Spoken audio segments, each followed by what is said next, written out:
The world was shrouded in evil, and the reincarnated demon god destroyed almost all of humanity. The last human killed all the dragons and mythical beings, and in the final battle, at last, the last human faces the demon god himself, and they're fighting at the top of a mountain, one that's practically split in half from the impact of their battle. And the demon god is saying, "What? You're the last human? So weak." And the demon god's sword is covered in ketchup, which came from the wounds he inflicted on the last human. And so, the demon god unleashes his final attack on the last human, saying that with this attack, victory is mine. Yeah, and it really does look like he's going to win, right? Because the guy was run through by a gigantic sword, and the protagonist's sword, which was a legendary sword, was also broken by that blow. And the last human starts spewing a lot of ketchup from his mouth because that hit was really decisive. I don't even know how he's still breathing, since his body was pierced by a mythical sword, and it was pretty wide, too. And so, he's certain that the world has come to an end. It's already been a year since humanity lost the war against the monsters. The vast majority of humans were completely massacred, and the few who survived had their minds shattered. And so, they were used to give birth to new monsters. And the protagonist says that after all that, he has been surviving alone for a year now, because he still considers himself the resistance and continues his solitary battle. But that was only until now, when he came face to face with the demon god, and our protagonist was completely defeated by that evil god.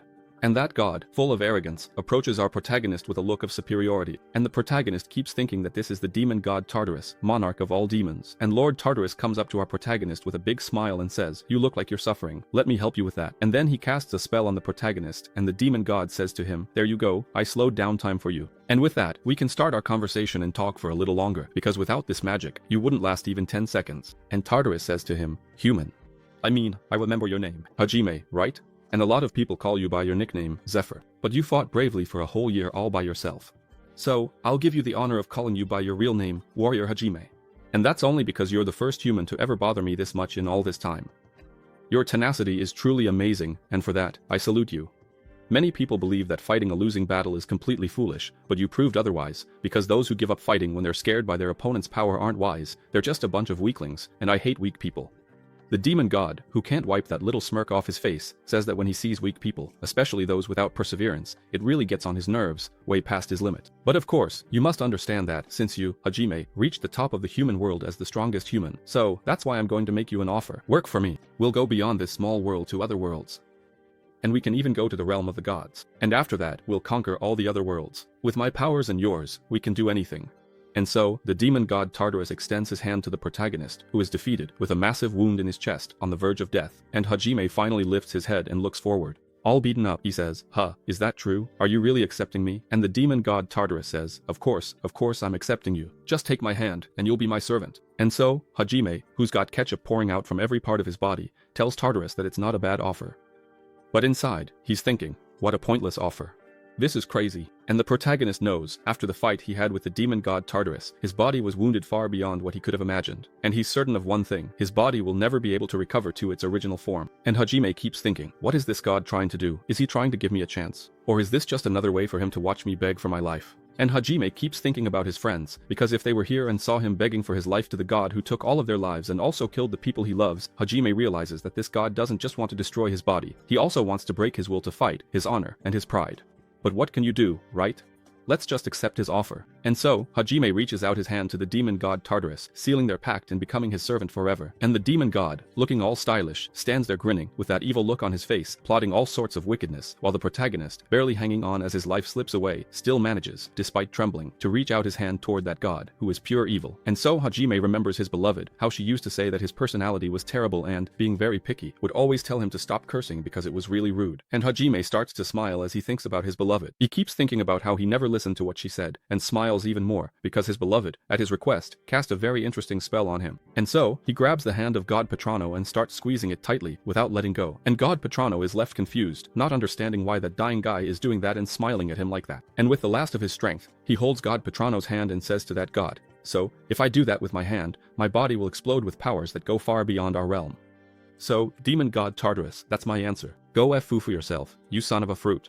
And so, he gives the middle finger to that god and says, "Sacrifice ritual." And Hajime's entire body starts to glow, and god Tartarus realizes something is wrong, and then Hajime's body shines even brighter, with a light so intense it looks like a supernova. Sacrifice ritual.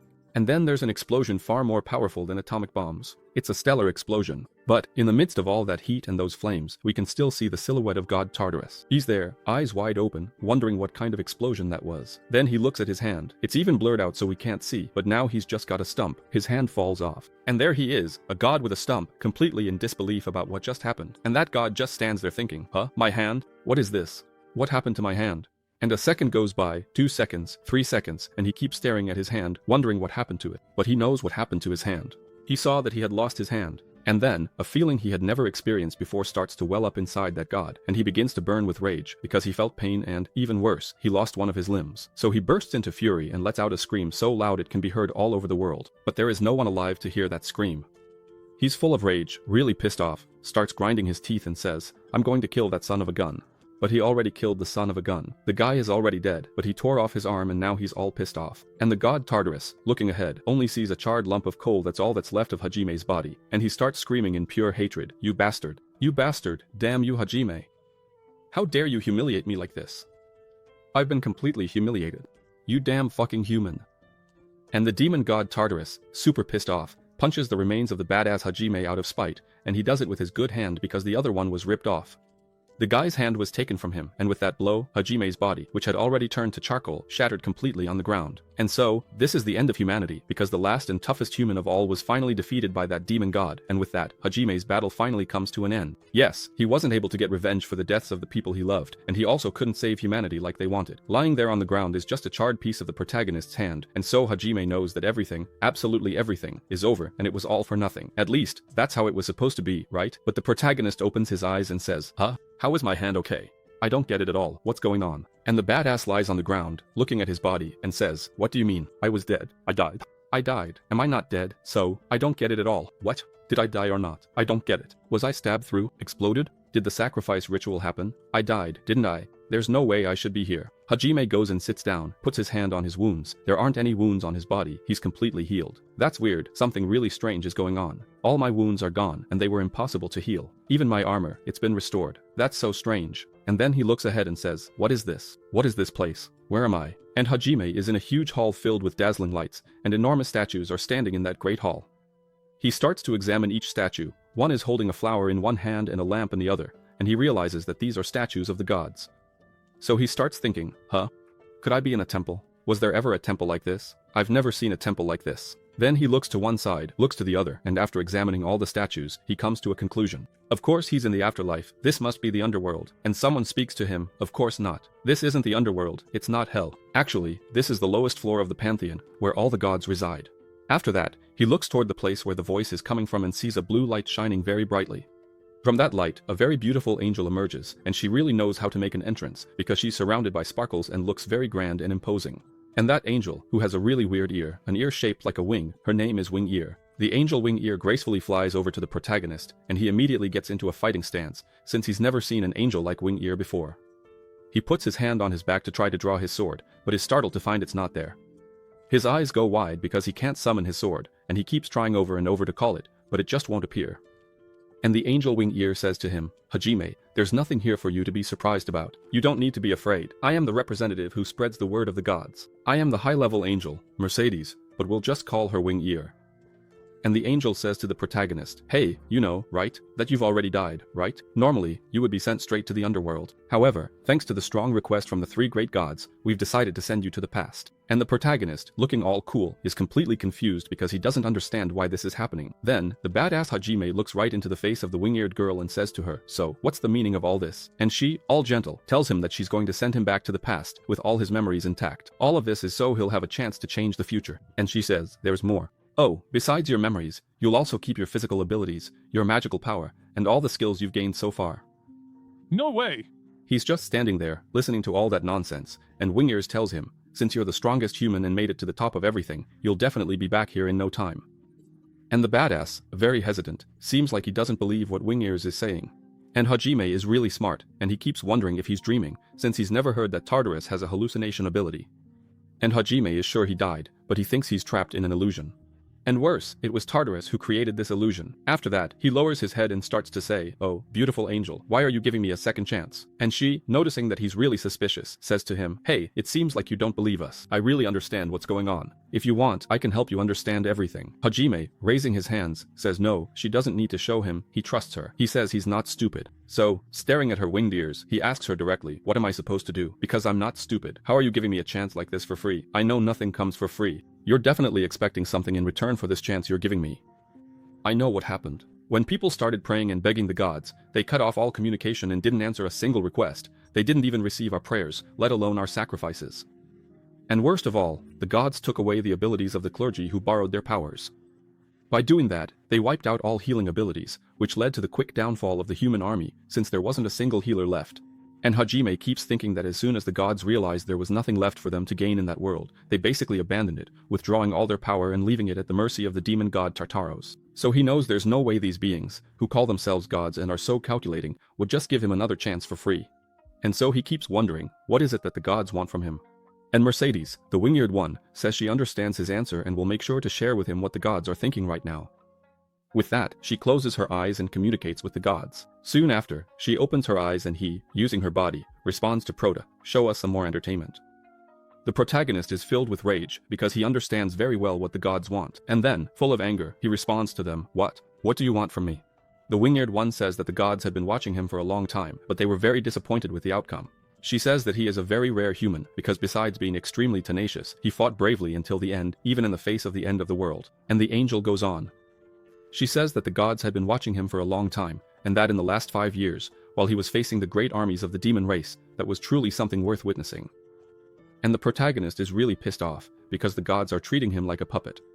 But the angel is totally calm and says that several gods were really regretful to see his world end so quickly. And she asks the protagonist, "Do you remember how your world ended so fast like that?" And the angel tells the protagonist that luck was always on his side as he made progress. And she says that the reason the gods decided to give you another chance, even after all the reflection that followed, was because, but the protagonist, still furious at the gods' disdain, fires off a blast of energy that almost takes off the angel's ear, though the wall behind her wasn't so lucky, it was completely shattered by the protagonist's power.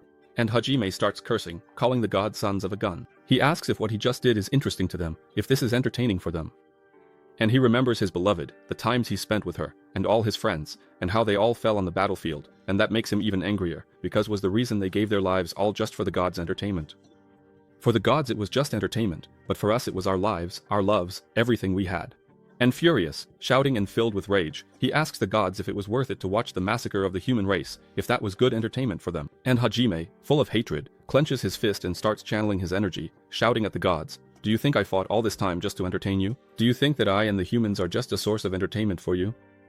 And so, the protagonist channels an even stronger magic into his hand. However, the winged ears, who still hasn't lost her beauty, raises her hand and casts a spell toward the protagonist, opening a portal above his head, and a gigantic foot comes crashing down on him with full force. The protagonist, who already had his magic ready to fire, stops his casting because of being stomped by that foot, since the giant foot exerts so much force on him that Hajime's feet start to sink into the ground, and that giant foot crushes the entire area, breaking everything around it. After that, the winged-eared girl extends her hand and stops that enormous foot, and as she calmly walks toward the protagonist, she says to him, "Weak human, the gods are watching us, so behave yourself." And the protagonist really felt that blow, and he's there, under that gigantic foot, feeling all that weight to the point where his arms can't hold on any longer. And she, being quite friendly, gets really close to him and says, "Oh, I think you misunderstood something, so let me explain a few things to you. The only thing the gods are interested in is you. To them, humanity is nothing, but you, they're interested in you. The human species means nothing to them." And the winged ears, very gently, touch Prota's face while he's seething with anger because the gods seem to be even worse than the demons. And the sly angel, who is very beautiful, tells Prota that the only way for him to get what he wants is by proving his own worth, and that goes for you humans as well as for similar species. Didn't you say that nothing in this world is free? So, your existence isn't free either. You have to prove your worth. And Prota, all sweaty under that giant foot, keeps his fierce gaze fixed on that angel. And she says, besides that, she snaps her fingers and that giant foot disappears, and Prota collapses exhausted on the ground. She continues, "Oh, there's a god who's strongly demanding that you come back for another reason." And Prota is lying there on the ground, completely worn out, trying to figure out what that reason is, which god it is, and what he wants. The scene shifts to many things up in the sky, all of them being shattered. And Tartarus, the demon god, is also a god just like the other gods. And he doesn't live in hell, but in the sky, alongside several other gods. And there he is, Stumpy, asking how much longer he'll have to wait, because he wants to speak to the manager right now. now. Meanwhile, the angels are being intimidated by that god. And one of the angels tells him that his request is already being handled, but Tartarus is furious with the protagonist, tells that angel to shut up and just do what needs to be done, because he is a demon god who has conquered 10 worlds. And now, in this little world, he was struck by a mere human. And he, filled with rage and making his flames burn even hotter, says that it's impossible, that a human couldn't have hit him like that, much less wounded him. So, the demon god Tartarus, seething with anger, tells the angel to hurry up and make it so that this never happened. And Hajime is there, watching that stumpy god in the sky making a huge scene. And the god Tartarus tells the angels to let the manager know that he'll take responsibility for whatever happens next. And Hajime is just sitting there, thinking, what the hell is this damn god doing? Hajime thought he was a demon, but not a god like the other gods. And Wing Zoraya explains that the demon king Tartarus is actually the god of destruction, and he brought destruction to 10 worlds, including yours, because his goal is to destroy all worlds. She explains that the god Tartarus is a warrior who has never lost a battle, and even worse, he has never been hit, not even once. After that, Hajime looks at the angel, and she continues her explanation. She says that his undefeated record was broken thanks to you. And then she asks the protagonist, so, do you now understand the damage you caused to his pride? And the protagonist stands there thinking, what, just because of that? Just because he got hit once? Damn god. Zoraya with wings walks over to the protagonist and tells him that the god Tartarus wants to have another battle, and in this battle, he plans to achieve a complete victory. Looking at the protagonist with a big smile, she asks him, so, what do you think, Hajime? The protagonist is really tough. He starts laughing because he already has a plan in mind. He raises his fist and says to the angel, hey, isn't the answer obvious? I want another chance. If that damn god really wants to die, then this time I'll make sure it happens. I'm going to beat him to death with my fists. And so, a light envelopes the whole place and the angel starts casting a supreme level spell. She says she's going to begin the transfer, but she doesn't know exactly where he'll end up. One thing she's sure of, though, is that he'll have enough time to recover his strength. Hey, little angel, I don't get it. Didn't you say he'd come back with all his strength and in his own body? What do you mean he's going to recover? He didn't even lose anything. This angel is just baiting us, that's all. And the angel says that he received gifts from several gods in the form of privileges, and that he'll be able to see these privileges as soon as he returns. And Hajime, the badass, stands there thinking, even if it's an opportunity from those damn gods, an opportunity is still an opportunity. And he swears that he's going to seize this opportunity and carry out his revenge against the demon god Tartarus and all the gods who saw us as insects. And so the coordinates were generated, and a very intense light envelopes the protagonist's body. And so the dimensional transfer is completed, and Zoraya with wings, who is really a piece of work, grins at the protagonist and says, I wish you luck, Hajime. I'll be waiting for you to entertain us. Then the damn angel says goodbye to the protagonist as he disappears amidst that immense magic. And the scene changes, and the protagonist starts to open his eyes and sees two people in front of him, with one saying to the other, brother, he's not breathing, I think you killed him, huh? Protagonist wakes. Meanwhile, the other says to him, shut up, don't say more. He turns to the protagonist and says, hey, wake up, wake up, wake up. And at that moment, Hajime finally opens his eyes and is greeted by cold water poured over his head, because someone really wants him to wake up. When the protagonist sees that, he's like, huh? Who are you guys? The other says, see, told you he wasn't dead. Yeah, he's waking up. Meanwhile, the tough guy is on the ground, and there's a kid on the ground too, with 3 others standing there laughing at him. And Hajime keeps wondering, who are these guys again? I don't remember, it's been so long. And he looks at the other 2 and wonders the same thing, who they are, but Hajime is sure he's seen them before, he just can't remember where. And that's when he notices that stigma tattooed on his chest. It's only then that the protagonist starts to smile, says he remembers, and laughs a lot. And the others say, hey man, that bastard you beat up, he's smiling now, look at that. Hajime thinks to himself that he must have gone back in time about 10 or 20 years to when he was still a slave at the temple. Suddenly, another miner holding a candle yells at them, hey, what's going on over there? And the one with the blonde hair answers his captain, it's nothing, captain. Then the captain says, well, if it's nothing, get back to work now, or the whip's gonna start cracking. And the blonde-haired guy just accepts it and says, yes sir, we're going. And then he looks at Prota and says, you bastard, if you piss me off again, I swear I'll kill you. And of course, he says this really quietly so the captain doesn't hear. And the tough guy, still smiling, says, huh, what are you saying? And when he hears that, the blonde guy starts to go back to fight with Prota, but his brother stops him and pulls him away. Come on, bro, let's go. Ricardo Hajime Cartoni knows he doesn't need to worry about these guys, because they're the weak ones who'll be left behind. The protagonist's name is a tribute to a subscriber of the channel, Ricardo Hajime Cartoni, the tough guy. After that, the boy who was on the ground sits up, clearly in a lot of pain, and Prota keeps watching him. The boy says, sir, thank you, okay? Thank you so much for protecting me. And of course, the tough guy has no idea who this kid is, he just looks completely confused. Prota has a goal in mind, because he knows he went back 10 years in time, so since so many years have passed, he doesn't remember all the details. The little boy on the ground tries to talk to him, but Prota keeps walking, lost in thought, because he knows it's going to be hard to get used to all this. Meanwhile, the boy keeps trying to talk to him, but Prota just walks right past. And as he walks a bit further, he remembers, oh, there are the privileges, so I'll check out what that's about. That's when he remembers Zoraya with wings telling him that all he has to do is say the words, unlock privilege, and he'll have access to all the privileges. So, he looks back and sees that the annoying little boy has left, and now he's finally alone. So, to avoid embarrassing himself in front of everyone, he says in that little corner, unlock privilege. And right away, a golden or maybe light green light, I don't even know what that is, starts swirling around Prota's body and he says, huh? Wait a second, what is this? No, this is definitely crazy. They didn't really do this, did they? And Prota gives a little smirk and starts sweating a lot. Are the gods really giving me this, just like that, for free? The scene shifts to a bunch of miners who are really impressed, saying, wow, that guy is really fast. Was he always such a good worker? Or maybe, before coming here, was he already a miner? Because Prota hasn't been here for very long, and there they are, watching Prota work. That's how it is, right? Someone has to start. While one works, for watch to see if he's doing it right. Isn't it like that at your city hall? While one guy is digging a hole, there's one guy watching him, another guy watching the guy who's watching him, and another guy watching the guy who's watching the guy who's watching him. Then there's the boss who stands in the shade, the boss's boss who's far away on his phone, and the boss's boss who isn't even there. After a few hours, Prota, who's really fast, manages to fill several bags with ore. And the two who had been watching him for an hour start complaining, because they wish this rookie was on their team. And the lazy guy with the bandana gets really upset, because now he's going to have to work, since this guy is working so hard and they can't afford to fall behind. With him working that much, he's going to raise the bar for everyone. And Prota is really happy and keeps wondering if this is all really happening. He still can't believe he got another chance and went back in time. Then you ask me, hey uncle, I want to know about the privileges. About what? Privilege. Huh.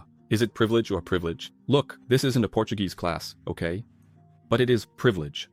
And after Prota said that, all the information about the privileges went straight into his head all at once. It was so much information in such a short time that he even got a headache. However, the headache didn't even bother him, because he kept wondering what all this that was given to him actually is. And Bravo, looking ahead, sees a lot of high-class skills in many items, and on top of that, even talents have been implemented as actual skills.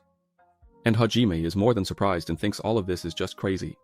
He keeps wondering if the gods can just hand out things like this, because he knows the gods are always stingy, and he's there, lost in his thoughts and totally spaced out, when suddenly the captain shows up and says, hey, you. Hey, you, look here. The protagonist doesn't care, he ignores the captain shouting, and that short guy comes running toward him. Hey, you bastard, I told you to get back to work. He comes up already yelling at our protagonist and says, so, are you slacking off just because it's your first day? And it's only when he gets closer that the protagonist snaps out of his daydream and realizes the captain of the mining team is coming toward him.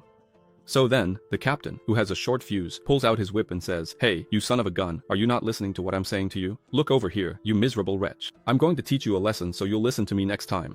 And with that, he lunges at the protagonist to whip him. And that whip, moving at incredible speed, comes right at the protagonist. But the protagonist catches the whip with ease. And the captain of the miners is completely shocked by this, thinking to himself, damn, who is this guy? He caught a whip with his bare hands. Anyone else who tried that would have had their hand broken instantly. What a weird guy. The protagonist humbly says, sorry, boss. Here's your whip, okay? I didn't do anything to it. See, I'm going back to work. Bye, boss. Meanwhile, the captain is so stunned by the protagonist's strength that he can't even respond. And the protagonist just goes on as if nothing happened. Meanwhile, the captain is completely shocked, because that's just not possible. This guy can't be human. And Hajime, the tough guy, looks at his hands and thinks, that's weird. The captain's whip seemed to move in slow motion. So, for sure, this must be because of all my battle experience. At least my body remembers the fights. And the tough guy keeps looking at his hands, really amazed, because there isn't even a scratch on them. And all of this is thanks to the Iron Will skill, since it drastically increases his defense power and completely ignores any damage that's less than his defense, and it also makes it so you don't get tired easily. This perk is more than just an overpowered cheat. The tough guy is mining like crazy, but he's not even a little bit tired. And Hajime is sure that with this perk, he could work all day without getting tired. And while still mining, Hajime thinks that the conditions for using this skill are pretty meticulous. But it's still a great skill that was given to him. He just needs to know how to use it properly. And so, the tough guy explains to us that he received a total of 9 perks. And he knows that if he uses his knowledge about what's going to happen in the future, he'll be able to recover his strength really quickly. And so, the protagonist sets his first goal. So, the tough guy mines several bags of ore all by himself, because for his first goal, he needs money. And the slave who checks the mining bags is really amazed and tells the protagonist that he did an excellent job. Later, everyone is lined up in front of the church, since they are slaves who belong to the church. And their boss says, alright, we've finished calculating today's work and we're going to announce the ranking of the best now. In first place was Team F. At that moment, the little boy next to the protagonist almost jumps for joy and says, what? We won. The protagonist stands there thinking, oh, that's how it is. I didn't even know this kid was on my team. In second place was Team B. Then those three who were beating up the protagonist, they were from Team B. And the three, surprised, say, what? How did they manage to get first place? Now I don't get it at all. While Team F is celebrating, the announcer keeps going. Okay, Team H came in third, and skipping over everyone else, Team F ended up in last place. And just like that, everyone on Team F gets really sad, because it had been a long time since they lost. And the captain of the miners tells them that according to their mining protocols, all the supplies, advantages, money, and everything else from the group that came in last place will be divided among the three groups that finished in first place. And Bravo, looking to the side, sees that Team F is in total despair, because today they'll be left with nothing. And then the captain announces to everyone, now we will begin our prayers to the great god of light, the goddess Arya. And all the miner slaves who are going up start to pray, O almighty goddess Arya, please, pour salvation upon us with your eternal light. And so they keep repeating this prayer for a long time. And the protagonist, who knows all the gods, stands there thinking, the god of salvation is the oak. I know very well what these gods want. All they want is for me to entertain them. The goddess Arya is one of the three great gods, and hers is the largest religion on their continent. And the temple of the goddess Arya is the biggest lending company on the continent. And Hajime knows that most of the people here either lost their homes to the monster, or were adventurers who were rescued by the temple from inside the dungeons. And those who were rescued became slaves to pay off their huge medical debts. And the protagonist knows that as long as he has this stigma on his body, he isn't free to go wherever he wants or do as he pleases. And this stigma on his skin turns him into a slave of that territory, and anyone who leaves that place without permission will have their heart stop and die instantly. That's why no one tries to escape. This stigma is basically a collar, and a deadly one at that. And Hajime keeps thinking that he needs to pay off his medical debts as soon as possible so he can regain his freedom, and only then will he be able to continue with his plan. And so, Bravo walks on, thinking about the demon god Tartarus, and that this time he won't let Tartarus do whatever he wants, because I've come back for revenge, and I will have my complete vengeance. And after that, the protagonist remembers that there are so many more things he wants to do with this new chance, and he recalls his beloved, how he saw her die without being able to do anything, because even though he was strong, he couldn't overcome the immense power that the demon god Tartarus wielded against him. The protagonist remembers the beautiful face of his beloved, who cried and smiled as she said goodbye to him, and we are told that her name is Altair.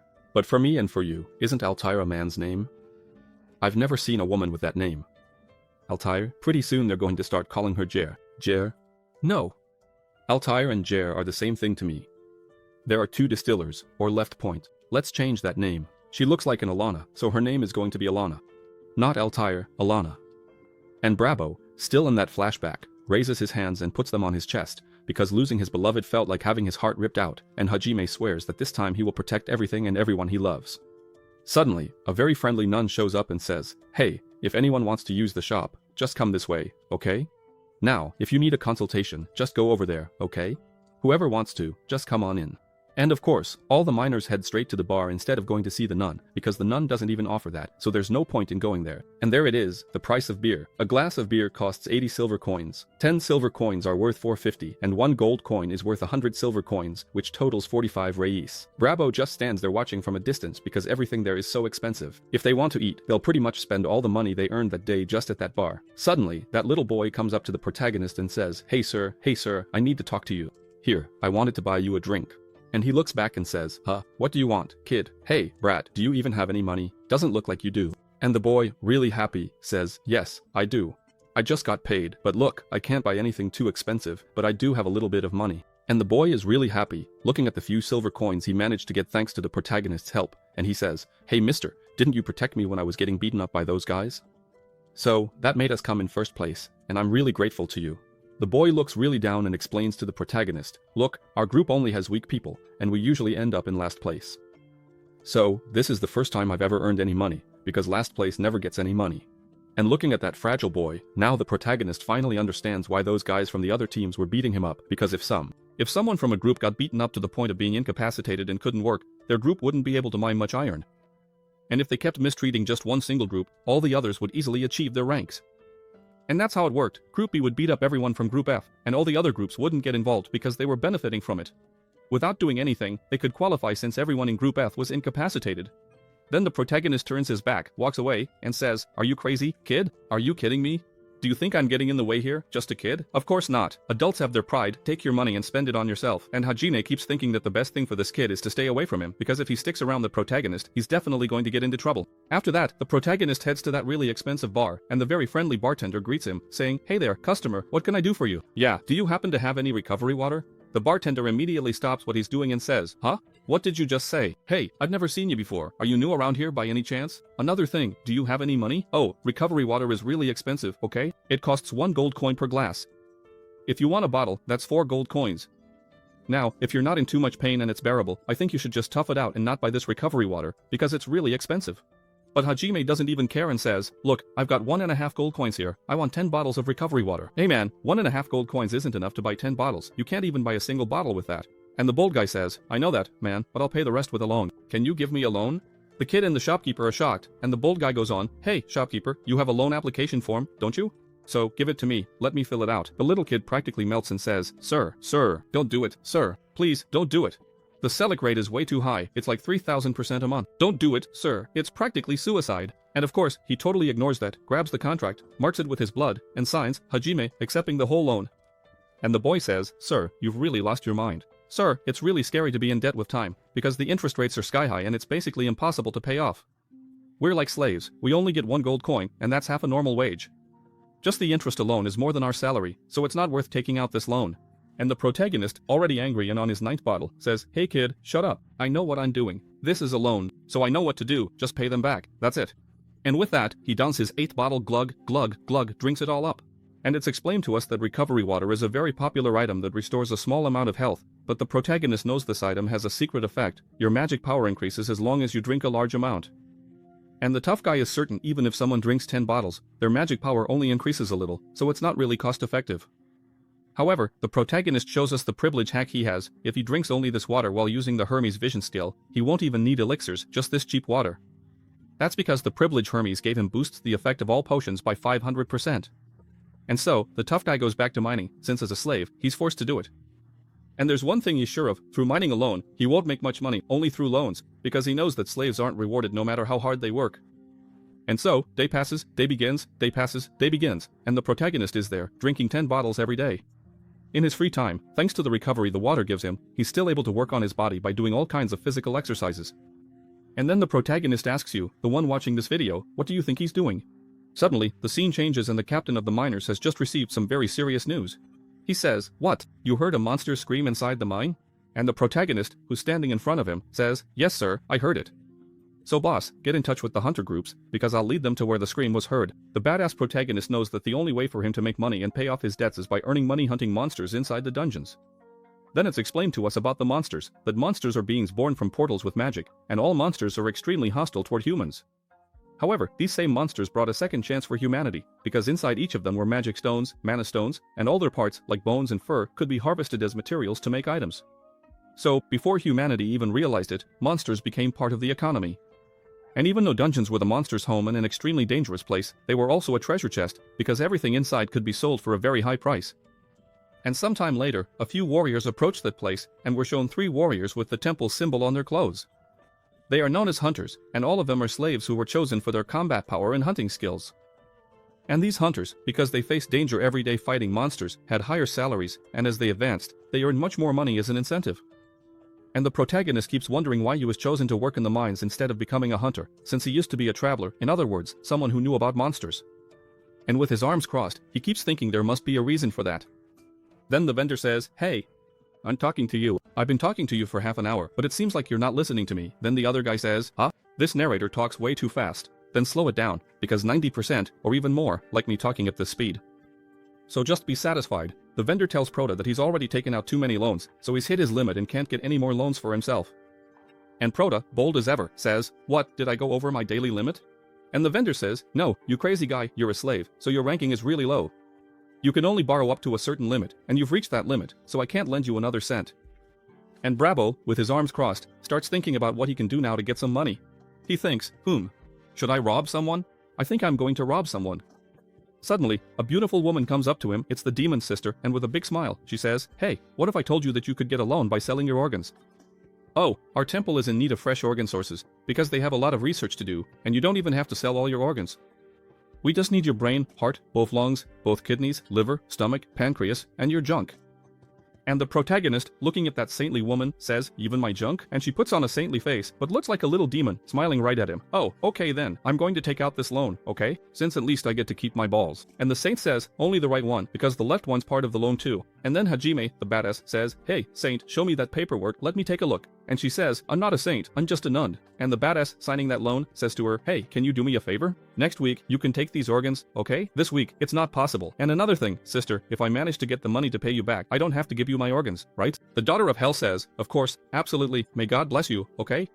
Oh, the temple doesn't do anything shady. If you get the money and pay off your loan, we won't take your organs. And the guy from the store says to the protagonist, hey, are you crazy, man? You're selling your organs, all your organs. And the protagonist says, no, not all of them. I'm not selling my bones. None of the mozovos. The rest all belongs to the temple. And the bravo, loaded with cash, looks at the seller and says, hey, the money I got from the loan is enough to buy way more than 10 bottles. So, I want to spend all this money on the recovery water. Go ahead, bring me everything you've got. And the seller says to him, alright then, do whatever you want, because the one who's going to die is you anyway. And the nun, who seems more like the devil's daughter, gets really cheerful and says, oh sir, you're so crazy. I mean, you're a real man. And now the seller gets me, because the other customer had disappeared, since he sold himself to the lab. And she's really surprised, because the protagonist just drank 22 bottles of recovery, and that's a lot. She doesn't even know where all of that is going, and the badass protagonist is thinking that he's finally reached the point he wanted. Now he's ready. When suddenly, someone strikes the ground with a spear, grabbing everyone's attention, and the guy with the spear says to the protagonist, hey, are you Hajime? Are you the one assigned to be our guide? And the protagonist thinks, wow, what perfect timing. I just got ready and these guys just showed up. So he answers the guy with the spear, yes, that's me. I'm the one who's going to guide you. And the guy with the spear says, oh, I'm Gerda. I'm the leader of the reconnaissance team. And these two behind me are Dale and March. And the protagonist goes ahead and introduces himself. Look, even though I don't have a night vision skill, I can use mana detection, and I hope I can help your team. And we're told that the skill for seeing in the dark is called night vision. Oh, king of the obvious. And the other skill, mana detection, is when someone uses their ability to spread their mana over a large area, which enhances all of their senses. And we're told that if someone wants to enter a dungeon without drawing too much attention, it's crucial for them to have this skill so they don't attract all the monsters, since they'll only be scouting, nothing more than that, because their team's goal is just reconnaissance, not action. He even keeps thinking, I really messed up. If I had known this guy had that skill, I wouldn't have wasted my money on night vision potions. Then he looks at the protagonist and says, hey, if you're ready, let's go. And the guy with the sledgehammer in the back says, hey, take this, carry this for us, guide. And the one in the hood up front gets all cheerful and says, wow, a miner who uses mana? That sounds really interesting. And so he keeps going ahead, talking about the protagonist, not saying good things, but bad ones. A miner guide, that must be pretty interesting. Can you imagine? With him in front, he's going to trigger the whole curse. And the other one says, hey, Dale, shut up. And so Hajime follows him, carrying all his luggage. And the badass protagonist keeps thinking that only one of them seems familiar to him. He doesn't really know the other two, because when he was transferred to become a hunter for the first time before he came back, that happened about a month after they finished this dungeon. The badass protagonist keeps looking at the three who are walking ahead of him. He mentions that he only knows one of them because the other two died inside this dungeon. And so Hajime follows them, smiling, because now he has a good idea of how he's going to use these hunters. And the dungeon is up high. So they keep climbing flight after flight of stairs. From there, Gerda is in front, the guy with the sword is behind him, then the protagonist, and the guy with the sledgehammer is last, all climbing a really tall and steep hill. When they reach the dungeon's entrance, there are 3 people who work for the temple. He says, hey, it's this way, come here, we're the standby team.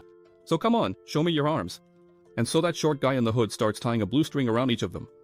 The last one he ties it on is the protagonist, and now he's about to explain what that string is for. He says, look, this isn't just a string, it's a bracelet treated with magic. If anything happens to you inside the dungeon, the other bracelet I have with me will break, and I'll know something happened to you. And if that happens, I'll call for backup from the base, okay?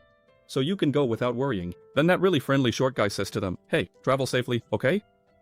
And another thing, I know you're just here to scout things out, so go in carefully and pay close attention so you make it out of this place alive. And so the 4 of them go in. The protagonist, acting as cannon fodder, leads the way, and the 3 with guns follow right behind, because if there are any traps, the protagonist will be the one to fall into them. And so they move forward, going deeper and deeper into that darkness. Suddenly, in the midst of that vast darkness, lights are spotted and a non-human paw starts walking into the light, revealing creatures that look like bipedal dogs. However, they seem to be much more than that, because besides holding torches, they're also carrying weapons in their hands. And they keep moving deeper into the tunnel, patrolling the entire area. Suddenly, a stone is thrown against the wall, and the noise from that stone catches the attention of the 2. They stand there staring at the stone, not knowing what caused it.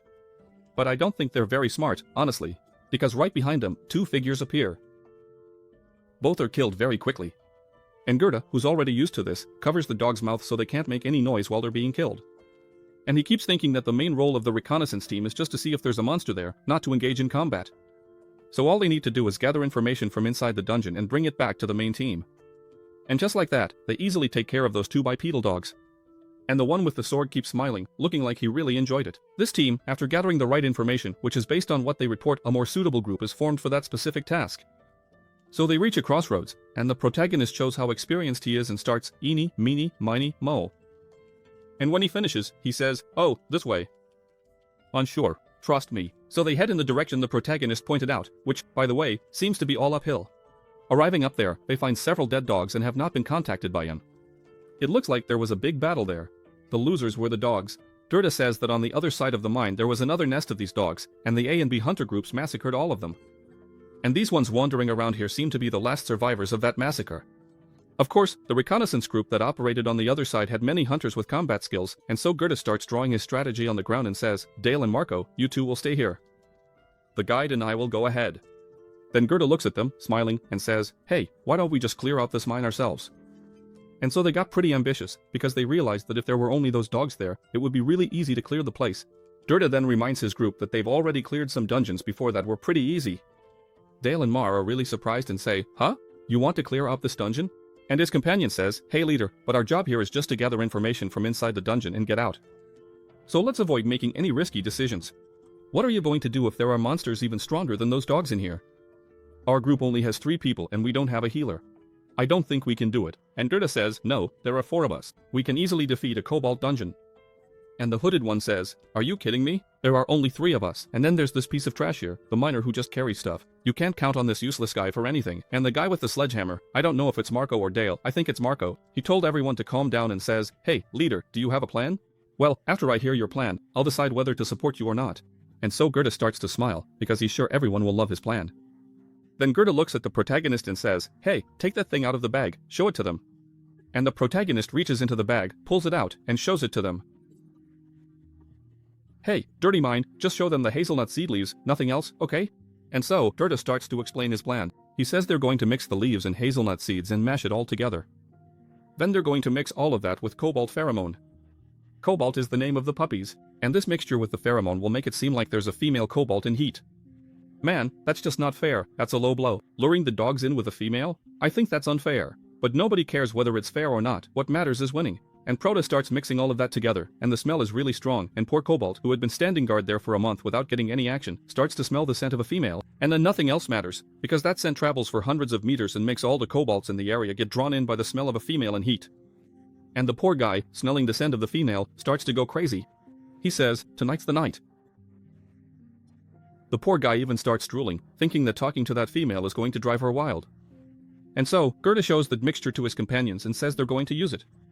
The poor male Cobalt comes over all smiles, thinking tonight's his lucky night. He even starts wagging his tail, he's so happy. A whole month without anything, and now, finally, he's going to make up for lost time. But nope, right? The poor guy, who can barely get up anymore, steps right into the trap set by that group. And then, that Cobalt, who was coming over all innocent, falls right into that cowardly trap. And so the trio stands there watching from above, seeing several dead Cobalts, all lured in by the scent of the female. And Gerda says, "See? Didn't I tell you it would work?" And the one in the hood says, "Wow, boss, I really respect you at a time like this. You're great." He says, What do you mean at a time like this? Are you messing with me?" "No, nothing. Boss, forget it. Let's keep going." After that, Marcos and Dale really praise Gerda and say to him, "Boss, how did you know all this, huh? And it looks like you came prepared, right?" And one of them says, "Look, I've been hunting for a long time, but I didn't know it was possible to set a trap like this." And Gerda, all smiles, says to the two of them, "Yeah, that's what you call experience, you know? I've got a lot of experience with this." And the protagonist is grinning too, since he was the one who told Gerda what he needed to do. And the protagonist explains about Gerda, that in his first life, after he was transferred to become a hunter, he and Gerda formed a group and worked together for a long time, because Hajime knows that Gerda always wanted to earn the approval of others, but he never had the chance to do that. And now the protagonist explains to us when exactly he told Gerda about this plan. The two of them were off in a corner alone, and Gerda said, "Huh? What? You want to clear this dungeon? What do you mean?" And the protagonist quietly tells Gerda what they need to do. And in the background, one of them is peeing and the other is taking off his boot to let his foot breathe for a bit. And the protagonist tells Gerda that he's already been inside this cave and checked it out himself. And yes, they can definitely clear this cave. This is just a dungeon with a small group of kobolds left. But Gerda is still in disbelief and says, "What? Alone? Are you really sure about that? Is there only cobalt in here?" And Hajime says yes, because before joining their group, he was in charge of reconnaissance for another group. And so the protagonist convinces Gerda, because he says he learned how to find all the paths and also how to be stealthy. Gerda gets really excited and says to the protagonist, so you think if the four of us work together, we have a chance to clear this dungeon? And the tough guy says, of course, but the decision is yours, right? You're the leader. So, if you want, that option is open, since there aren't any strong monsters here. Gerda is really pleased, because an opportunity like this would be a waste to leave for another team. So, he looks at Hajime and thinks that this guy is really useful. Gerda knows that it's really hard to find the Vela, but this Hajime, besides finding it, also knows how to prepare it to turn it into a trap for the kobolds. And, on top of that, this guy really knows how to hunt monsters. And Gerda lets out a little smile, because he's really starting to like the protagonist, since Hajime is trying to give him all the credit, making everyone think these ideas came from him. So, Gerda does him a favor, grabs a knife and gives it to the protagonist, but he's already thinking about talking to human resources to transfer the girl to his group and make the protagonist another hunter in his team. And Hajime, very polite, thanks him for the dagger and is sure that his plans are going exactly as he hoped. Meanwhile, Gerda falls for it completely and starts thinking that giving him the dagger and inviting him to join his team was exactly what Hajime wanted. Gerda thinks it's a shame, but he's actually pretty proud of the miner's efforts. Still, he doesn't really want to invite the protagonist to his team just because of a kobold dungeon. Oh, so he's ungrateful, huh? Just wait and see. And so they continue deeper into the dungeon, killing a kobold here, another kobold there, clearing out the place as they go. Gerda skewers the last kobold they come across with his spear, tells everyone on his team that this area is completely cleared out since they've taken care of most of the kobolds, and thanks to the protagonist's tactics, it's never been so easy to clear a dungeon. Gerda then pulls out another low-quality magic stone, the body of a dead kobold, and the sledgehammer from earlier. After gutting his kobold, he says that this is what easy mode looks like, it's just so easy to clear everything out.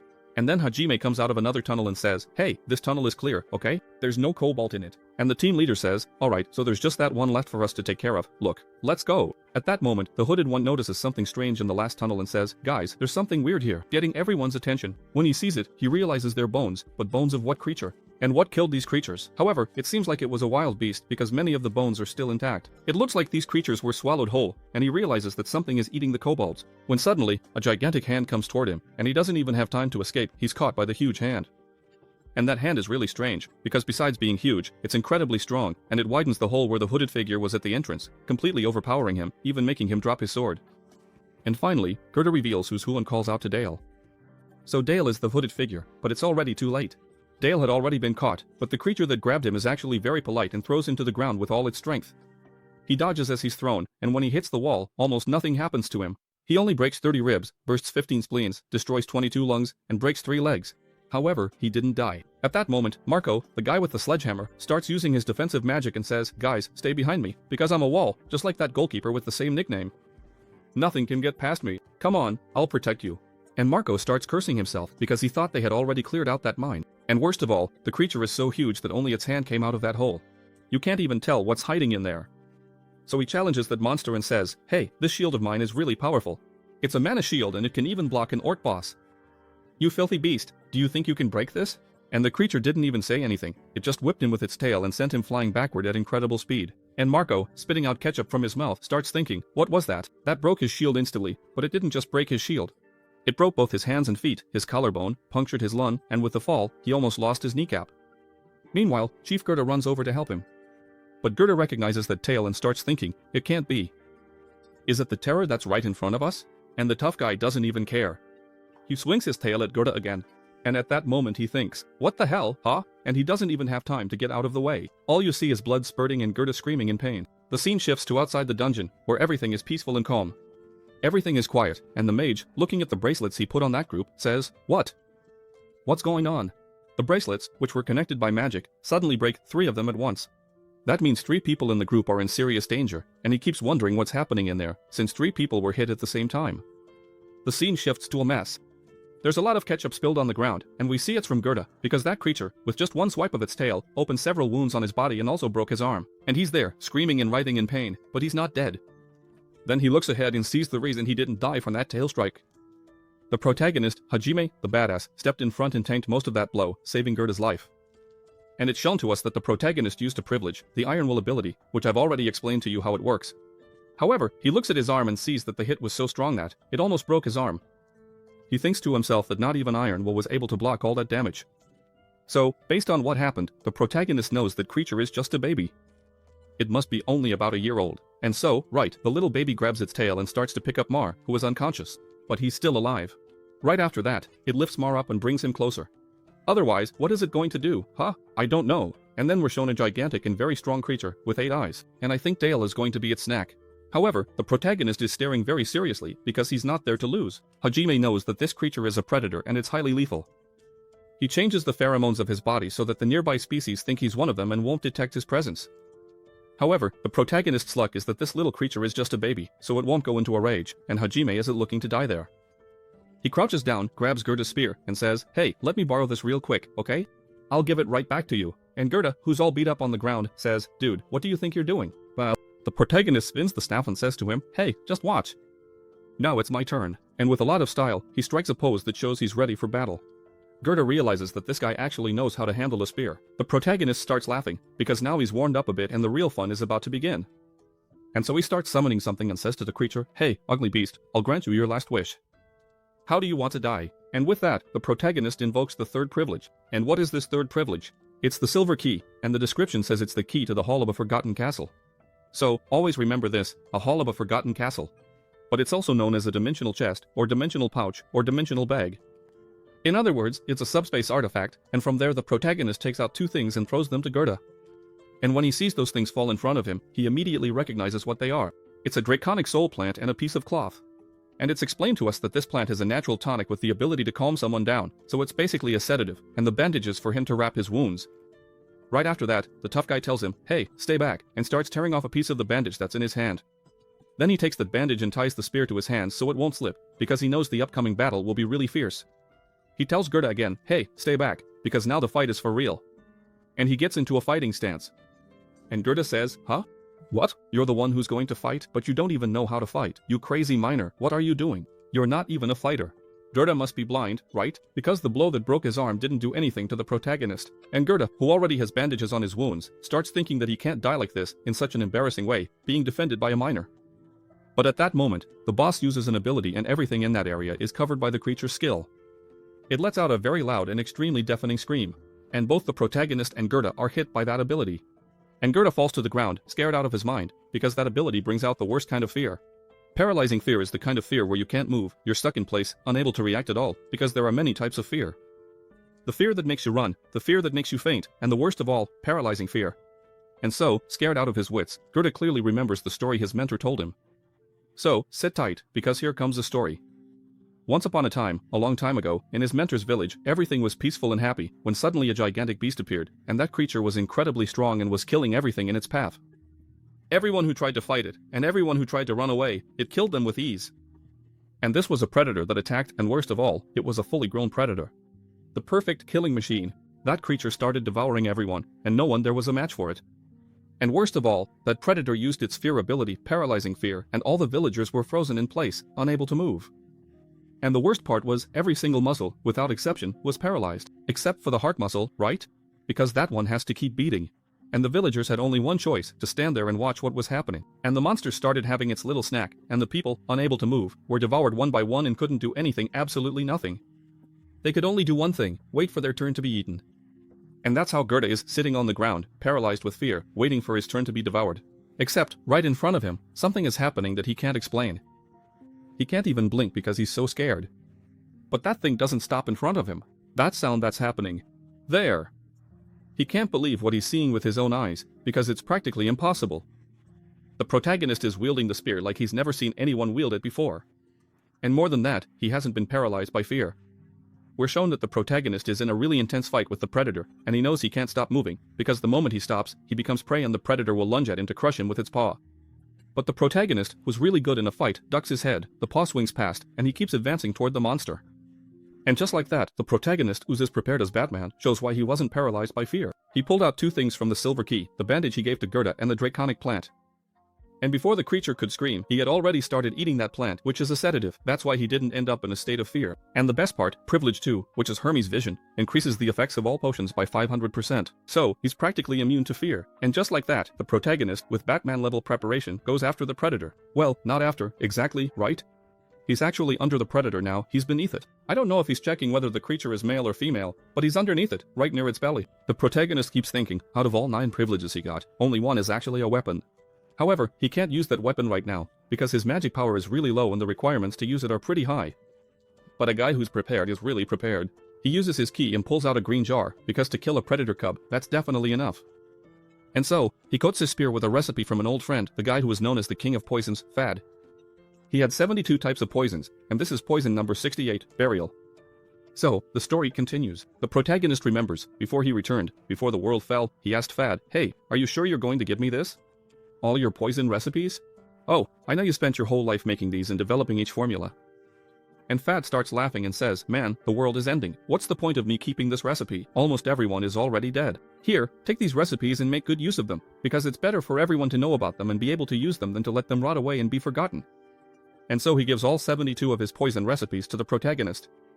And the protagonist, while fighting that super cute, adorable little baby, keeps thinking about the Poison Master's formulas, and he knows that burial is highly lethal.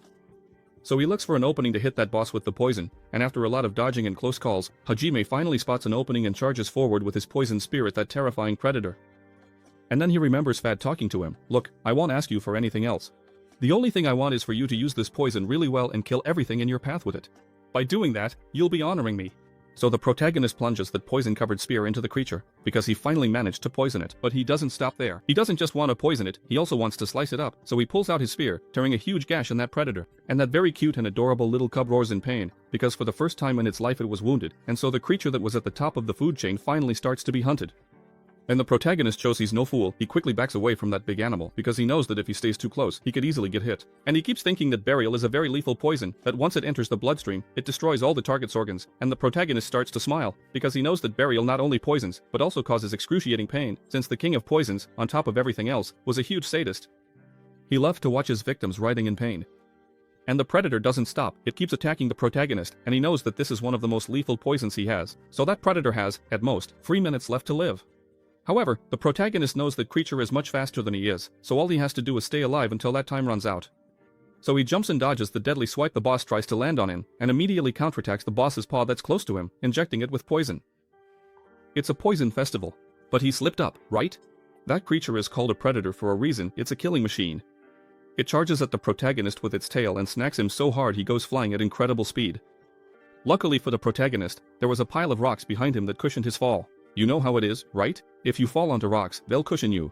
But the protagonist isn't Dale. Dale broke every bone in his body, but the protagonist's body is strengthened by the water from recovery, and so he crashes hard against those rocks, but he doesn't break a single bone. Still, the protagonist doesn't even have time to blink, because danger is closing in right in front of him. The predator is coming at him, trying to swallow him and put an end to that fight.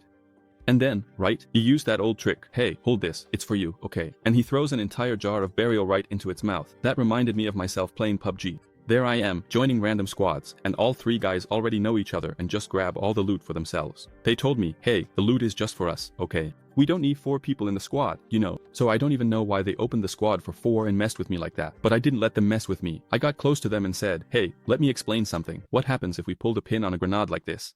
Of course, we were all inside a closed room. They didn't even have time to curse me out. Everyone got wiped out. I think they learned their lesson. Of course, I don't know who was more of a jerk, me or them. So, getting back to our story, the protagonist, after throwing the burial into the predator's mouth, manages to dodge that attack and glances back to see what's happening. And the predator is howling in pain as the burial has spread all over its mouth. And then, right? It's a barbecue festival. The creature tries to spit that poison out, but it's already seeped into its mucous membranes and glands. And Hajime, the badass, looking back, thinks that creature has at most 2 minutes left. But after that thing started vomiting barbecue, the protagonist thinks, 2 minutes. No way. At most, it's got 1 minute left to live, but the protagonist doesn't want to lose to the poison. He grips the spear in his hand and gets ready to attack the boss again, and so he sprints toward the predator. But he knows one thing, with his current abilities, it's really hard to outrun the predator. So, let's poison it completely, to make this thing die as fast as possible. So the slicing continues, and the protagonist manages to poison the boss at another spot, thinking that now all that's left is the finishing blow. But when he looks to the side, the creature's tail is coming at him at incredible speed. But this time it's different, because the effects of the poison are already kicking in on the boss and it's much weaker, so the protagonist grabs its tail. The predator is in excruciating pain, but before anything else, it wants to have a little snack. However, it's the protagonist holding the predator's tail, not the other way around. And there he is, clinging to the predator's tail, thinking to himself that he just needs to get a little closer, just a bit more, just a little bit more. And so, when Hajime gets to just the right spot, he lets go of the predator and falls right on top of it. And the scene is really beautiful to watch because the protagonist is coming down hard right on the head of that huge predator, and as he does, he lets out his battle cry and gets ready to deliver his final blow. And the predator dude, with his 8 eyes, yeah, I said 8 eyes. He looks up and sees that someone is coming at him, but he doesn't have time to do anything before one of his many eyes gets pierced by the protagonist's spear. And then, right? The guy howls in pain because he just lost an eye, and in a really brutal way since it was pierced by a poison spear. But the boss doesn't give up. He swings one of his legs over his head and almost hits the protagonist. If he hadn't ducked quickly, he would have been decapitated. However, the spear was completely shattered, but Ricard Hajime Cartoni proves he's a badass and grabs the piece of the spear that's flying through the air, and with that he keeps attacking the boss. Once again, he says, "Take this," and stabs the creature's second eye. But he doesn't stop there, because the creature has 8 eyes and he's only taken out 2. He grabs the dagger strapped to his back to keep the action going. Then, standing on top of the creature's head, he says, "Here's another one," and plunges his dagger into the beast's third eye. But all of this happened in just a second, because it was so fast, and the predator isn't just going to stand there with a guy on top of its head. It starts thrashing from side to side, swinging its tail and smashing everything in its path, even ripping up concrete along the way. Is there concrete there? I don't know, but it tore up concrete. Or stone. The predator, bucking like a wild bull, almost throws the protagonist off its back. But the tough guy doesn't let go of his dagger, and even as he's about to fall, he does everything he can to hold on, but it's so slippery he can't keep his grip with that hand. But the other hand, the one holding the dagger, he won't let go of for anything, because he knows he can't stop yet. It's not over yet. He just needs to land one more blow, so he puts even more strength into his arm, his veins bulging, and with that burst of energy, he leaps onto the predator once again. The tough guy thinks he's gone back 10 years in time, but thanks to the recovery water, his body is now much stronger than this predator's. And after drinking so many bottles of that water, combined with the privilege of Hermes' vision, he's basically multiplied his absorption rate by 5. And so, the magical power he has is more than enough to pierce the skull of this predator. The tough guy raises his fist, because now he's going to use his magical power, and the technique he's about to use is very simple. It's called discharge, a discharge of magical power. And so the protagonist hits harder than a sledgehammer and unleashes a discharge of magical power that goes straight through the predator's skull, killing it instantly. It was so powerful that it even shattered the rocks underneath. As the dust begins to settle, a shadow starts to appear in the middle of that cloud of dust.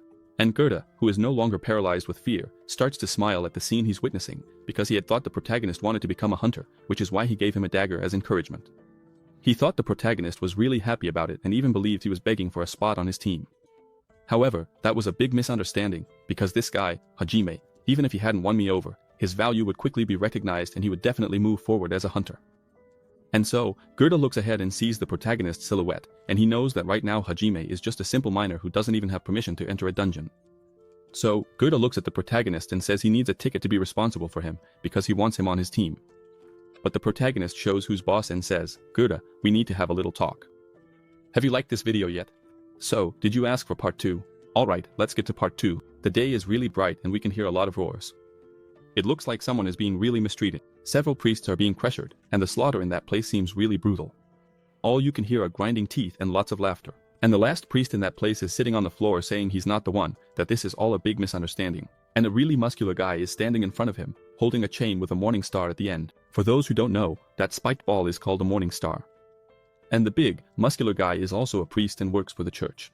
And with a little grin on his face, he moves forward with the morning star toward the guy who's on the ground. And the priest tries to appeal to their friendship, saying they're colleagues, that they joined the temple together. Isn't that right? He remembers each one of them there. And after that, he calls one of them by name and asks them to believe him, that it's not what they think. The priest, with tears in his eyes, says that he's not a worshipper of evil and that he worships the goddess of light. And it's at that moment, with a sly little grin, that the boss of the big muscular guy gives him an order: crush that worm, finish him off. And the big guy, with an even bigger smile on his face, slams the morning star down on that priest's head with all his strength. And just like that, brains flew everywhere. From this overhead view, I can see 3 dead priests and 5 more attackers. It was truly a bloodbath. Suddenly, that last priest, the one who had his head smashed in, starts shaking and just keeps trembling non-stop because there's something weird going on with him. He's already dead. He shouldn't be like that. And then, crawling out of the mouth of the one who claimed he wasn't a worshipper of evil, comes a parasitic centipede of the evil cultists, revealing that yes, he does belong to the evil cult. And everyone in this cult likes to swallow a creature, and if it's big, thick, and pulsating, that's even better. But it has to have the mark of evil on its head, because this centipede gives a lot of power to the worshippers of evil. And at that moment, the leader of the group of attackers lands a precise sword strike on the centipede, killing it instantly. We can see that he uses the edge of his sword, and he says that the parasitic centipede revealed itself, and they got what they were looking for. Then, with an evil look and licking the blood off his blade, he tells the corpse that he really was a worshipper of evil. The scene shifts to a large hall and someone is saying, "What? For you to find a worshipper? You killed 7 people. What do you mean, 7 for 1? Don't you think those odds are way too low?" The guy stays kneeling in front of his master, and inside the glass is the remains of a demonic centipede. And the person says, "So, you're telling me the centipede escaped from you and you burned down an entire house just to catch it? Your methods are really counterproductive." And the blonde guy, still kneeling, tries to explain himself, saying, "Examiner Matthias, you know how it is, right? These cult people, they're really sneaky, and so we have to assume the cult has already spread among us and that there are several of their members here. That's why I do this. I kill first and ask questions later." And with a very serious look, he says, "Boss, there's only 1 month left until the raid. Unless we get rid of all the heretics in the temple, we're going to pay a very high price if they manage to infiltrate the raid." And Matthias just sits there, deep in thought about what his subordinate just said. So he says, "Alright, fine, alright, I'll let this one slide. I'll handle all the complaints from the hunting team, but in return, you'd better deliver results, or you'll be the one to pay for it. I don't want you laughing so harshly like a member of the heretic department. I want to see results, not a bloodbath." So, the blonde guy lowers his head and accepts, saying, "Yes, sir. It'll be done your way." The scene shifts to one of the temple's facilities, and the attendant says, "Mr. Gerda, oh, you, as the leader of Reconnaissance Team D, can you fill out his request form? Is this the appointee next to you? Oh, and don't forget to write down which department he belongs to so we can transfer him to the Reconnaissance Department." And Gerda says, "Oh, okay. This here is Zephyr. He's from the mining team, and he already worked as our guide this week." And the attendant, who's pretty cute, explains to him, "Hey, leader, this guy is joining your team. Now, any screw-up he makes is going to be on you. But if he does good things, you as the team leader will benefit a lot. Do you understand? So, do you agree to these terms?" And Gerda, knowing the protagonist is a badass, starts laughing and says, "Yes, I agree." Gerda knows that if Hajime does well, all the credit will go to him. And he knows that because of this, he can really move up in the church hierarchy. Gerda keeps thinking that everything in life is about luck. And he hit the jackpot, because this guy is going to make him take off, and so Gerda keeps remembering what the protagonist told him yesterday in the dungeon, and Gerda is really surprised, because the protagonist's plan is to pretend the predator never existed. Then he says to Hajime, "So, you're saying you're going to get rid of that monstrous body? How are you going to do that? It's impossible to make a body that big just disappear." Hajime looks back and says, "Gerda, I'm only going to take the predator. We'll leave the kobolds, and that way we can report to the boss that this was the kobold's nest and we cleared it out." Hajime knows that anything that comes out of the dungeon, whether it's monster corpses, magic stones, or items, the temple slaves can't keep any of it, because the slaves belong to the temple. So everything the slaves get automatically belongs to the temple, and the only thing these slaves from the hunting team can actually receive are bonuses. And these bonuses are based on the completion reward and the value of the loot they obtain. If we take this predator here and hand it over to the broker, we could definitely get a lot more money than if we gave it to the temple. And Gerda says, "No, that's impossible. Don't you know that those guys outside, from the surveillance team, are here just for that? To keep watch over what goes in and out of the dungeon. And another thing, we can't take any corpses out because that's the job of the post-processing team. They come here and collect both the corpses and the loot. It's impossible for us to take anything out of the dungeons." And Hajime says, "Of course I know that, but pay attention. Tell me about this." And so, he puts his hand on top of the predator's corpse and says, "Look at this. Here is the predator's body."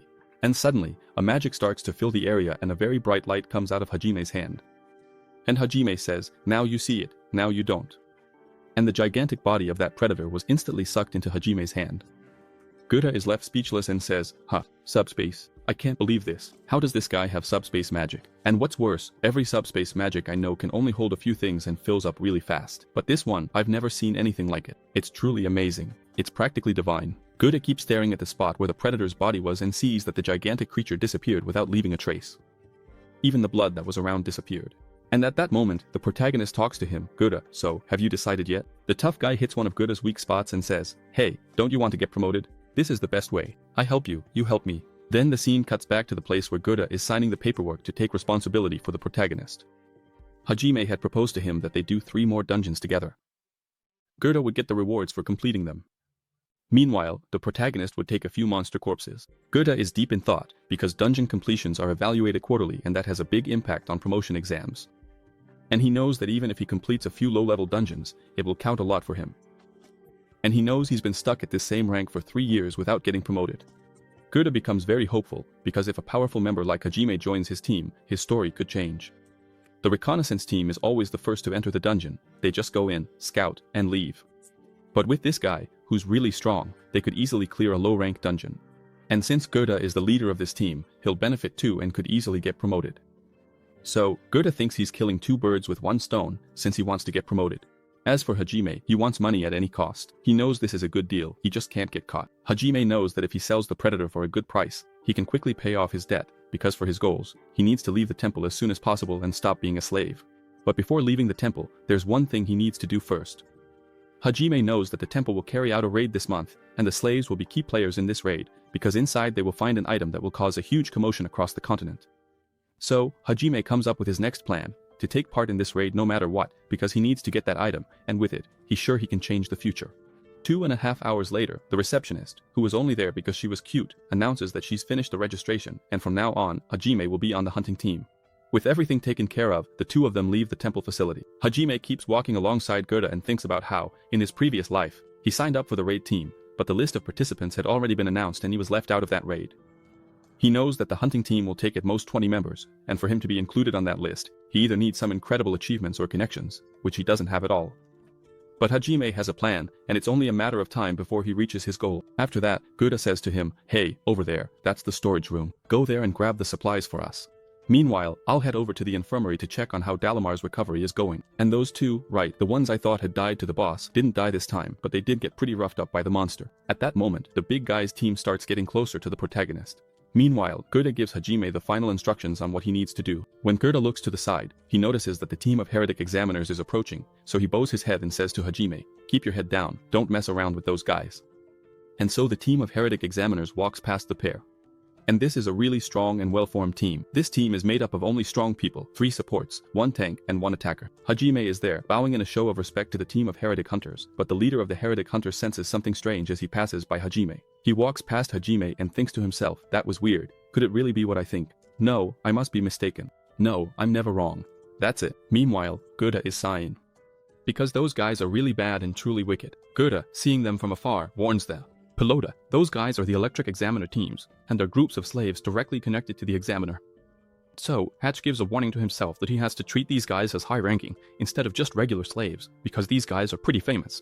They ignore any procedure and treat anyone however they want, for no reason at all. So be very careful around them.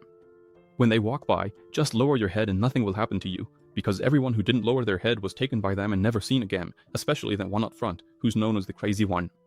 His name is SAA, and this guy is really evil. He only joined the electric examiner team because killing people is all he does there. And this guy never lets go of a target once he sets his eyes on them, he only stops after he's finished them off. That's how crazy he is. Then he says, "Hey, you, what's your deal?"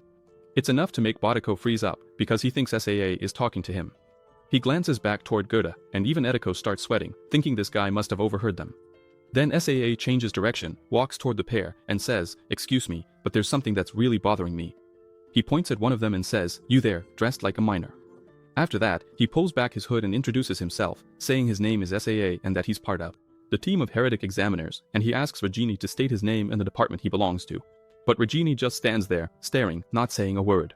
For about 2 seconds, they're face to face. Then Gerda speaks up, "Sir, this is my friend, his name is Regini, and he just got transferred to my team. If there's any problem, I'm his leader, I can." At that moment, SAA cuts him off and says, "Shut your mouth, you worm. Nobody asked you, I'm not talking to you." After that, SAA starts giving off a really strong killing intent toward Gerda, and Gerda starts stammering because that guy's murderous aura is seriously intense. After SAA says that, even Wet's knees start to buckle, while the protagonist remains standing in his position, completely unaffected by that killing intent. So SAA keeps watching the protagonist even more closely, and now he's certain, now that he's standing right in front of the protagonist, he has no more doubts. He thinks to himself that no one else would have noticed this, but he, SAA, is known for having extremely sharp senses, and now, in front of this bastard, he's sure that this guy isn't just some ordinary miner. He's a high-level expert. SAA finds all of this very strange, because this guy is dressed like a miner and was transferred to the hunting team, which means he was originally from the mining team. But every slave who arrives at the temple, both strength and magic. And anyone who doesn't have either is put on the mining team, but when a slave stands out in strength or magic, they're moved to the hunting team. He keeps wondering how a high-level expert like this ended up on the mining team. Something's not right here. Then he says straight to the protagonist, "Hey, this is really suspicious, your story doesn't add up." Right away, he draws his sword, and the other 4 immediately pull out their weapons too, so in a split second, the protagonist is completely surrounded by all 5 of them. SAA knows the protagonist is an expert, but not so powerful that he couldn't be captured by them. Then the blonde guy with the wicked look says he's going to ask the protagonist a few questions. He tells him to answer honestly and calmly. At that moment, the protagonist is thinking, what is this? Who does this pathetic son of a gun think I am? Why is this guy acting so cocky with me? But he actually likes it, he thinks this could work out well for him. And we start to think that maybe the mad dog really will help him, and SAA starts to smile and says, like I said, right? Just answer honestly and calmly. The protagonist just keeps watching the situation, surrounded by the 5 members of the heretic hunters, who are known for being extremely brutal.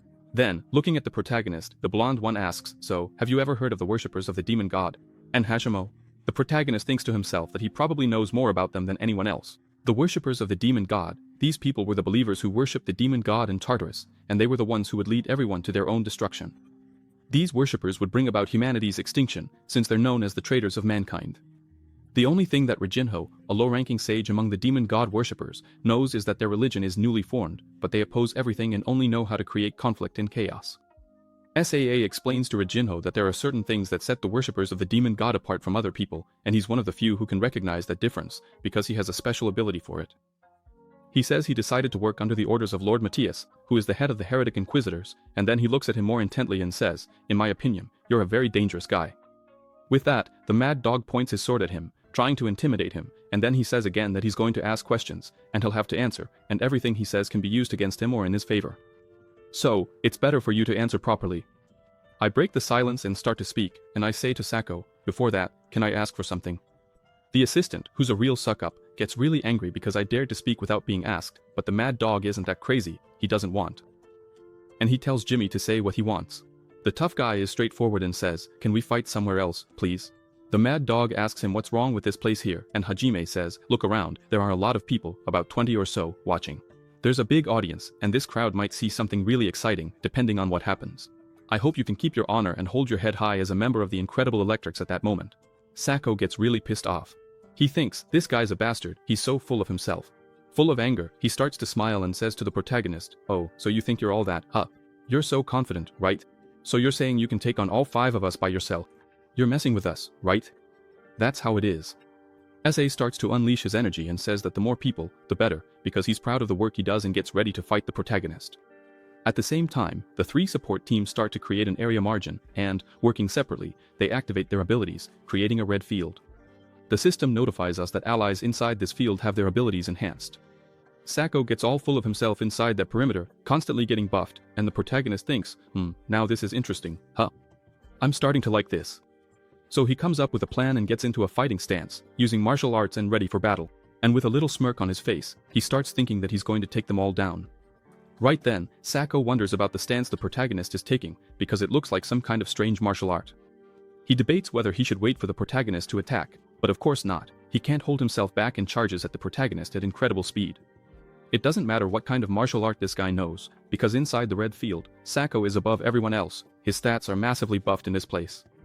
So, with a smirk, he rushes at Rajim and uses his acceleration ability to try to finish it in one blow, but he throws a strike, 23-45 to 20-50 and 10. 5-22 and the protagonist defends them all with great skill, and looking at my stability, it looks a lot like skill, the way he moves his hands. Meanwhile, Sa continues attacking and realizes that something is wrong, because this guy is dodging all of his blows very easily, and so he tries to pierce his own neck, but the sergeant only dodges and defends with his hand, creating an opening, and the protagonist's hand looks more like a razor, because he only has time to duck while the protagonist's hand rips ketchup off his forehead. After that, Sako does a backflip somersault. But Sako is a very experienced warrior and doesn't stay still, and the moment he falls to the ground he already AV. He comes at the protagonist from above with a really powerful counterattack, trying to break the protagonist's leg, and with a sly little grin, he thinks it finally worked. Now this nightmare is over. But when he hits the protagonist's leg, something unexpected happens. He doesn't sell it, because it wasn't supposed to be like this. This guy's leg is so hard it feels like hitting a metal pipe. I hit it and almost broke my own leg. At that moment, he starts landing a series of normal punches, one after another, and Sa gets pummeled so much he doesn't even have time to speak. He keeps saying, like, look, it hurts, this time it really hurts, and Sa really feels it, because ketchup starts coming out of his mouth. And the beating was so intense that even his weapon fell out of his hand, because the pounding was really that brutal. The worst part is, he was warned it would get ugly if he tried to pull that off in front of so many people. Now Sa is on the ground and the protagonist is standing tall, victorious after completely crushing him with his fists. At that moment, Ed says, hey, guys. On your right. And the protagonist just glances out of the corner of his eye and barely has time to defend himself because the Star of Tomorrow was thrown at him at an incredibly high speed. The protagonist is really tough, and he's also very strong. His reflexes are sharp, and so is his body. So, the Morning Star throws him backward, but he didn't break any bones and defended himself with great skill. And that huge, muscular, bald guy starts using the Morning Star again, getting ready to launch a new attack. And Hajime keeps watching the whole battlefield, since he knows he's fighting against 5 opponents, and the big guy says to Hajime, "Hey, come play with me too, it's my turn now." And Hajime says, "Wow, you really are a tough guy, huh, you can even talk. Hey, try talking to the others too, otherwise they're going to think you're just a pet of that guy lying on the ground over there, see?" And the big guy curses Hajime out and throws the Morning Star at the protagonist again. And the badass had already been hit by that weapon before, so he's not just going to stand there waiting to get hit again. The Morning Star makes a huge hole in the ground and destroys the floor, sending rocks flying at all the onlookers watching the fight. And with those big rocks, if they hit you, you're done for, huh? Gerda is standing there frozen because he knew the protagonist was strong, but he didn't know he was this terrifyingly strong. He looks down and sees that the mad dog was defeated with ease. Previously, he had only seen the protagonist fight monsters, but this strange martial art he's using now seems incredibly powerful. Meanwhile, the Morning Star keeps smashing up all the ground around them and still hasn't landed a single hit on the protagonist. And the protagonist manages to defend himself both from the Morning Star's attacks and from the debris flying his way. And the protagonist is so strong and agile now that the last time the big guy throws the Morning Star at him, he stops it with his foot. Gerda is really happy, because if Hajime wins like this, in such a humiliating way for Mad Dog, he won't even be able to report it to his superiors and ask for Hajime's arrest, since that would be an even bigger humiliation for him. So Gerda is back there, just cheering, because if Hajime wins, they won't have to answer for anything. But if he loses, both of them will definitely be arrested. So, go Hajime, go Hajime. Suddenly, one of the priests there starts laughing and says it's a shame, but it's already over. And Gerda says, "Why?" "What?" That guy who was analyzing the fight says that while Hajime is blocking and dodging all the attacks with his godlike reflexes, the problem is that too much time has already passed and it's probably time for him to activate that ability, and then the chains start to change color. And now, it's not the Morning Star that goes after the protagonist, but the chains themselves. When the protagonist least expected it, both of his hands were already bound by the chains of the Morning Star, and the big bald guy gets all full of himself because he managed to tie up Hajime's hands. The guy who's watching says that as long as the red field is active, everyone there will get a lot stronger, and that guy who's already strong will become insanely strong. Then, the big guy with the chains yanks Hajime toward him with all his might. However, Hajime resists the pull and isn't dragged by the big guy. He's standing there, staring down the big guy from the Morning Star, when suddenly, a huge slash comes flying across his back and he doesn't even have time to react. The guy explains that everyone inside the red field gets even stronger as time goes on. With every passing second, they get stronger than before, and a lot of time has already gone by. So everyone there is extremely strong and extremely fast. And we see that Sako has already woken up from his little nap and is even faster now, since he managed to slash the protagonist back in the blink of an eye. He starts laughing, saying the game just ended and his blade is covered in the protagonist's blood. At that moment, Mad Dog tells Hajime that he should have kept quiet and begged for his life, and also asked to be taken prisoner. And Sako threatens the protagonist, saying he's going to make him regret the decision to go up against his team. In an earlier scene, the chains had disappeared from Hajime's hand, but now they're still there. Meanwhile, Mad Dog gets ready for an even faster attack, and by using the accelerate ability inside the red field, he charges at the protagonist at incredible speed, looking like a projectile. He starts bouncing all over the place at extremely high speed around the protagonist, who's standing in the center of the red field with his hands tied. And Mad Dog starts to smile, because he knows victory is certain. He asks the protagonist, "How about this?" Because he's sure the protagonist can't see anything, not even where he is. At that moment, Mad Dog starts to toy with the protagonist and slashes one of his cheeks while moving at incredible speed around him. In the midst of that whirlwind, he tells Hajime that all his abilities have been increased by 80% and he knows victory is certain, that Hajime can't do anything, because his speed is truly overwhelming. And so Mad Dog says, "Die while I slice you to pieces." He keeps slashing the protagonist little by little, and a lot of ketchup comes out of the protagonist's body from the many new cuts made by Sako. And Sako, full of malice, keeps smiling and charges at the protagonist again. But this time, it looks like a comet is coming straight at Mad Dog, and he doesn't even have time to react and says, Take this." He takes a punch with both hands coming down from above, which feels more like a sledgehammer hitting his head. And the protagonist didn't just throw a regular punch, his punch was infused with mana, and Mad Dog really felt that blow. That hit was so strong that Mad Dog's head was slammed into the ground, and the area around him was shattered by the power of the protagonist's blow. And the guy from Morning Star is just standing there, doing nothing. Meanwhile, Sako gets his lights knocked out and starts to fall to the ground. But the protagonist doesn't let him finish falling. In a really humiliating way, he grabs him by the hair and says, "Come here, girl. I'm going to teach all of you a lesson." And then he knees him in the face so hard that if it were me, I would have died 5 times over. Hajime says to them, "Hey, what's your problem with teamwork? You guys are terrible." And so the little dog grabs his broken nose. Now, he's been completely humiliated by the protagonist, but he's tough. He still hasn't passed out and keeps wondering how this is possible. His speed had increased by 80% and he was really fast. But none of that helped. This guy really is a monster. And finally, the blonde guy falls to the ground because he can't take the beating anymore, since that last hit was really powerful, and Hajime starts to explain his team's flaw. He says, "Weakling, while you keep flying around me like a fly, the guy from Morning Star can't attack because you keep getting in his way." And looking at the one on the ground, he says to him, "If you want to brag about your speed, you at least need to work with a better tank." At that moment, the big guy starts cursing at Hajime and pulls on the chains, calling him a bastard and says to him, "Come here, come to me." However, the protagonist doesn't want to go and resists the pull that's being made inside the red zone. Hajime says, "Hey, now it's your turn." And then the protagonist's body starts to emit a lot of mana and Hajime says, "Oh, you bastard, I'm going to teach you a lesson." With that, the protagonist starts to free his hands from the chains that were holding him before. And the protagonist says, "Hey, why are you bothering me from a distance? You're a tank. Tanks aren't supposed to stay back there, you're supposed to be up front. Are you by any chance afraid of hand-to-hand combat? Are you scared? Huh?" Now, Hajime starts to use his strength and pulls the big guy toward him. He thinks to himself that if, in his first life, his team acted like this, he definitely would have taught each of them a lesson, because the problem with this team is the lack of coordination.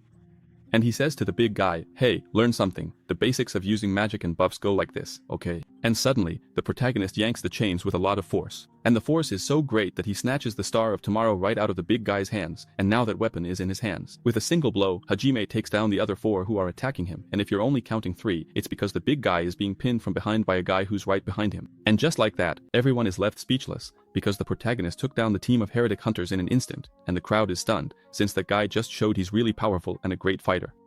At that moment, the protagonist turns around and says, "Hey, what's up? You haven't passed out yet." And Sako says, "Hey, who are you? Who are you? Answer me." And the tough guy mocks him and says, "Ha! I thought you were going to ask something more interesting. Is that the only question you had in mind? Was that what you wanted to ask me? Look, unfortunately, you're way too weak. You don't deserve to hear that answer. For me to answer you, you couldn't be like this, crawling around like a dog." And so, the tough guy, feeling triumphant, turns his back and walks away, because that guy really did help him. The mad dog is a true friend. Nearby, on the rooftop of a building, someone was watching that fight and is completely stunned, because it can't be. This guy, I recognize those martial arts techniques. Could it be that he sent this guy here to us? And we see that the one thinking this is a tall, red-haired guy. And everyone in the audience is left speechless, because they couldn't understand what just happened. They keep asking themselves, what was that? The protagonist walks away triumphantly, while Sako is left sprawled out, completely beaten up and unable to even move. The beating was so bad that he's in a lot of pain, but the humiliation was even worse, and he just wants to disappear from embarrassment, since everyone saw that the Aresh Hunters team got wiped out by a minor, who's just a beginner. Sako can't even walk, but his mouth won't stop. From a distance, he keeps yelling at the protagonist that he's going to kill him, and Hajime, with a little smirk on his face, thinks to himself that this guy is really loud, doesn't know how to lose quietly. But at least with this, Hajime accomplished the first step of his plan, which was to get attention. But there's a problem. When that guy hears about this, Hajime still doesn't know what's going to happen. And so, the tough guy keeps walking to a place by himself where there's no one around. And he keeps thinking that it's only a matter of time before his plan is completed, and that person starts investigating him because of the martial art he used. After that, the tough guy starts thinking about the next step. But suddenly, he feels as if his life is slipping away. And so, he falls to his knees on the ground, because all his strength is gone. He's so exhausted that he can't even move a finger. And this sudden tension and bodily pain has only one explanation. It's mana freeze. And the system tells us what this mana freeze is. It's a side effect that happens when you use up all your mana, when it drops to 0. If you spend it all, you get this mana freeze. It's a little worse than Chava's fainting spell.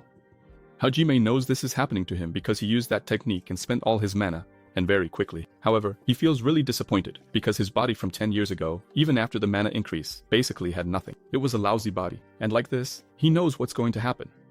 And in the sky, a purple vortex starts to form, because now it's time for the harvest. And from the sky descends an entity holding a huge plum bob in its hands. That being positions the plum bob above Hajime's head and begins to introduce itself. He says that he is the spirit Sherlock, and he is there under the authority of the god of lending, the god Usura. And so, he extends his hand toward the protagonist and confirms that his mana has dropped to 0. So, since the god Usura had lent him the Iron Wall ability, and he received it as one of the 9 privileges. Iron Wall, which is extremely overpowered, does have a drawback. If your mana drops to 0, it starts the collection process. The Iron Wall ability is basically a cheat, because it doesn't just boost your defense, it also increases your resistance. And Hajime gives us an explanation, complete with a drawing, about the Iron Wall ability. He explains that while using this ability, fatigue and damage are accumulated as a kind of debt. So, when the user's mana for this ability hits 0, all the accumulated damage comes back to them like a debt. and they're the lone shark coming to collect. And since everyone takes a lot of damage over the course of their career, the damage that comes back to them is practically fatal. And many adventurers use this overpowered ability to explore even more dangerous dungeons. However, this is a trap, because if the dungeon is at a much higher level, the person's mana runs out quickly. And so, the cute and charitable god of loans, Usura, bestows this ability, which is a double-edged sword. And this god feeds on human destruction because he wants to collect all the accumulated interest, and that increases his power. And Hajime keeps thinking that he's sure Usura was drooling while he was fighting, because he's a damn half-assed god. And so, it's shown to us that Usura really was watching, and he was pretty excited.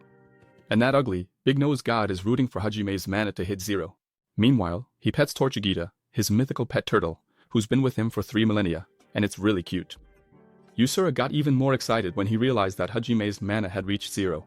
So, it's time for the collection. And so, while petting his turtle, he sends his herald to bring the long-awaited collection, and then Sherlock throws the plumb line up and activates his magic, because that's when the calculation of the accumulated damage the skill user has taken begins. The plumb line, which was already the size of Hajime, becomes colossal because the damage Hajime took is truly astronomical. He didn't feel anything at the time, but now it's all coming back to him with interest, and the plumb line grows to almost 6 meters. And so, to make things even more exciting, the lone herald starts counting. 10, 9, 8, and our protagonist's body is extremely heavy, unable to move. However, he knows that the only way he'll get out of this alive is if he manages to move, even just a little. With a tremendous amount of willpower, he tries to move, but none of his body responds. And the countdown continued. 7, 6. At that moment, the protagonist throws himself to the ground because his body is really heavy and he can't even hold up his own weight. And he hears his little friend singing, "I'm gonna eat you, I'm gonna eat you, I'm gonna eat you, I'm gonna eat you, I'm gonna yay." The protagonist definitely doesn't want to be eaten by anyone. At that moment, he rips his bandages off with his teeth because he didn't come this far just to give up. And so, the protagonist, who's really clever, has an emergency mana recovery potion hidden up his sleeve. A tiny little vial. It's almost like Paimon, emergency rations. If you get the reference, leave a comment. The debt collection is underway and there are only 3 seconds left before the protagonist is crushed by the damage debts he's racked up. And Zura is pretty happy, because he's a very friendly and cute god. He doesn't look anything like a demon. Anyone who says he looks like a demon is lying. The weight of the loan drops at incredible speed, infused with mana, to completely crush Hajime. But our guy, in a last act of desperation, uses his teeth to pull the cork off that little vial and manages to drink a single drop of mana recovery. But it's already too late. The weight crashes to the ground with full force, crushing everything. That's a lie. For sure, Hajime is going to have to play in his underwear, because this time it was way too close. The amount of mana in his body went up to just 1, and so, the weight of the interest pauses its crushing, and the agent of usury says to Hajime, "Well, since you have 1 mana, we'll postpone the collection for next time, okay? See you next time." And at that very moment, he disappears into the sky and Hajime breathes a sigh of relief, because this wasn't the time he was going to get dragged away. But the protagonist knows about my sneaky trick, and he starts to smile. Oh Zura, you underestimated me, didn't you? I made a fool out of you, didn't I? You thought I wasn't ready? Of course I'm ready. You messed up, you got a taste of my soul, but I'm still going to rack up a lot of debt. I'm not going to pay anything. Hajime explains that he lived alone after all of humanity was completely wiped out. He lived on our planet for almost a whole year by himself, and so, he became an expert at surviving against disability. Because he fought dragons alone, fought demons alone, and Hajime tells Yuzura that for him, it's not at all hard to avoid being harvested. Hajime even tells Yuzura that his ability is the best there is, because as long as he keeps a little mana, there's no better ability than this one. And so, lying on the ground, completely exhausted from the lack of mana, the hero starts thinking that this ability, Iron Wall, used to cost 500 gold coins, which was basically a fortune, but this time it was given for free by that god, and so, he thanks his friend. Thank you so much, Yuzura. You're a true friend. And Hajime, with the biggest smile on his face, thinks that if it weren't for Zura, he wouldn't have access to this overpowered ability for years to come. And then he flips Zura off and tells him to go to hell. You son of a fruit. Zura gets so mad that the mythical turtle lady he was holding gets crushed to pieces without mercy. So, please, in honor of Tortuguita, type F Tortuguita in the chat. Not just F, okay? Type F Tortuguita. The scene shifts to some time later, and Hajime is lying in bed, just waking up, and he wonders, did I lose consciousness? What am I doing here?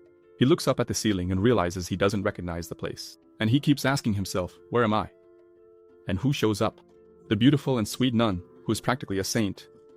And she says, hey Hajime, did you dream about little angels, huh? You're so cute.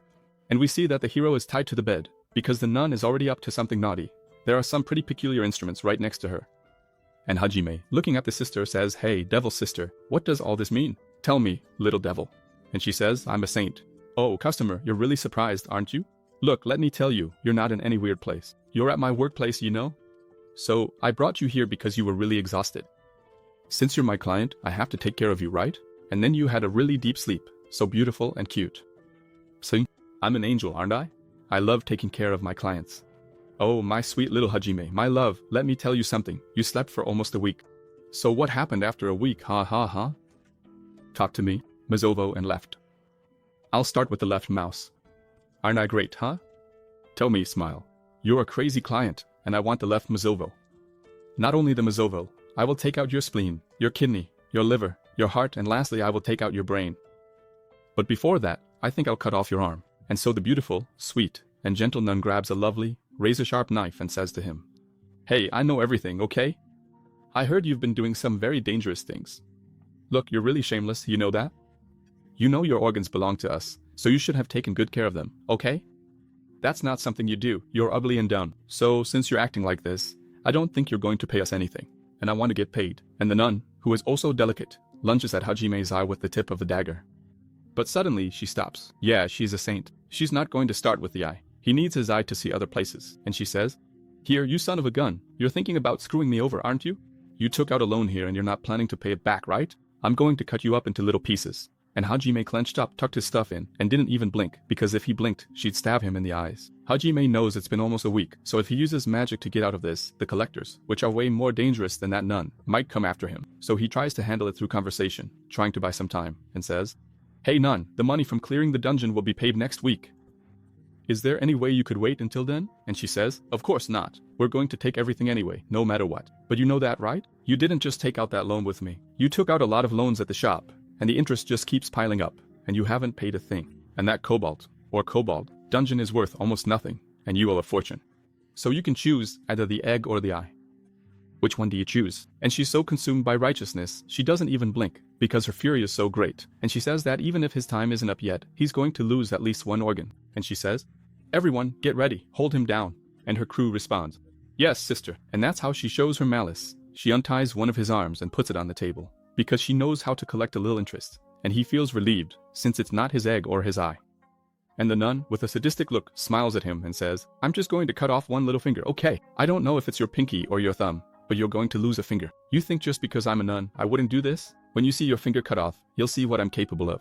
And at that moment, Hajime, who's super strong, I don't know why he can't pull his hand away, but it's because he's following the script. He says, Sister, wait a second. And then he keeps trying to remember her name. What was her name again? I met her in my past life. What was her name? And the holy nun says, Guys, go ahead and cut, okay? Don't wait any longer. And Tiko, the sugarcane cutter, who only works cutting sugarcane, told Hajime not to move, that he's going to try to cut just the middle finger of his hand with a single strike, so he should stay still right there. At that moment, Hajime, who was screaming, clenches his teeth and tries to remember her name, and then, biting his lips a little, he remembers the nun's name. He opens his mouth and says, Hot nun, come to me. And she says to cut off his whole hand just because of what he said, and then, quietly, he said her real name, which isn't that one.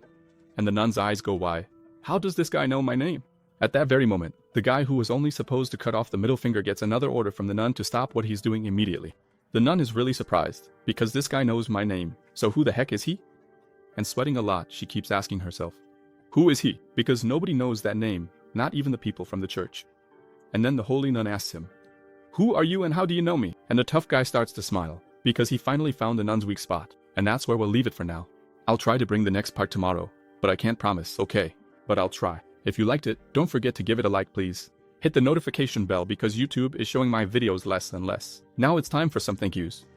A big thank you to my boss, Decan. Thank you so much, boss Decan. Really, thanks a lot, I really appreciate it. And a huge thank you for the Pix contribution from the always present Carlos Eduardo Senor Machado. Thank you so much, Carlos. Seriously, thanks a lot, man. Part 2 isn't even out yet, and I'm already working on Part 3. So let's get to Part 3. The devil's sister is really scared, asking who he is, and the fit sugarcane cutters notice she's upset and say, Sister, what's wrong? With an angry look on her face, she tells them, Hey, you two, get out of here now. And they were like, Huh, what? And the sister starts screaming and throwing a fit. I already told you bastards to get out of here. Get out of here. And so the two sugarcane cutters leave quickly, since the sister is really mad. But after they leave, the devil's sister realizes she's alone with the protagonist. So then, since he's tied to the bed, she climbs on top of him and, No, that's not what she did. She didn't do that. She says, Hey narrator, stop messing around and get on with the story. And so the sister gets really close to Hajime and says, Hey, how the heck do you know my name? And he, smiling, answers her, Well, how could I not know your name?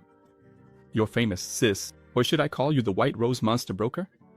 The Devil's sister is a pure, saintly, beautiful, and cute sister at the Temple of Light, and her name at the temple is Anna Primrose. But this crazy girl has two personalities, and the other one is that hottie over there. Whoever wants her, go ahead, I'm out. Her other personality is the White Rose Monster Broker, and she has connections to the underworld and deals in trading corpses. And she also sells equipment and information. Everyone knows that the equipment provided to hunters is low quality, so if they don't go to the black market to buy better gear, there's no way they'll be able to clear the dungeons. And Hajime knows that it's through this woman that he'll get the equipment he needs. So he talks to her. Hey sis, I was just coming to look for you. He tells her that he's really happy she caught him off guard.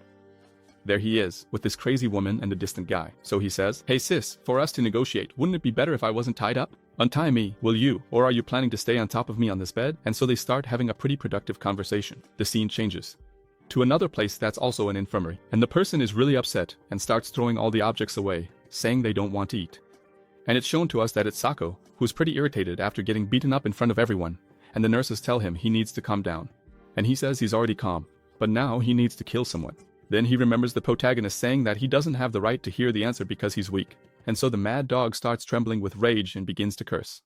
Consumed by hatred, he says out loud that he's going to kill that bastard, but this time he's going to tear him to pieces and make him feel agonizing pain. Suddenly, someone enters the room and says, hey, what's all this commotion? Whose brilliant idea was it to start a fight in the hospital? Speak up. And Lauren looks to see who dares to talk to him like that, and when he sees him, he almost loses his voice and says, and the Mr. Need? Is that you, sir? And so Lauren tries to get up and says he didn't even notice him coming in. He says, no, it's fine. Stay lying down. And then Need starts to smile, very calmly, and then he says, hey healers, you can go now, okay? I'll take care of this. Bye. And he says goodbye to the healers with a big smile on his face, and Need says to Sako, so I heard stories, lots of stories about what happened to you yesterday. And Sako says to him, Chief, I ask for your forgiveness. I made a mistake, but what happened is something you don't need to worry about. I'll take care of it. Need puts a very sharp knife in his own mouth, and Sako is left speechless. However, his chief, Need, stops the move and doesn't go through with it. And that's how a pretty friendly conversation starts, and Need says to him, you said I don't need to worry. Are you an idiot? Every single person I passed on my way here told me what happened. The story was completely humiliating, and on top of that, I've been hearing people talk about it all night long. And now you, like a little puppy, come and tell me I don't need to worry? You've got to be kidding me, right? So, Lord Matthias always told me one thing, never do anything to embarrass the heretic hunters. And then Mead gets even more serious and says to him, but you dared to get beaten like a dog in front of everyone. You're nothing but a useless dog, nothing more than that. And Sako, with a very sharp knife in his mouth, starts to sweat because he knows his boss is really cruel. And Need yanks that knife out with a lot of force, and ketchup splatters everywhere. And Need tells him that the only reason he's getting out alive is because of the things he did in the past. And Need recommended him for this position because some time ago he managed to find worshippers of the demon god. And Need goes on, saying that he thought Sako had a special talent. But after 6 months, you only found 2 worshippers of the demon god. You killed 26 people, and only 2 of them were worshippers of the demon god. Upper management is very disappointed in you. They keep asking themselves, how much longer do I have to put up with you? And now, you bastard, you turned our sacred department into a laughingstock. And we became a joke to everyone when you got beaten up in front of everybody. And Sako starts crawling and begs for mercy. He asks for just one more chance, promising that this time he won't fail. And so, begging for his life, he says he'll do anything, that you can ask him for anything and he'll do it, because he just needs one more chance. And so Sako, prostrated at Need's feet, begs for one more chance. And Need gets really close to him and says, listen, those who aren't mermaid shame, I want you to kill all of them, and then I'll decide what I'm going to do with you. Do you understand? And Sako knows that if he can't even do that, they're going to strip him of his condom uniform and he'll go back to being a minor. After that, Need throws a package to him and says, here, use this. And the mad dog is a little surprised, because not only is he getting another chance, but now he's also getting help. Right away, he unwraps the gift and starts wondering, what is this? He wonders if these are tools of a worshipper of the demon god. And so he says, Mr. Need, isn't this? And Need replies, that was in the room of the worshipper of the demon god. Do you remember? The one you captured that time? So, it's up to you to decide whether you'll use it or not, but it will definitely make you stronger. And Need gives him another ultimatum. Hey, mad dog, you don't have the luxury of time to decide how you're going to carry out this task, so your life depends on this. Make a decision you won't regret. And so, the mad dog knows that this time he can't fail, because if he does, he's done for. After Need threatens him in several ways, he leaves the room and leaves the mad dog slumped on the floor with his last chance. Sako is known as the mad dog, but in the past year alone, he killed 26 hunters. And he knows that if he goes back to being a miner or just a regular hunter, he'll definitely end up dead. because all the other hunters will finish him off as soon as he loses his status. The mad dog starts to smile, because he got one more chance, and he's not going back to being just a common slave. And so, this psychopathic killer is free to kill again. He holds that demonic orb tightly, because that's his last chance. He climbed up from hell, rising through the ranks, and now that his life was finally getting good, he got knocked down like this, and Sako promises not to waste this last chance. And with a very demonic aura, he keeps thinking that he can't let it all end here, because the one who's going to die isn't him, it's that bastard who humiliated him. Meanwhile, Need, who is already walking down the hallway, starts to hear the loud, maniacal laughter coming from the mad dog, because that psychopath is full of bloodlust and is going all out against the protagonist. In that hallway, there's another guy, and Need says to him, "Hey, keep an eye on him, okay? Make sure he doesn't cause us any trouble." And the mummy replies, "Yes, sir. I won't let him step out of line." And he tells the mummy that people have to be objective and deliver good results, because otherwise they'll be tossed aside just like the mad dog back there, who's now just a disposable pawn. And then Need starts talking. Talent. That guy doesn't have any talent at all. He's a joke. He doesn't even know the real reasons we accepted him. And then the mummy says, "I should thank the mad dog, because thanks to all the trouble he's stirring up out there, people have become less suspicious of us." Need laughs a lot at this, because that guy who's supposed to be useless is actually being pretty useful to him. Need's plan is just that, to infiltrate the upcoming raid and grab all the loot from that big dungeon. And on top of that, they plan to get rid of the captain of the Knights of Time inside the dungeon. And with that, he intends to take control of even the third temple of light. All of this is in the name of the demon god. And we're told that Need is a disciple of an official worshipper of the demon god. This mission in the raid is so important that it will even change the leadership of the religious order of the demon god worshippers. And Need knows he can't allow anything to disrupt the cult's plans. And after that he talks to the mummy. "Also, I want something else. I want you to go after that guy." And the mummy says, "Huh? Are you talking about that guy? The one who beat up the mad dog?" Need explains that the guy was using martial arts techniques from their school, and he tells the mummy, "You know, right? The only people who know that technique are a master and the four of us." So Need starts thinking, could this guy have been sent by the master? But there's something really strange. If he had been sent by the master, he would have had to contact us in a more proper way. So now Need suspects the protagonist. However, Need is very cautious, because he knows that if he approaches that guy carelessly, he might leak information. So, he's going to send his cannon fodder Sako to check out who that guy is. And so, Need puts his hand on his sword and thinks, if I find out that guy isn't one of ours, I'll kill him myself. So Need has this little smirk, and he even kind of looks like the protagonist with different hair. He keeps thinking that he just needs to eliminate that guy, and then nothing will get in the way of the demon god's cult's plan. The scene shifts to the holy nun, the devil's daughter. And she's there, all confused, thinking she doesn't get it, because she thought this Hajime guy was just some lunatic. But now that he pulled a giant predator's head out of subspace, she realizes it's the opposite, that this guy is amazing. And the badass says, "So, did you like it?" And she even starts drooling. She says, did I actually like that? Ha ha ha ha ha. But she quickly pulls herself together.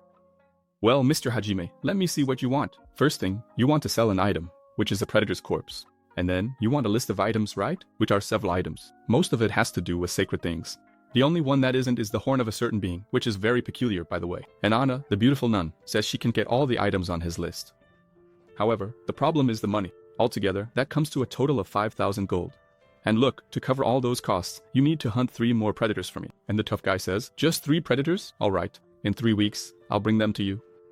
So make sure to prepare the items I'm asking for, okay? Thank you very much. Deal done." And then, he looks to the side and says, "But first, I want that over there. That thing back there." The scene shifts to a very peaceful place, and I don't know whose house that is or who it belongs to. All I know is that inside are Prota, Dale, Ma, and Gerda. They're all eating. And this one here without a helmet, and very friendly, is Gerda. He says, "Look, I know we've already met, but you've only seen us all geared up. So let's introduce ourselves again." And so he says again, "My name is Gerda, the team leader. That one over there is our team's tank, Ma." And a friendly Marco says, "Nice to meet you. And this blonde guy is Dale, but he's only been on our team for 3 months, though his skills are really impressive. He's really good." And Dale has a serious look on his face. I don't know why. And so, Gerda introduces the protagonist to the other two, saying this is Ricardo Regima Cartoy, the tough one, and he's the newest member of our exploration group. And the only one happy there is Gerda, who says, "Alright, everything's good, right? We've all met each other, so let's drink."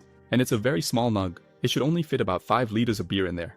Warm beer, of course. After saying that, Gerda realizes the mood in the place is really awkward. No one says a word, and he looks at everyone there and thinks they should at least say something, because this guy, Hajime, is pretty much our future. And Ma isn't very good at making conversation. And after looking at the protagonist, he starts thinking that Hajime doesn't like him. And he thinks maybe it's the welcome, which was really simple, because they're poor and don't have much, and on top of that, everyone there is pretty deep in debt and couldn't afford anything expensive. At that moment, the protagonist breaks the ice and says, "Hey, let me say something first. Personally, look, I wanted to tell you guys." And then, the protagonist puts his hand behind his back and starts to pull something out. Dale and Marcos get really alert because they don't know what the protagonist has hidden. The tough guy slams a bottle on the table and says, "Hey, I don't drink what you guys are drinking. This warm horse piss. This right here. Look, this is the good stuff, huh? You take one sip and you're already drunk. This stuff goes by a lot of names. Birds won't drink it. It spits fire, little crack shot. And if you take a sip of this, you'll be full of courage, smiling all day long, drunk as a pig. So are you guys just going to want a little sip? Or are you going to help me finish this bottle?" Hey, everyone's eyes start to shine, and they all swallow hard. They ask the protagonist, "Hey, how did you get your hands on this? There's nothing in this little town. Back in my town, we call this crazy water piss. Some people even call it Maria Luca. Drinking alcohol is a luxury that slaves can't afford. But that bottle full of good cachaca, he got it from Rosa Branca, who sells everything on the black market." So he says, "All right, let's finish off this bottle. Go ahead, take your first shot." And everyone comes up with their glass. And now, the glass is small, okay? And the guys are thinking, "Man, this Hajime guy, he's really nice, just like I thought he would be." But actually, they hadn't thought that at all. And Hajime, while toasting with the three of them, is thinking that he's going to build a really positive relationship with these three guys. He knows that through these guys, he'll be able to pay off his debts and also make a name for himself to join the big raid that's coming up. Marco, after drinking his first glass, is already tipsy and says, "Man, I love you, I love you." And Durda, who is also drunk, "I doubt you love him more than I do, huh?" The protagonist thinks to himself, since he already knew Gerda from his past life, he knows how to deal with him. Because Gerda is a good warrior, he just needs a teacher, and Hajime will be that teacher. After that, he looks at the other two, since he doesn't know them, because in his past life, they had died to the predator. So, the protagonist keeps thinking whether he should get rid of these guys or try to work with them. Meanwhile, Marco keeps drinking and can't even stop, because it's just too good. Now Dale is really suspicious. He just took a small sip and keeps eyeing that drink with a lot of doubt. And the protagonist, who doesn't get drunk easily, after looking at the two, knows he has plenty of time to decide whether to get rid of these guys or keep working with them. But he knows that when it comes to humans, they always side with whoever fulfills their desires and needs. There are people who are really easy to please. They only care about money. And then there are others who only want results, only care about success. And there are some who just want to be flattered, who want a bunch of yes men following them around. I think I'm forgetting one, huh? Oh, there's that guy who only wants women, preferably elves or you. But Hajime knows there are always exceptions to the rule. So he's going to watch and see what these guys really want. And Hajime, taking another sip, notices that Dale is pretty upset. But the protagonist isn't exactly nice to someone who keeps trying to challenge him all the time. And Dale keeps staring at the protagonist, but he doesn't realize he's in trouble. If he slips up, the protagonist is going to surpass him. Dale remembers what happened before the protagonist arrived. The three of them are gathered together, and Gerda explains to his group that Hajime is going to be a big help because he's really strong. And he says, "Look, I'm at level 4 and you two are at level 5. And you know, here in the church, the difference in level directly affects how they treat you." Gerda tells Ma to get along with the protagonist. Then Marco says, "Man, I can't believe that guy saved me, saved you, saved Dale, and now he wants to join our group. I don't think that guy is actually strong." And Dale tells Gerda that he's the leader of the group, but he should at least check with them to see if they're okay with the protagonist joining their group. And Dale is pretty suspicious and says, "Hey Gerda, I'm going to be honest with you. That bastard is definitely faking it, because there's no way a minor by himself could defeat a predator. I think he just got lucky, that's all." And Gerda says, "Oh really? So I was the one who defeated the predator. There were only the 4 of us there. The predator died. Who killed it? Me? Of course not, right?" Dale says he's really unhappy with this deal, because if they get caught, they could be killed. Suddenly, a healer walks into the hospital where they are. And so, they start speaking in very hushed tones. After that, Marcos wraps up the conversation and says, since they accepted him, so be it. He keeps the bodies, and we split the reward among the 3 of us. And then the scene returns to the moment when the 4 of them are celebrating with the protagonist. And Dale didn't drink anything, he just keeps stretching, because one of them was bought off with alcohol, and the other won't stop saying how strong this new guy is. But I'm different. I don't trust that bastard.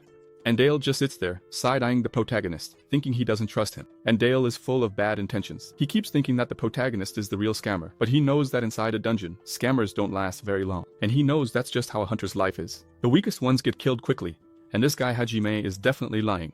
So, tomorrow in the dungeon, the monsters there will teach him a lesson. The scene shifts to near the dungeon, and the 4 of them are walking along that mountain, which is actually the entire dungeon. And the system tells us that this is the city inside the Idalian cave. This city was built hundreds of years ago, and the whole mountain is riddled with tunnels on all sides. Marco is really surprised and says, "Huh, That's so cool. I had no idea a place like this existed, and it's so close, just a 2-day walk from the temple. And Dale asks, so are all those over there the houses where people used to live? This place is really cool. It's so interesting. And Gerda explains that the inside is even better, because there's a complete house, with a living room, bedroom, kitchen, everything you can imagine. And whenever the temple sends people on a mission in this direction, they stay here. Even I stayed here once, but that was a long time ago, back when I was a rookie. And Marcos says, man, leader, you really could have brought me here back then, huh?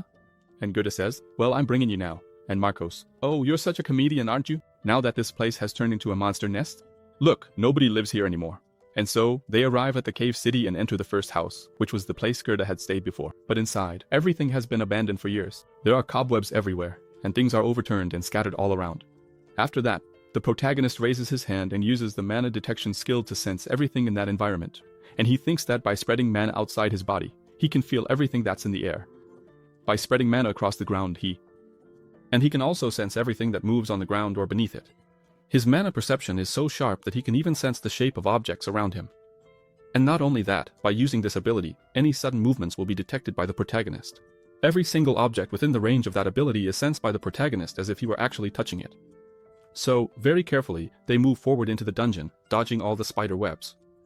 Then the scene flashes back to the past, where the protagonist is explaining to them that there are black metal spiders in that place, and Dale seems scared and says, huh? Are they inside the place we're going to? The protagonist says, definitely, because you can see their signs from the outside. So Hajime goes over the plan again, because to survive in that place, they need to remember all of his instructions very well. And he says, first, we're going to enter from the back, and pay attention, we can't touch any spider web, not even one. And by sneaking around like this, we'll finally reach the hole where the spiderlings are, and once we're there, it'll be really easy. All we have to do is throw a paralyzing potion and then kill all the spiderlings without any trouble. And so the protagonist continues, saying that he'll have to keep his mana detection ability activated the whole time. And he says that the black metal spiders sleep during the day, and Dale interrupts him and says, hey, wait. Let me get this straight. Hey, Hajime, it's not about whether it's hard or not, but how can you be sure there are black metal spiders in there? Because if those spiders are inside, it's impossible for the 4 of us to kill them all, since they're way too strong. And it's explained to us that the black metal spiders are a type of spider monster, with a shell as hard as the metal that covers their entire body. And these spiders, all of them have very high offensive stats, and their defensive stats are even higher. And since no one has come here for a long time, if those spiders really are inside, there must be thousands of them because they multiply at an extremely fast rate. And Dale knows that dealing with an iron spider nest is much harder than dealing with a single adult predator. And he says, look, the 4 of us can't handle this. It's too much for us.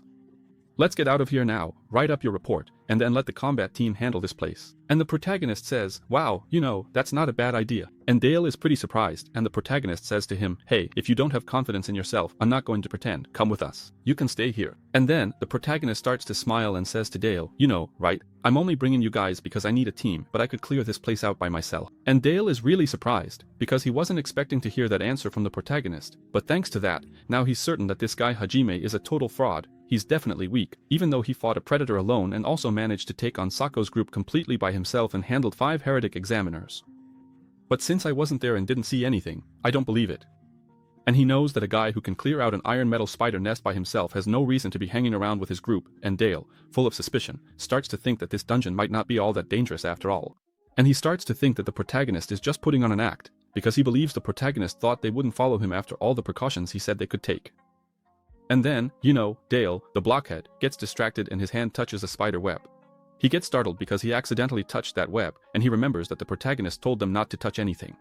He gets really upset because he made this little mistake just by not paying attention. But there's something wrong with this spider thread, it won't come off, which is really weird. Dale starts pulling at it to see if it'll come loose, pulling one way and then the other, and suddenly, in the darkness, several green eyes start to shine. All of a sudden, unable to move, lots and lots of spiders rush toward their prey, which is now stuck on a single thread of theirs, because that stuff seems to stick to your very soul. And then, well, he's in real trouble, because a bunch of spiders are coming at him all at once, and the fastest of the iron spiders jumps on Dale to savor its prey. With all his courage, he starts screaming because his hand is stuck and he can't get away. He's terrified because the spider's attack is lightning fast, there's no way he can dodge it in time. But luckily for him, the protagonist is paying close attention and notices that the spiders are coming. Suddenly, he rushes toward Dale and reaches out his hand to grab him.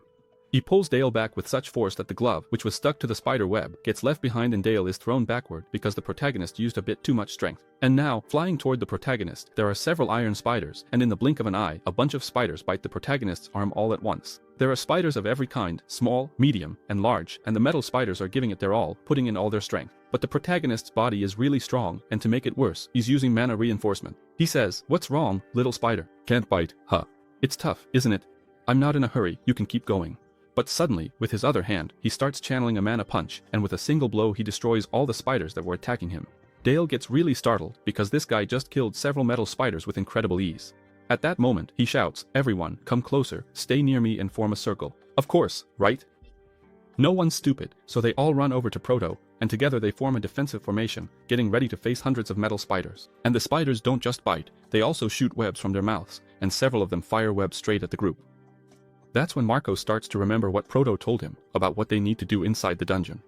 He remembers Proto telling him to wrap his entire hammer with the scarf he's wearing, and Proto also tells Gerda and Dale to take their cloaks and wrap them around their weapons. Proto explains that by doing this, they'll be able to use their weapons to block all the spiders' attacks, because that way their weapons won't get stuck in the webs the spiders shoot. And after a while, Marco realizes that Proto's plan is actually working. Even so, a lot of webs are still getting stuck to the hammer, but Marco knows that these spiders are pretty weak individually. Gerda is thinking, "Man, I've killed so many spiders, after I got past 48, I stopped counting. Are there 100 of them? I can't get a single break, they just keep coming." And Dale is over there yelling at the spiders, telling them to get away from him, but they're all disobedient and keep coming at him.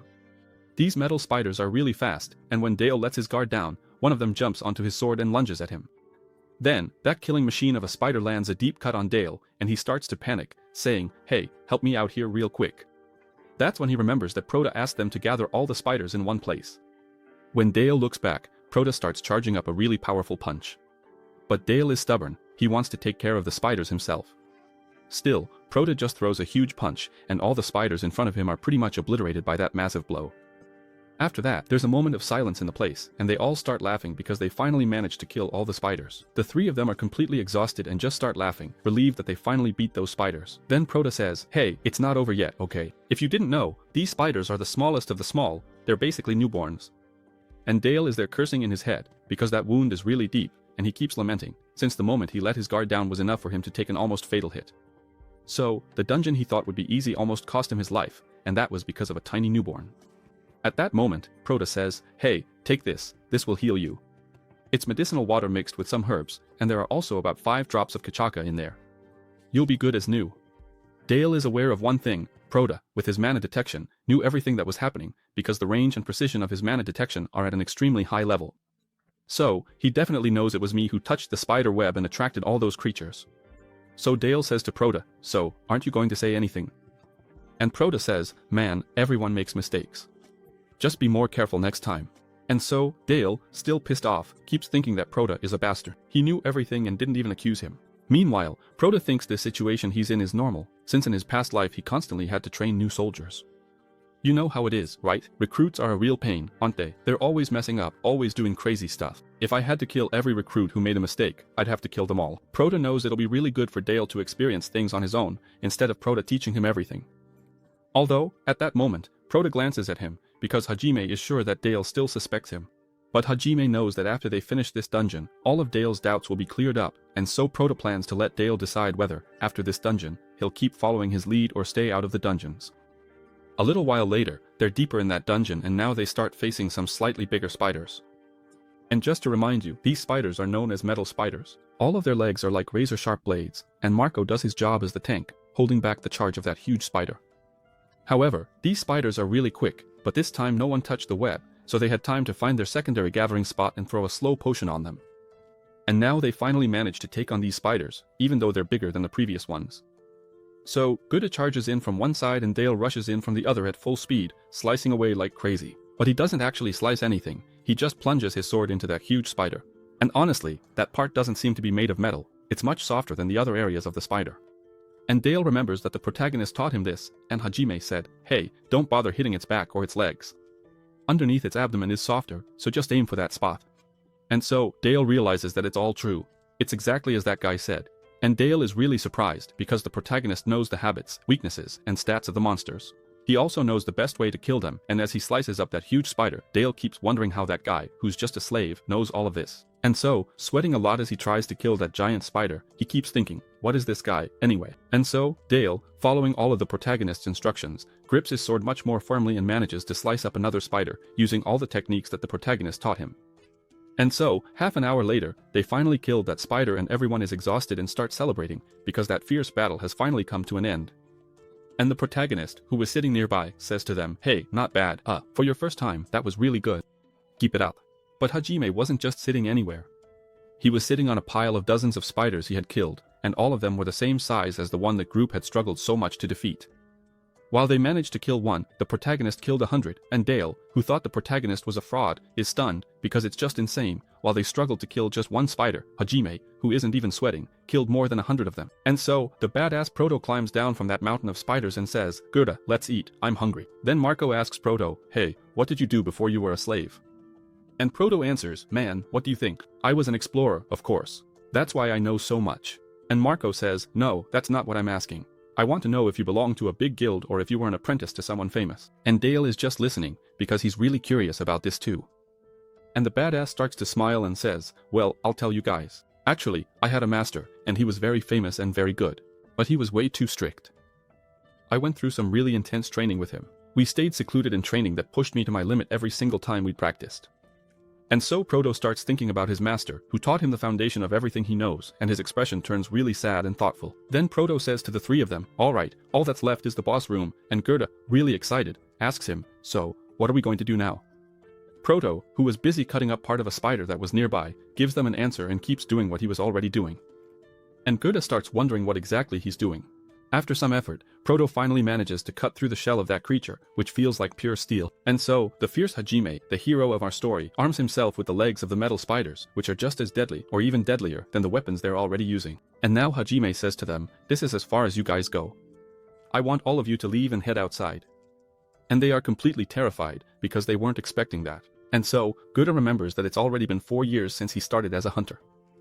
And during all that time, many hunters have died. But fortunately, Gerda survived everything. But he didn't survive by chance. There was a main reason for that. It was because he always avoided dangerous bridges. Whenever he saw one, he wouldn't cross it, and he always made sure to take routes that were clearly safer. And Gerda, he only followed those who were clearly stronger than him, and that's why he couldn't rise in rank very quickly. But what could he do? There was no one to protect him, so he chose the path of survival. And then he remembers Proto talking to them, so you all are only coming this far. All of you leave and wait for me outside. And Gerda keeps thinking that Proto had already decided long before they came there to fight the boss alone.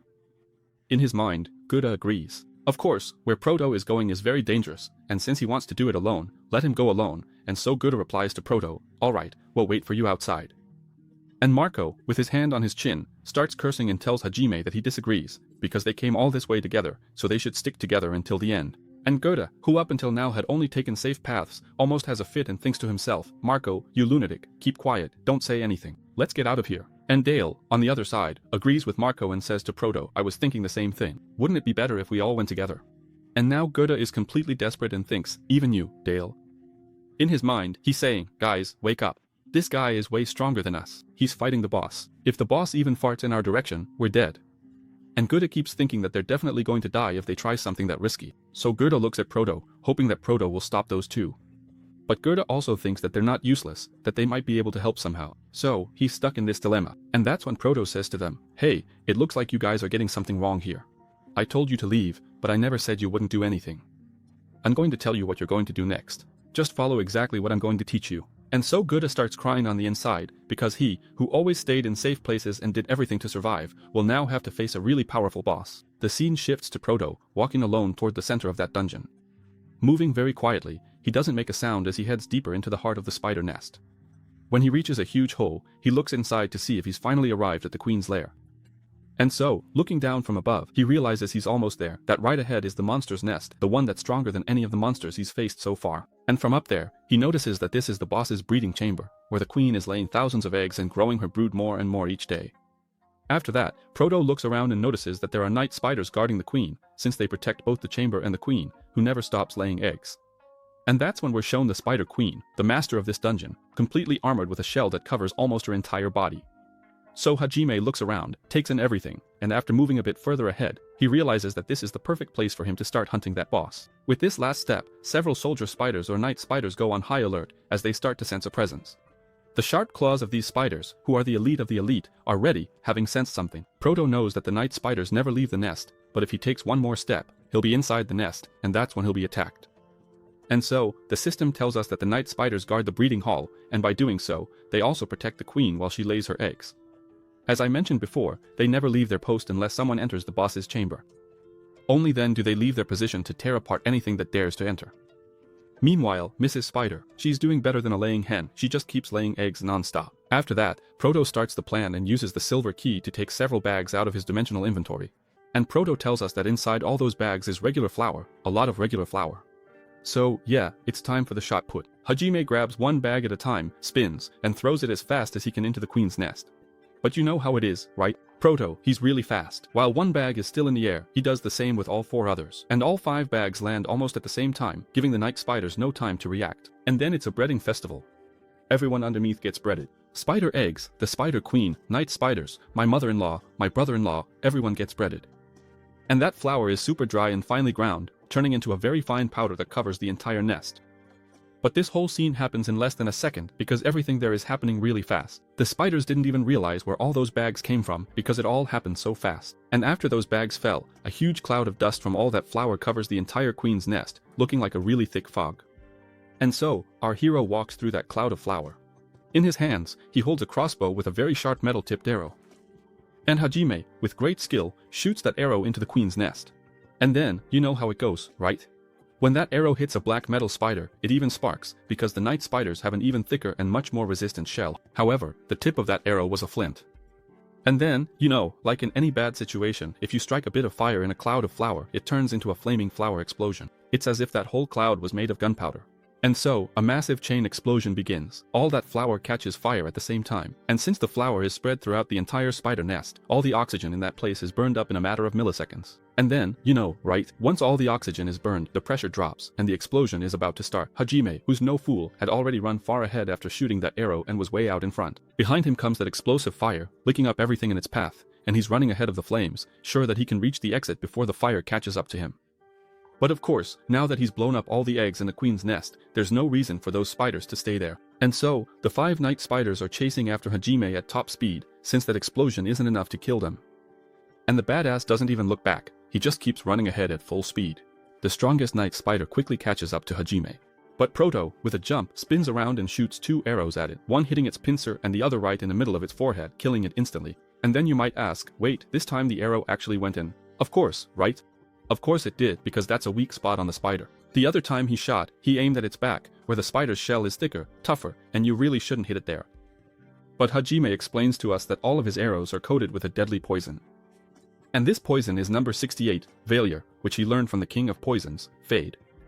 And the main effect of this poison is extreme pain. So, while that spider is writhing in agony and blocking the path, the other 4 just stand behind it. But not for long, because one of them is a champion jumper and leaps right over the obstacle, charging straight at Proto.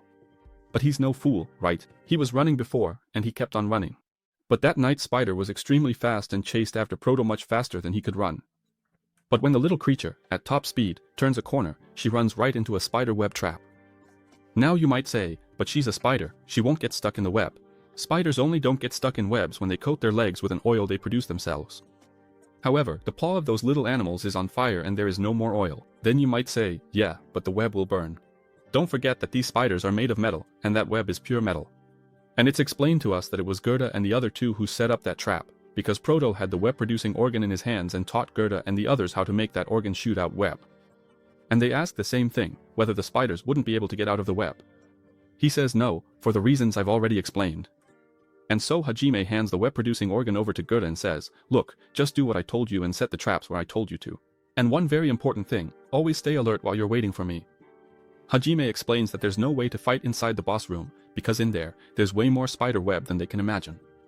So they have to find another place to fight, because in there it's impossible even to try. That's why Hajime says, that's why we need to lure these spiders outside. And so, the night spider that was about to catch Proto gets trapped in the spider webs that were set right at the corner as a kind of trap. And then, since the spider is caught in the trap, it's time to pull the spider sword out of the inventory and get the job done. So Hajime, with a lot of strength, swinging at the spider that almost caught him, drives that super-coiled spider leg deep into the mouth of that huge night spider with all his might. And then, right? It's basic, once you're inside the mouth and the underside is softer, you just have to pull down with all your strength. And so that male night spider basically got a C-section and died instantly. And this night spider was the last of the 4, because all the others died the same way. And then Proto starts thinking that only the queen is left, but suddenly he feels a really intense murderous pressure coming his way, and one of the spiders still hadn't died, because Proto had poisoned her with that deadly venom that causes a lot of pain, and she was there writhing in agony from the pain she was feeling, when suddenly one of the queen's legs completely crushes that night spider, who, by the way, was bigger than Proto. Then, just when you thought about looking to the side, Proto was already sprinting at full speed, because the monster considered the boss of that dungeon was right behind him, filled with rage and hatred, since all her children had been killed by Proto. Proto is about 20 meters away from getting out of that city. However, that spider is chasing him with intense fury, and she has all the same traits as her little spiders. And one of those traits is high speed. You could even sing the little song, "The itsy bitsy spider climbed up the wall." And Proto is running because that creature is colossal. Hajime is running for his life, because if he gets caught by the monster in that tight space, death is the only thing that's certain for him. Gerda, who is outside, realizes that something big is coming and warns everyone to get ready. But Mrs. Spider was partying hard, drinking a lot, she had 5 males for her inside that nest, and suddenly she starts to regurgitate something and goes glug, glug, glug. Mrs. Spider spits a jet of venom at Proto, which almost looks like magic, but it's actually all poisonous liquid. Hajime, whose thoughts are racing, realizes that the queen has thrown venom at him and that under no circumstances can he let himself get hit by that venom. But the queen's venom isn't actually that poisonous, it's pretty mediocre. If Proto increases what? He can neutralize that venom. However, what's really scary about that venom is its special effect. So, sit tight because here comes the story. Uncle Fade, I think that's really his name. Uncle Fade is there explaining, "Hey, little student, pay close attention, okay? This here is the black metal spider, and it doesn't have much venom. However, it has an innate curse. You know what happens. If its venom gets you and your defense is weak, you're going to disintegrate, okay? That venom will lower both your defense and your ability to regenerate." Then the student next to Hajime raises his hand and says, "Hey, uncle, what if my magic defense is low?" Professor Fade explains to him, "In that case, you don't need to worry, if it's low, you're done for, because when it touches you, you'll melt so fast that you won't even have time to feel pain." And so the teacher concludes, so, even if you have high defense, if you want to live, don't let that venom touch you. Dodge it in every way you can. Don't let it touch you, or it's game over for sure. And with that, we return to the present and Hajime takes a leap of faith.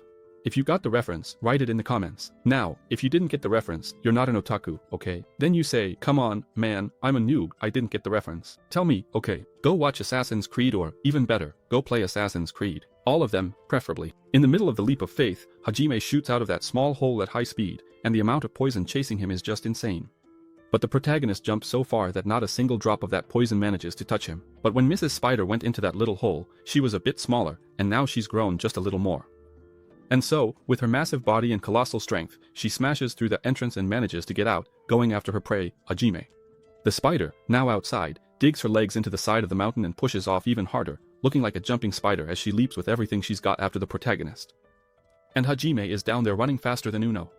Queen Spider lands on the battlefield, and you can tell that boss is massive. Here, look, this is Gerda. See here. This little dot here, that's Gerda. And right in front of her is Marcus. See, really tiny. You see, that spider, it's gigantic. And then you think, wow, how are they going to kill that thing?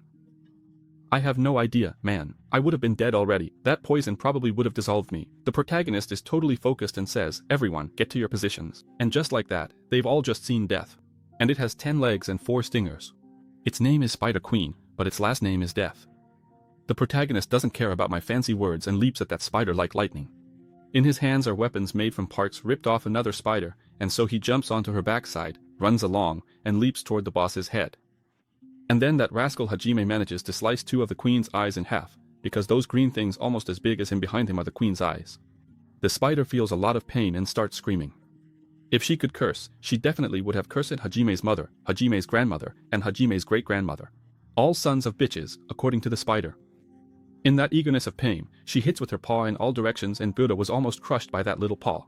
The protagonist strikes a hero pose and gets ready for battle. It almost looks like he's holding 2 nunchaku in his hands, and the badass is grinning at death. He says, "Come at me." Mrs. Spider can't talk, but she definitely understood the provocation, and she gets agitated with rage and starts foaming with hatred, because all she wants now is to crush and smash. And so, Mrs. Spider Cory can't even see the others, she can only see the protagonist in front of her and nothing else. And that was already Hajime's intention, since he's the only one there who can tank that boss, so he'll play the role of the tank. That slash he gave her in the eye definitely pulled all the aggro onto him. Okay, you didn't get it, did you? Aggro. He aggroed the creature. And so the others remember Prota's plan, and Hajime says, look, as long as I'm drawing the aggro, you three are the ones who are going to kill the creature, okay?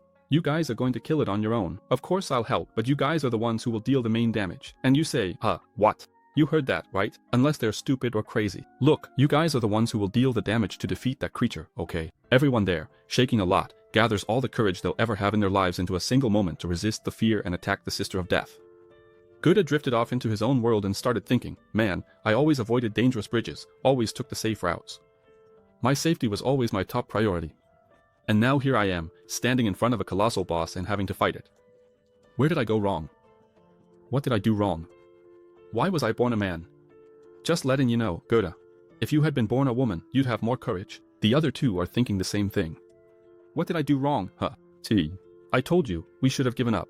But no. You guys wanted to keep going. Now look at us, with a giant boss right in front of us.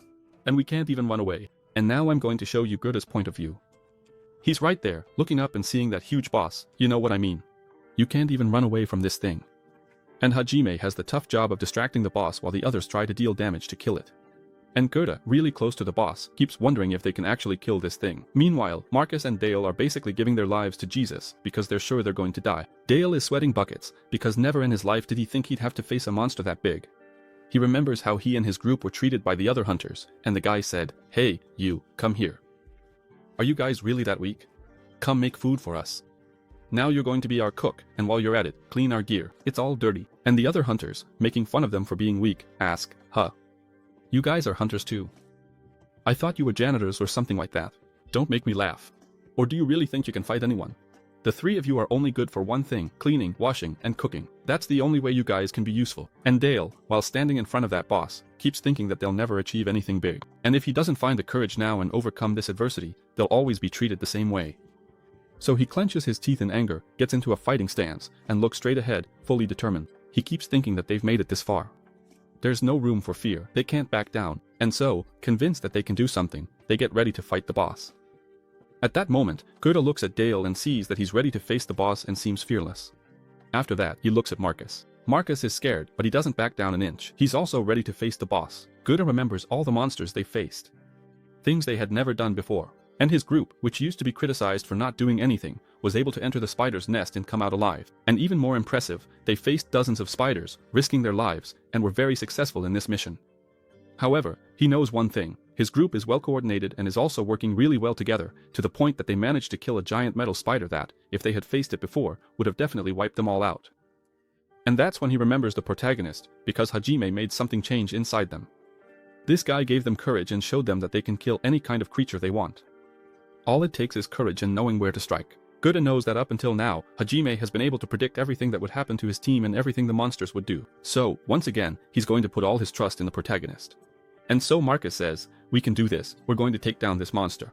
And Gouda, seeing his friend shout that, starts to feel brave too, even while standing in front of a colossal boss. So the guys who were scared before now charge at the queen spider, because the worst that can happen to them is that they die.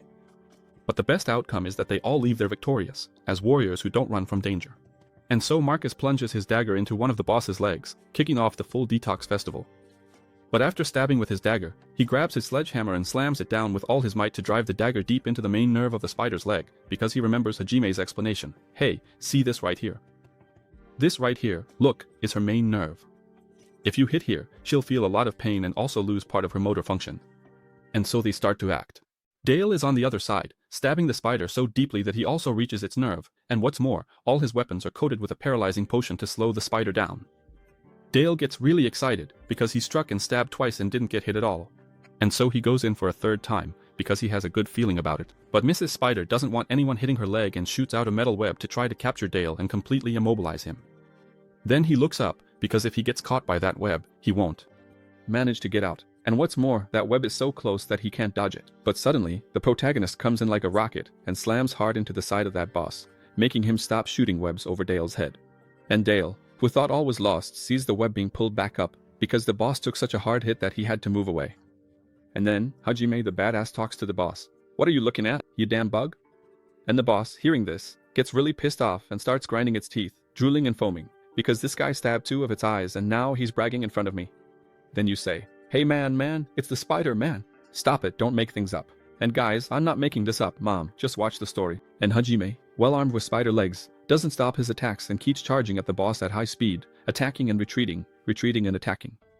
However, he's the tank of that group, and he hits the boss so hard and so fast that the boss can barely react, just standing there taking the protagonist's blows. But most of the places where the protagonist is hitting are made of very hard, dense metal, so it barely does any damage. But since Hajime isn't the main damage dealer, everything is going according to his plan, and Dale even stops attacking to just watch in adoration.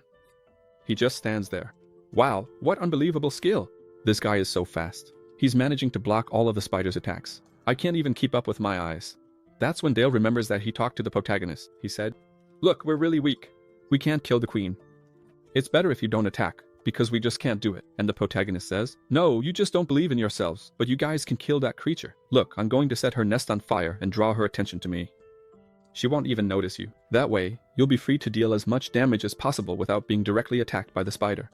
And Hajime says, hey, pay close attention. And then he raises his little finger. Besides all that, the queen has a very special trait, but no one tells us what that trait is. However, Dale is very surprised, because everything is happening just as the protagonist said, since more than 5 minutes have passed since the battle started and the spider queen is still there, standing in the same spot where she fell.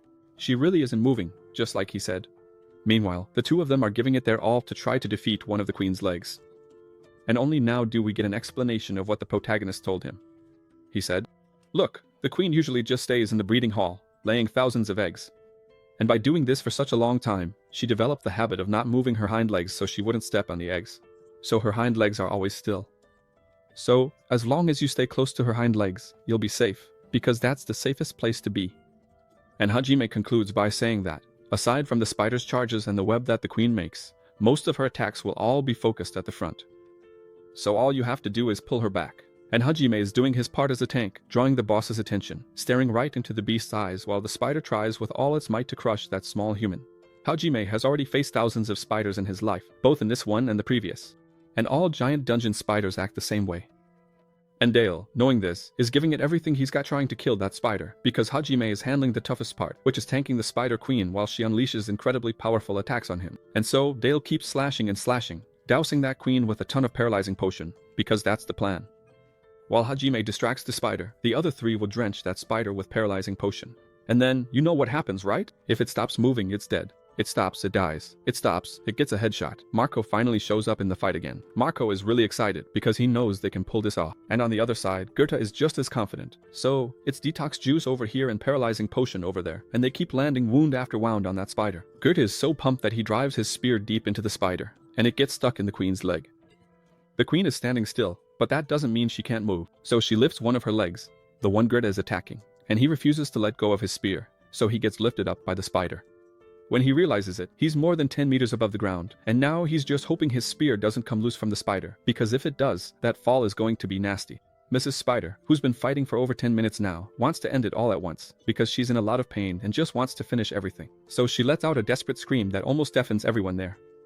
She basically goes into a rage mode and charges at the protagonist with everything she's got, and he realizes that the boss's pattern has changed.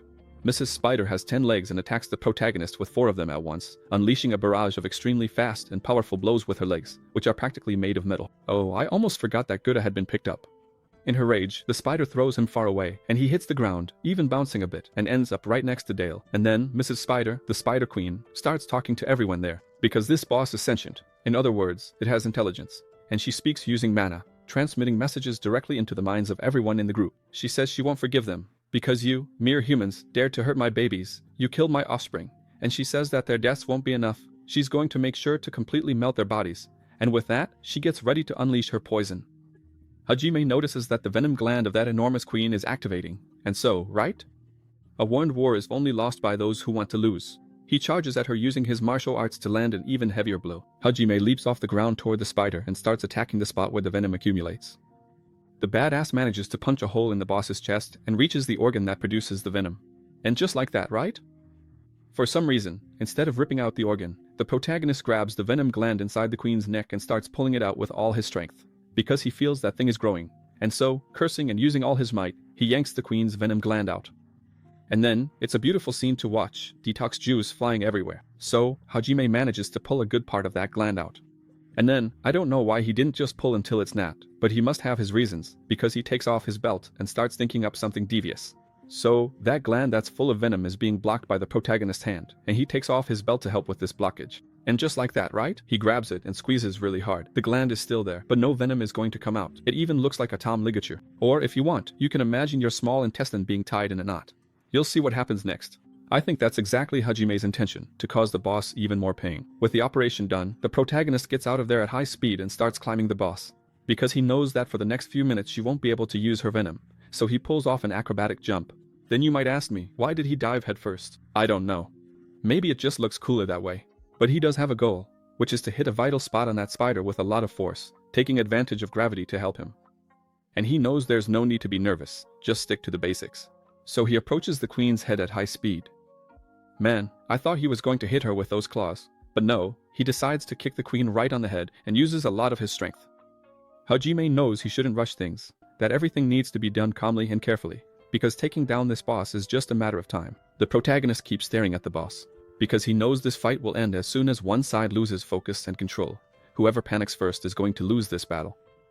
That queen had been desperate since the very beginning of the fight. So, after Hajime kicks her head with all his strength, he takes the opportunity to rip off her two front pincers and also slices right through the middle of her head, using mana and a lot of force in the process. The queen can't resist, since she suffered a lot from the paralyzing potions, and these final blows from the protagonist were enough to finally defeat that terrible black metal spider queen. And so Gura, Dale, and Mar can't contain their joy and start celebrating the defeat of that colossal boss. And Dale still can't believe it and keeps saying, "Ha! Did we beat her? Did we really beat her? I can't believe it. I can't believe it. It's over, finally." And then he thinks, "Wow, we did it." He looks back and sees the protagonist and starts thinking, "No, that's not it. We didn't do it. This guy who let us get it. He's the man." And so, Hajime is standing there in his superhero pose, full of confidence and an air of superiority. And so, Dale keeps thinking that he finally understands that when it comes to hunting, everything changes depending on who's giving the orders. And Dale thinks, maybe if I keep following Hajime, someday I could become a brave warrior like him. And the protagonist is there, thinking that the queen caused a lot of damage and there's no way he can hide all that destruction. In other words, he won't be able to keep the queen's body like he did with the predator. But there were some pretty big spiders back there. Those spiders, he's going to take them and bring them to the White Rose. And Hajime is there, lost in thought about only taking what they need. When suddenly someone calls out, "Hey sir, hey sir." And he looks back. It's Dale, who was really suspicious of him before, but now looks like a servant. Dale says, "Oh, you must be tired, right?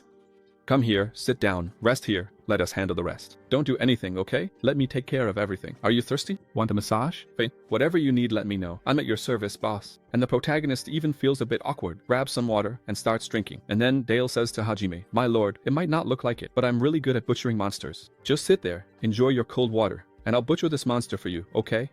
Hey, you two, don't just stand there. Come here. Let's get to work," while Mr. Hajime takes a break. And the other two say, "Huh? Did you just call him Mr. Hajime?" And the protagonist is pretty happy, because thanks to the Gura team's help, he was able to save a bit of mana. And if things keep going like this, he won't even have to worry about being killed because of mana depletion, since he'll always have mana. So Hajime, the badass, looks at those three, jumping for joy on top of that giant spider's body. And he knows that these three aren't bad people. However, that's all they are. They're just regular hunters. They won't be much help when it comes time to fight that guy. Hey man, you've watched my video all the way to now and you haven't even liked it yet. Please make sure to subscribe too. Let's go for 50k. On my last video, YouTube only notified a little over 100 people. So please, everyone, turn on the notification bell to see if that way it notifies all of you. Now let's get to part 4. And I need you guys to comment what you think about this series.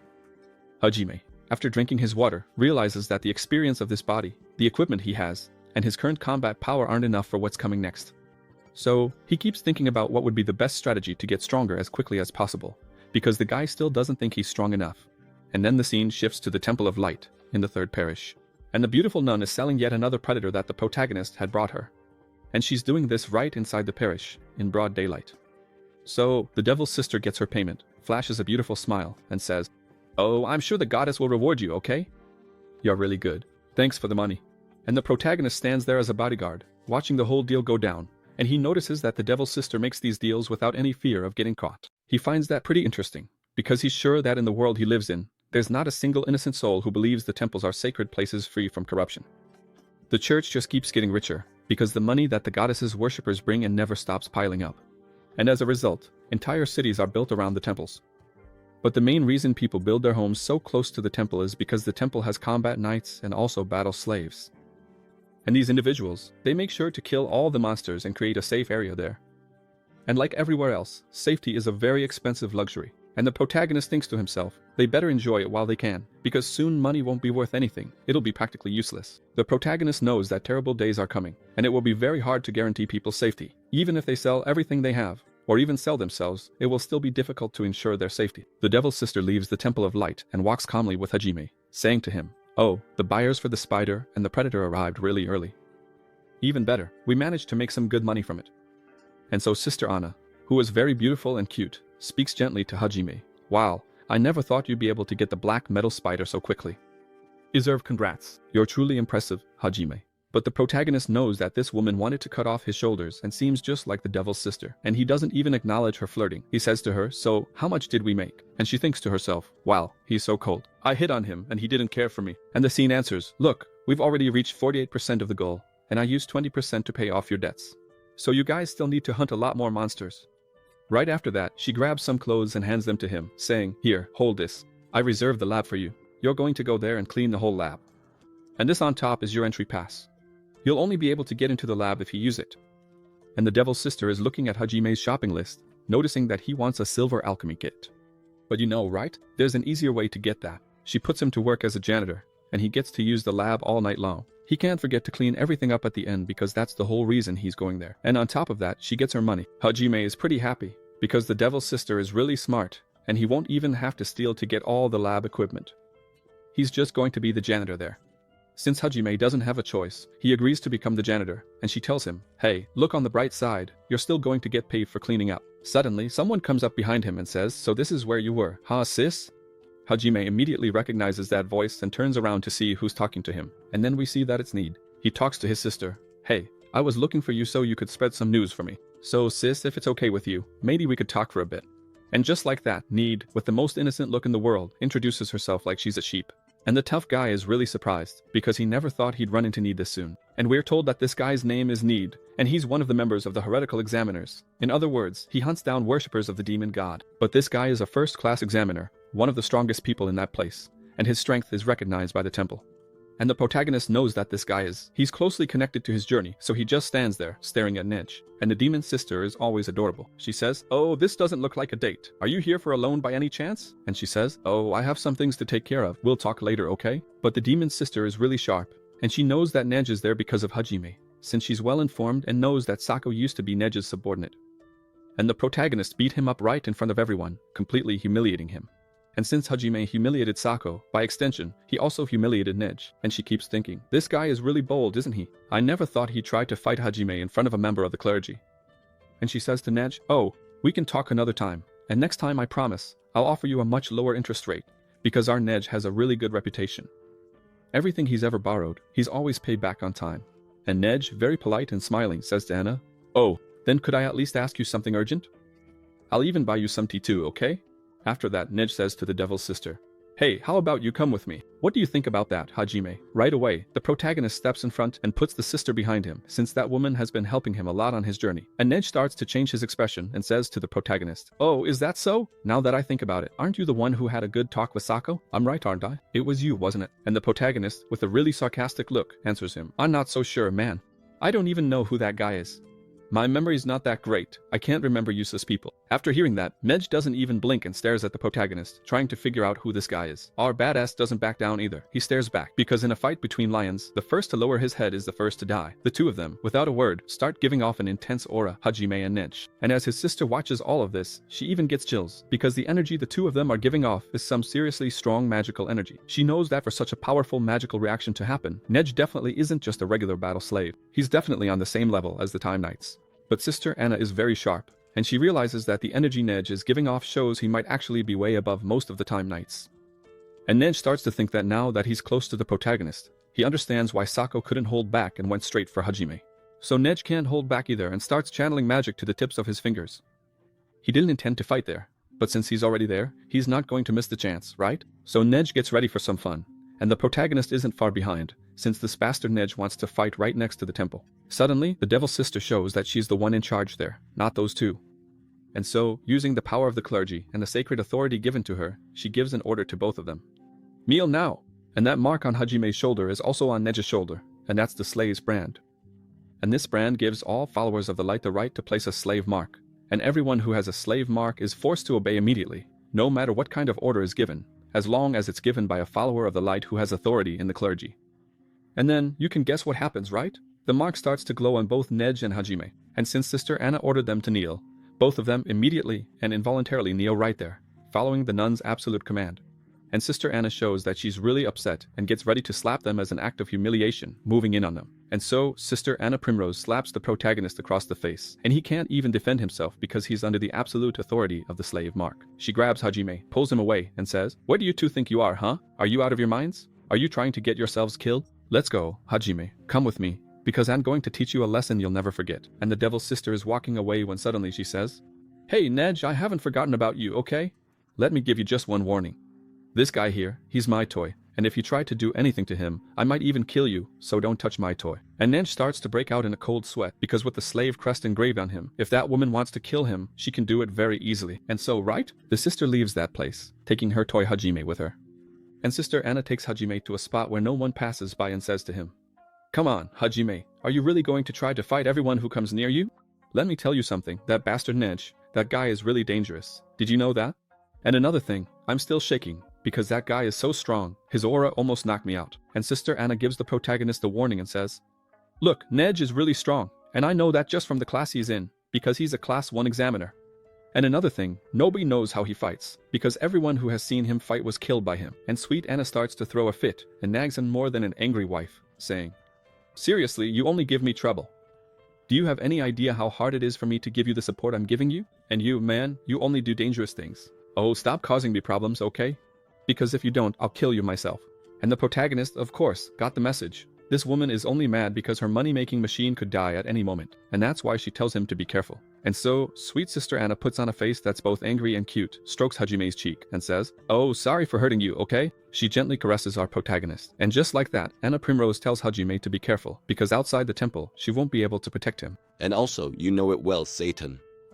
And the protagonist knows that this sister is as bad as the devil, so he brushes that fake affectionate hand off his face and says to the nun, "Sister, I didn't do anything, I was just saying hi to him. Because if that guy was really trying something, you wouldn't even have time to do anything, he'd be saying hi too."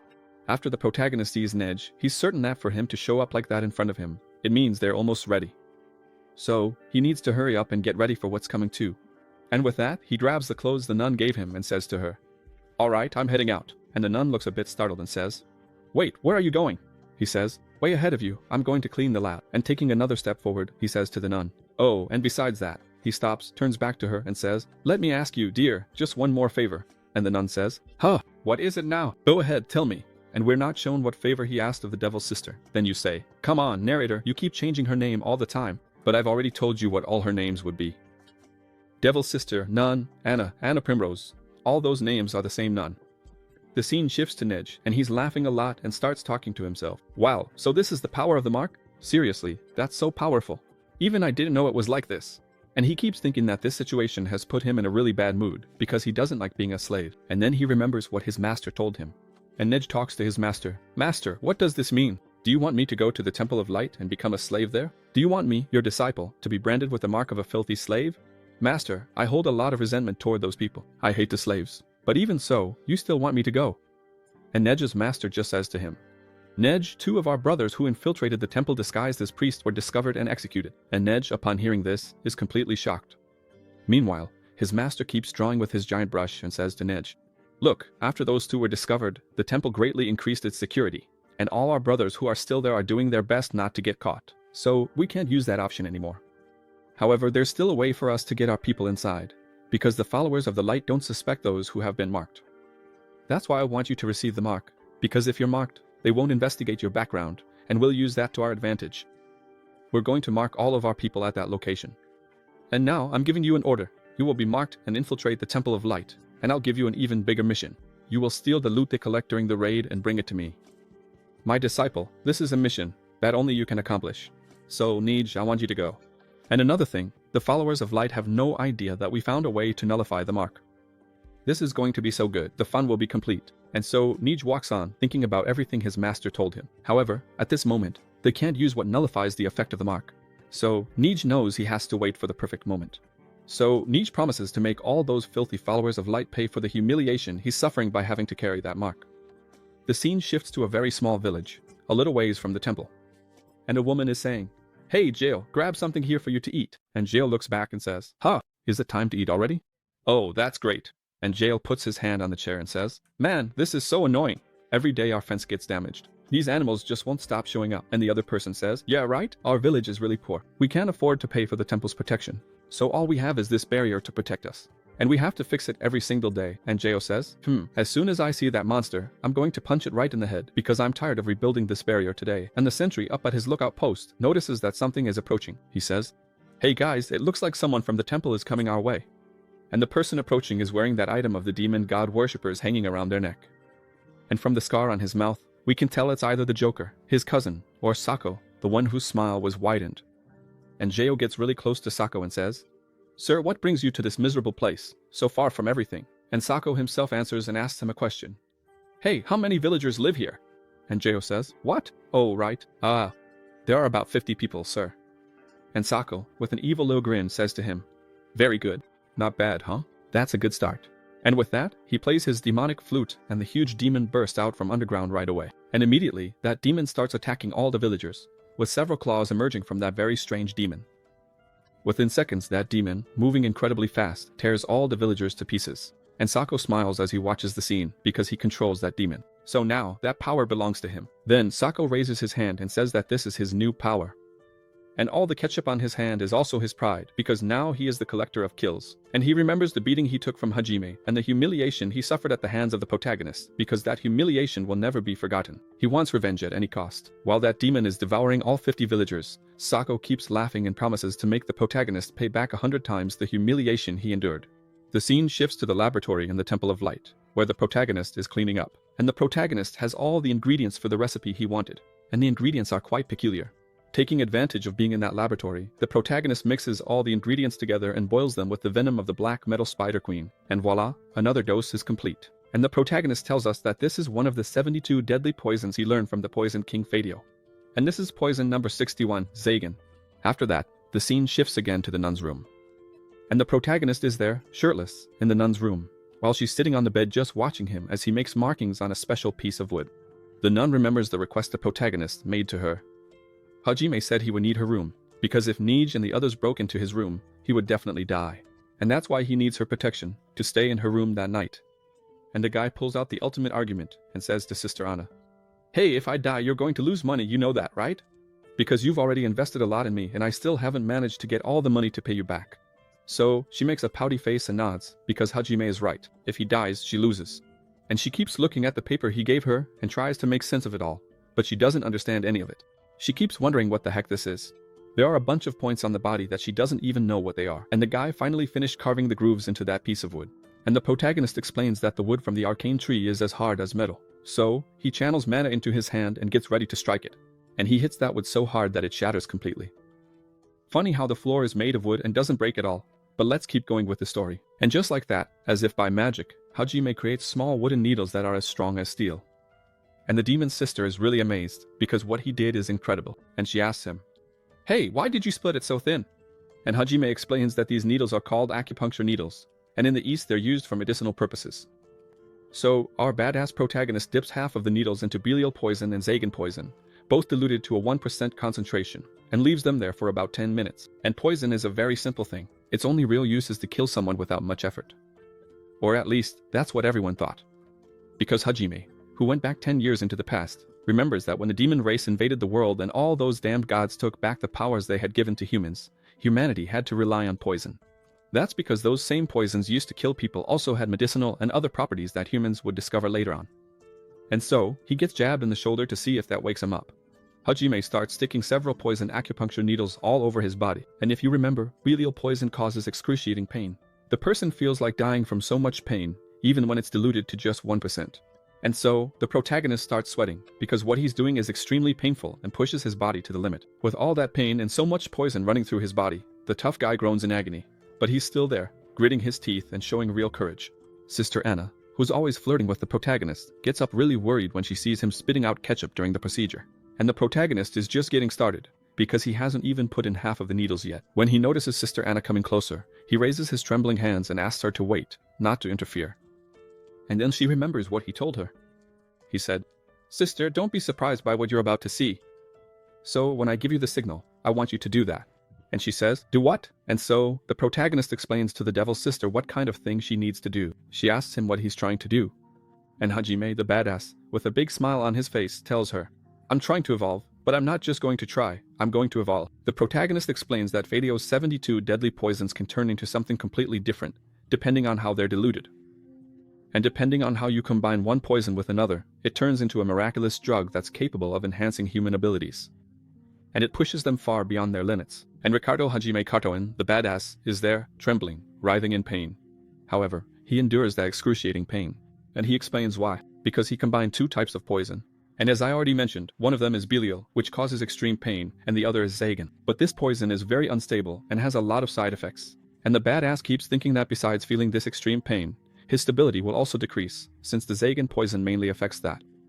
And the protagonist has no choice, because with the ingredients he has, he can only make these poisons, even though they're so unstable. After inserting almost all the acupuncture needles, except for one, Hajime, sitting in the lotus position, begins his meditation and becomes aware of his entire internal energy flow. And with that, I'll let you read it for yourselves. Pause here to check out this part about the internal energy flow. Hajime poisoned himself on purpose, because he knows that by practicing meditation and making his magical power circulate through his own body, the flow of internal energy suppresses the poison, and by doing this, the protagonist can increase his attributes. If Hajime succeeds, he will advance to the next level of evolution.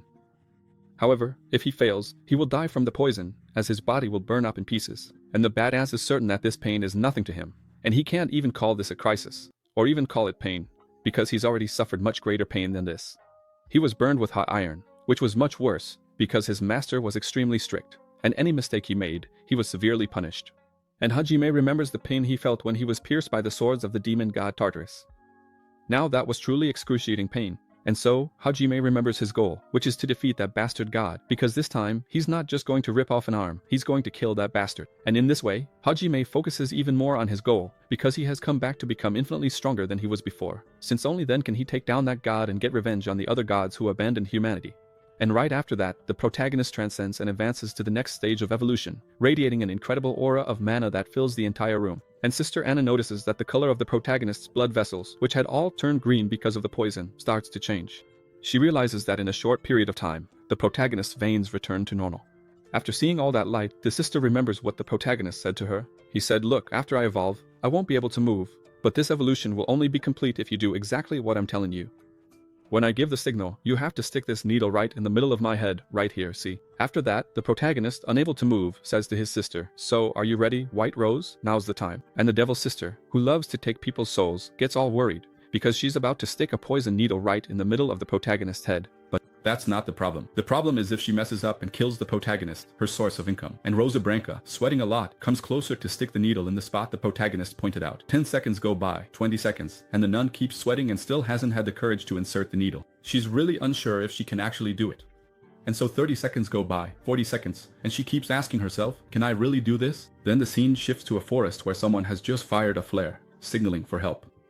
And it's those 3 hunters over there. They're running from some birds that look like giant vultures, but they seem way more deadly, since they also have claws on top and really sharp teeth. Du Machado looked back and said, "Run, Guilherminho, that thing is almost catching up to you. Don't stop running and don't look back, okay?" So what did Guilherminho do? He looked back. They all looked back and realized those demon birds were getting really close, really fast. And they start cursing, because those sons of a gun from the recon team said it was just a nest.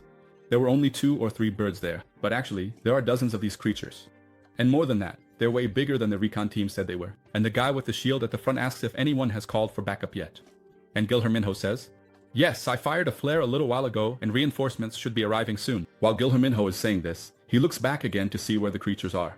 And then, he panics and says, "Hey, why am I still running? Yako!" And he didn't even have time to finish, because those giant birds with sharp beaks and teeth bit Guilherminho with a bloodthirsty hunger. The guy with the shield decided to look back and saw a rather unpleasant scene. Gilher Minho had been decapitated, and that big bird was savoring his head. The other bird behind him is very big. He had the guy with the axe in his beak, chasing after his other prey, the guy with the shield, because two are better than one. And the guy with the shield, who's running ahead, keeps thinking that it's about 5 kilometers to the temple, and these creatures are way faster than he is. He won't make it in time, because if he keeps going at this pace, it'll take him about 10 minutes to reach that temple. Here the translator put 20 minutes, but if I were running from those creatures, I'd get there in 5 minutes, man. I'd give it everything I've got. 20 minutes? Only if I was walking backwards on one foot. The guy with the shield can't take it anymore. He gave it everything he had. He ran and ran and ran, but he's just too tired because running isn't really his thing. And so, he collapses to the ground, too weak to go on, certain that his end is near. So, he looks back to see where the creatures are. GG boy. And the creatures are right there, standing over him, playing rock, paper, scissors to see who gets him. And the guy with the shield keeps thinking that there won't be a single bone left of him, because those creatures look really ravenous. The bird that was holding the axe lost at rock, paper, scissors. Even so, it lunged at the guy with the shield, saying it played first, so everything belongs to it. And the guy with the shield puts his small wooden shield in front of him and entrusts his life to Jesus, or to the goddess of light, Arya. Suddenly, he hears the sound of objects slicing through the sky at incredible speed and realizes that the 2 birds near him were killed instantly. Then he looks back and sees a light in the sky coming toward him at tremendous speed.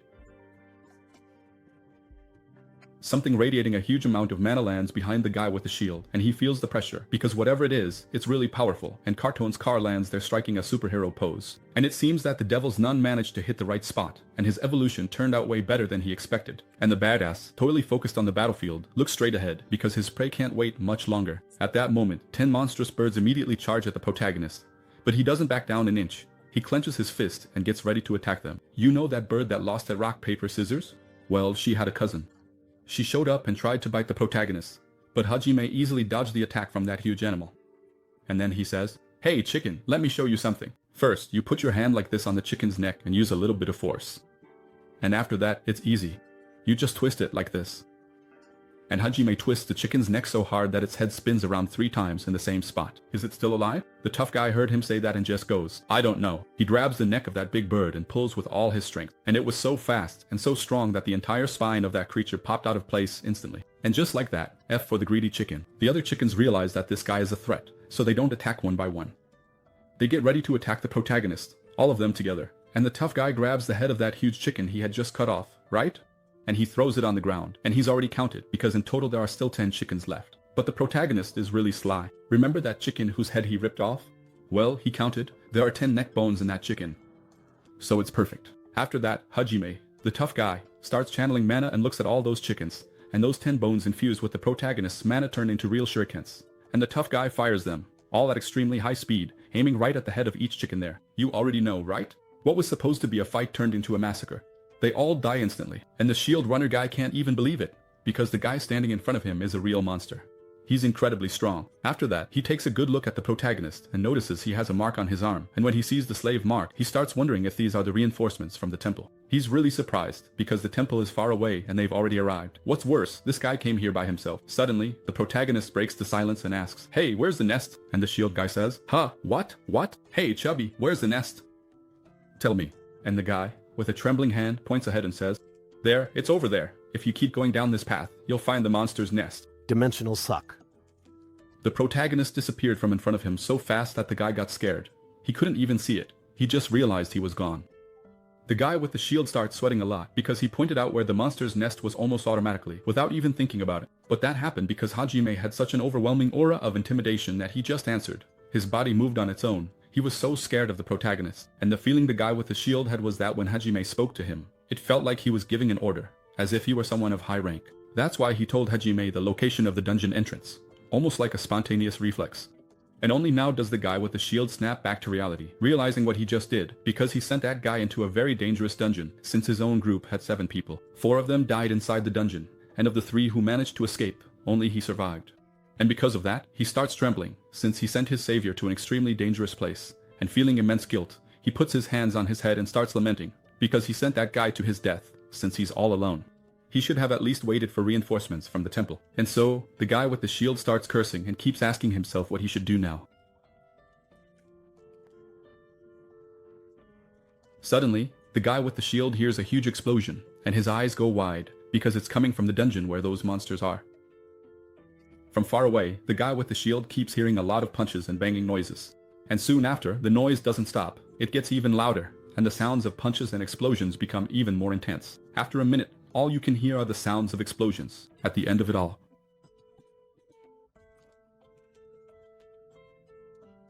there's a much bigger explosion, and after that, a silence falls over the whole place. He stands there, completely stunned, staring in disbelief. The sun is setting on the horizon, and at the beginning of the path, there's a human silhouette walking toward him. And the guy with the shield, who was already terrified about what might happen to the protagonist, opens his eyes even wider and keeps asking himself how this is possible. Hajime, the toughest of the tough, who has to grow strong enough to face God, begins his evolution, and he brings with him the head of the boss from that dungeon. And then, Hajime, who's really badass, says, "I'm almost tired, got my hands a little dirty, but the job's done. I took out all the chickens, and there were 522. Take this chicken here, it came as a bonus." Hajime looks at his body after the evolution and realizes that he feels much lighter, and he thinks to himself that his power must have doubled, or maybe even more than that, maybe it even tripled. That acupuncture session, which caused the protagonist a lot of pain, was actually a huge success, because it allowed him to quickly reach a level of power that would have taken him a long time to achieve otherwise. And he knows that with that body and the right equipment, it might actually be worth trying to join that raid. So, the badass protagonist pulls out a flare from his silver key and activates it, and the system informs us that it's a green flare, which means the emergency crisis has been resolved. However, the protagonist is thinking about something else. What equipment should I get? I need some good equipment. And the scene shifts to the psychopath Sako, and he's there with that demon in that small village, where finally the demon under his command has consumed all 50 souls, and now Sako feels ready because soon he'll take revenge for his humiliation. The scene changes to a few days later at the Temple of Light, where two people are talking and keep saying, an out-of-control basilisk nest? Oh, okay, I thought those chickens were something else. So they're basilisks. In Harry Potter, it was a snake. And the other person says, it's not just any nest. It was a medium-sized nest, and the boss of that nest was over 30 meters tall, and it was cleared out by a single slave. And the two of them are going down the stairs, and the conversation continues. They say that the field investigations match the survivor's account, and both agree that this guy is really making himself look appealing for the raid that's going to happen in less than 20 days. And the other one says, of course he has to be put in the raid group, this guy is strong, we need him. And one of them says, so, should we interrogate him just to find out if he's a worshipper of the demon god? What do you think? And the system informs us that the one saying this is the chief of the heretic examiners, Matthias Grimmer, and the blonde guy answers him, no need, just leave him be. And we're told that the blonde guy's name is Lucius Jornet, and he's the chief of the Temple Knights.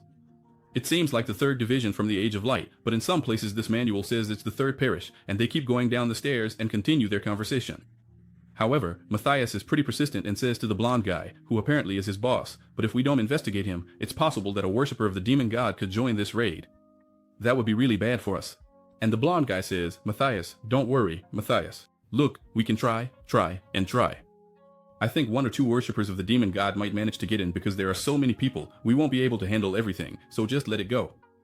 And the blonde guy changes his expression and says, so, as long as those guys are useful, I don't care if they're worshippers of the demon god or not. And Matthias is startled and says, what? The blonde guy walks ahead of Matthias because after hearing that answer, Matthias seems to be in shock, and Lucius explains why.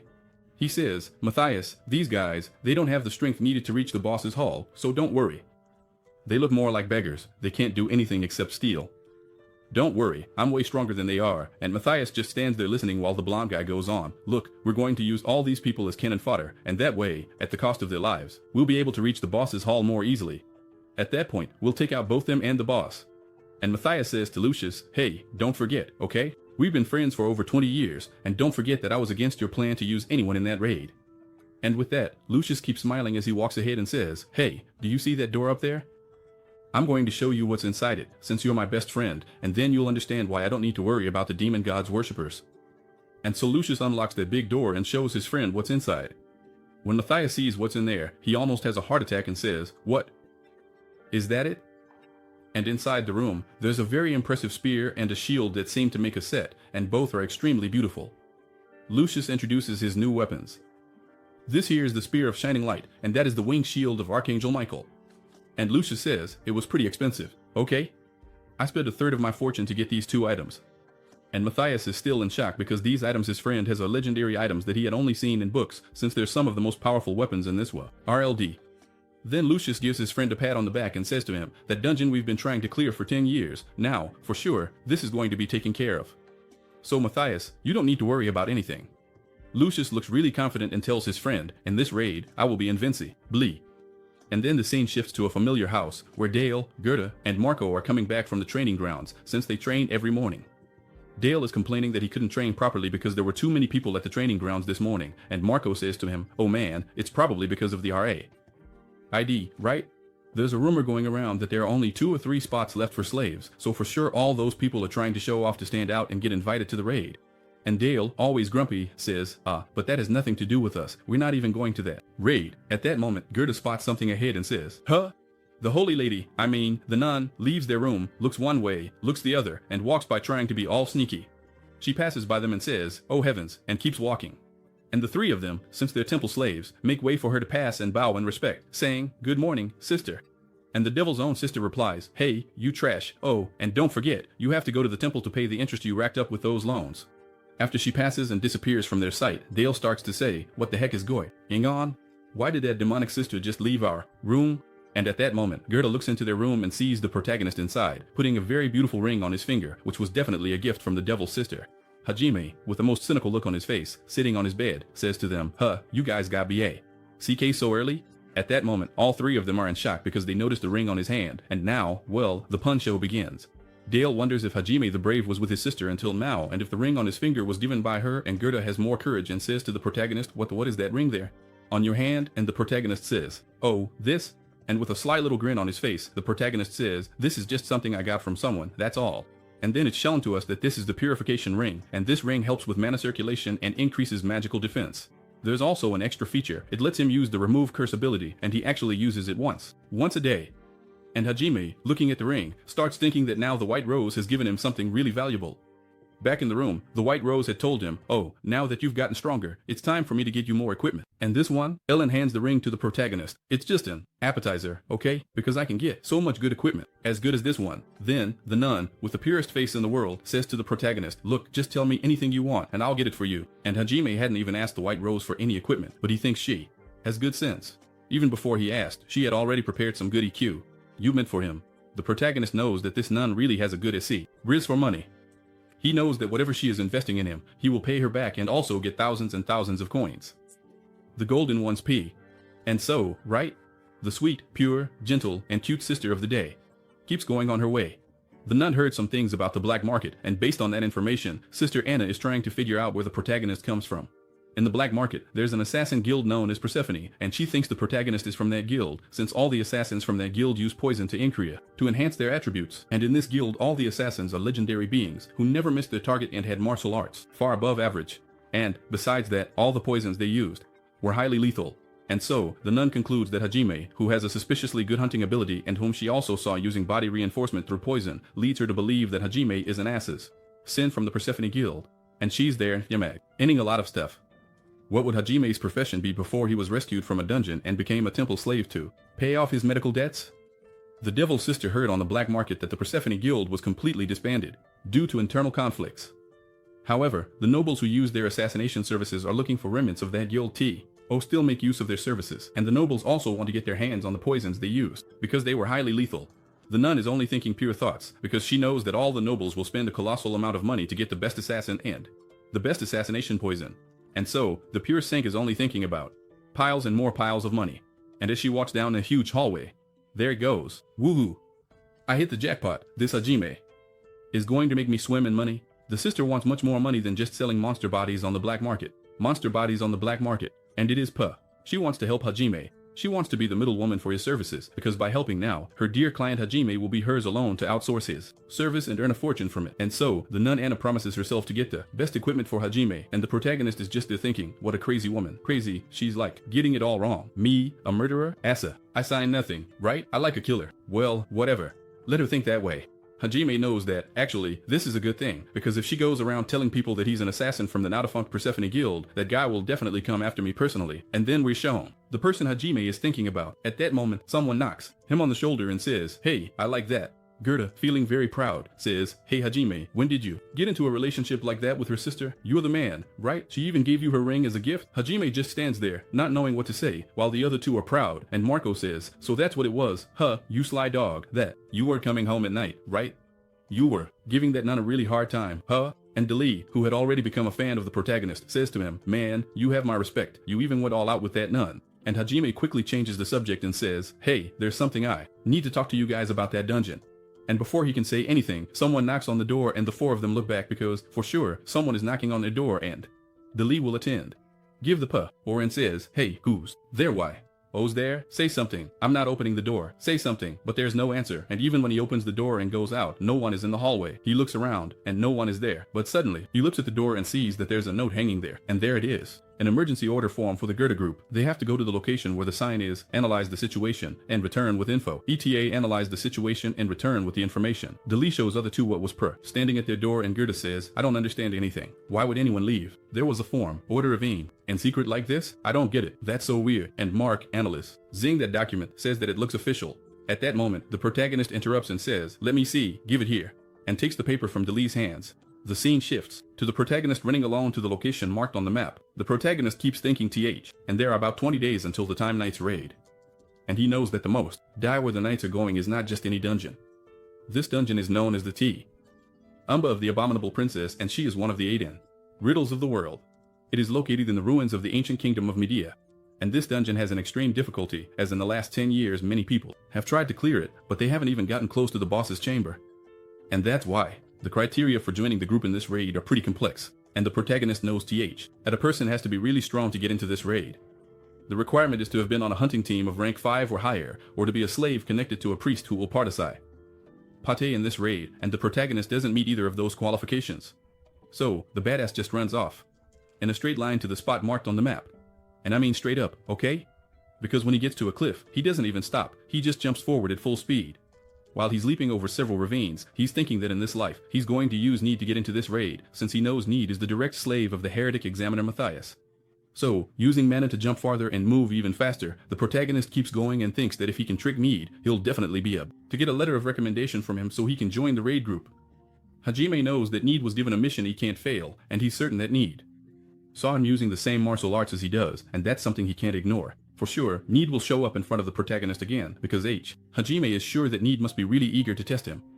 And so, the protagonist, who had jumped really high, sees below the spot marked on the map and he keeps thinking that Need believes his master sent Hajime. So, Hajime knows that Need has this doubt, because the protagonist could also be a criminal who stole his master's martial arts. And after that big jump, the protagonist lands in that spot with great force, causing the entire ground to crack as if there had been an earthquake.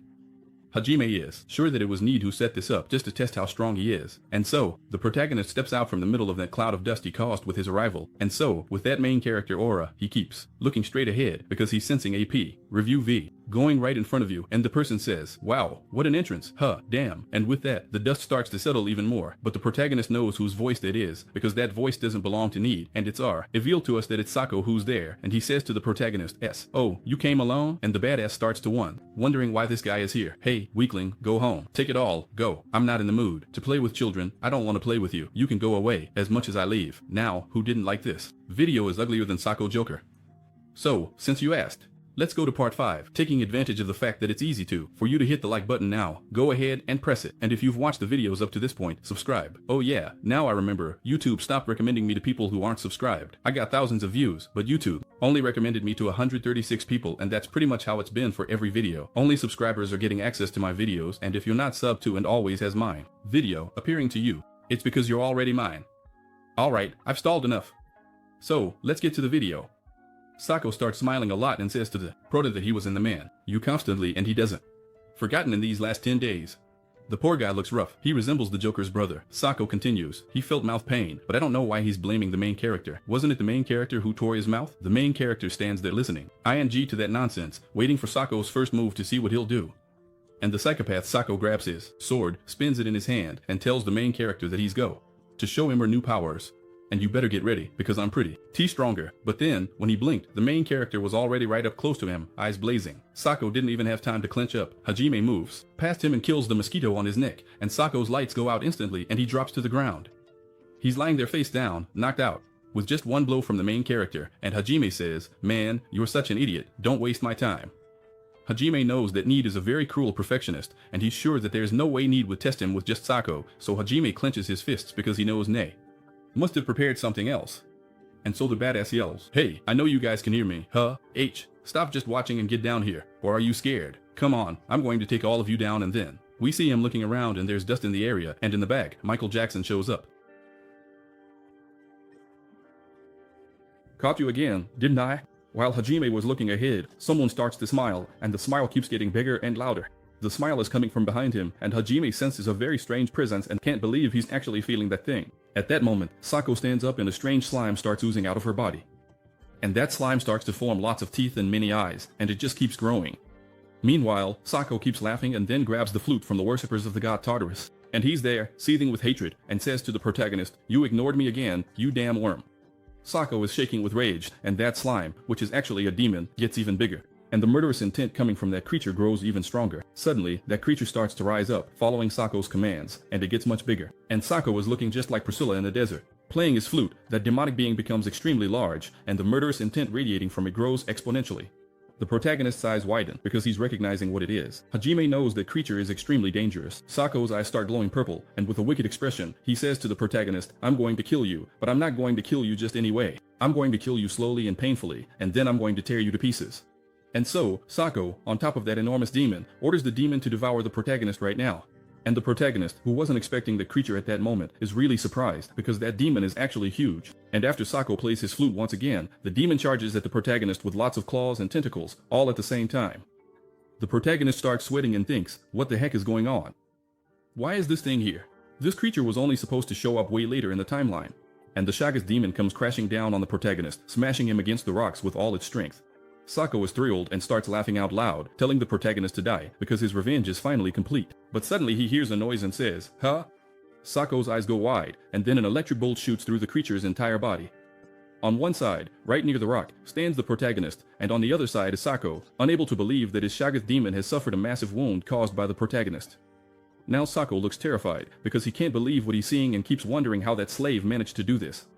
And the protagonist wasn't even thrown against the rocks, because before he could hit them, he tanked the attack from that creature, which had landed a really powerful blow on him, making that demon feel the protagonist's strength. Hajime knows that the being in front of him is a biological weapon created by the demon god's worshippers, and it's known as a Shagath. And the protagonist is surprised, because he wasn't expecting to see a Shagath again so soon.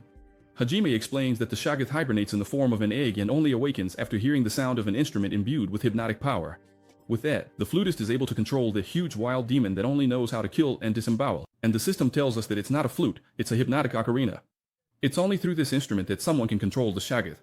Hajime explains that a Shagath is a mindless creature, but it has an insatiable appetite. And even worse, that thing is immune to physical attacks. And the protagonist walks forward toward the Shagath, because that demon still hasn't been completely defeated. And the Shagath creates several mouths and lunges at the protagonist with everything it's got, trying to completely crush Hajime's body. And the protagonist just stands there while being attacked by the Shagath. If his body weren't so tough, he would have been crushed instantly. And as the Shagath bites the protagonist, it opens small wounds on his body. Hajime knows that with Sako controlling the Shagath, Sako becomes a huge threat. The protagonist is already familiar with that type of demon. He knows that the Shagath's strength doesn't lie in its immunity to physical attacks or in its body, which can easily tear a human apart. The Shagath's lethality lies in a mental corruption it inflicts on its target, because anyone who comes into contact with a Shagath experiences a terrible sense of terror and almost uncontrollable fear. And so, under the influence of the Shagath, the person starts to hallucinate and begins to see things. And after that, when their mental corruption reaches 100%, the person goes into a frenzy, and any human who enters this frenzied state completely loses their reason and starts attacking and killing everything around them. And Hajime knows that this method of the Shagath is perfect for starting a massacre. And this artificial demon was created by the worshippers of the demon god mainly to kill humans with ease, because under the influence of the Shagath, many start attacking each other, turning the slaughter into a widespread massacre. Sako starts laughing at the protagonist, because he thinks Hajime has been caught by the mental corruption of that demon.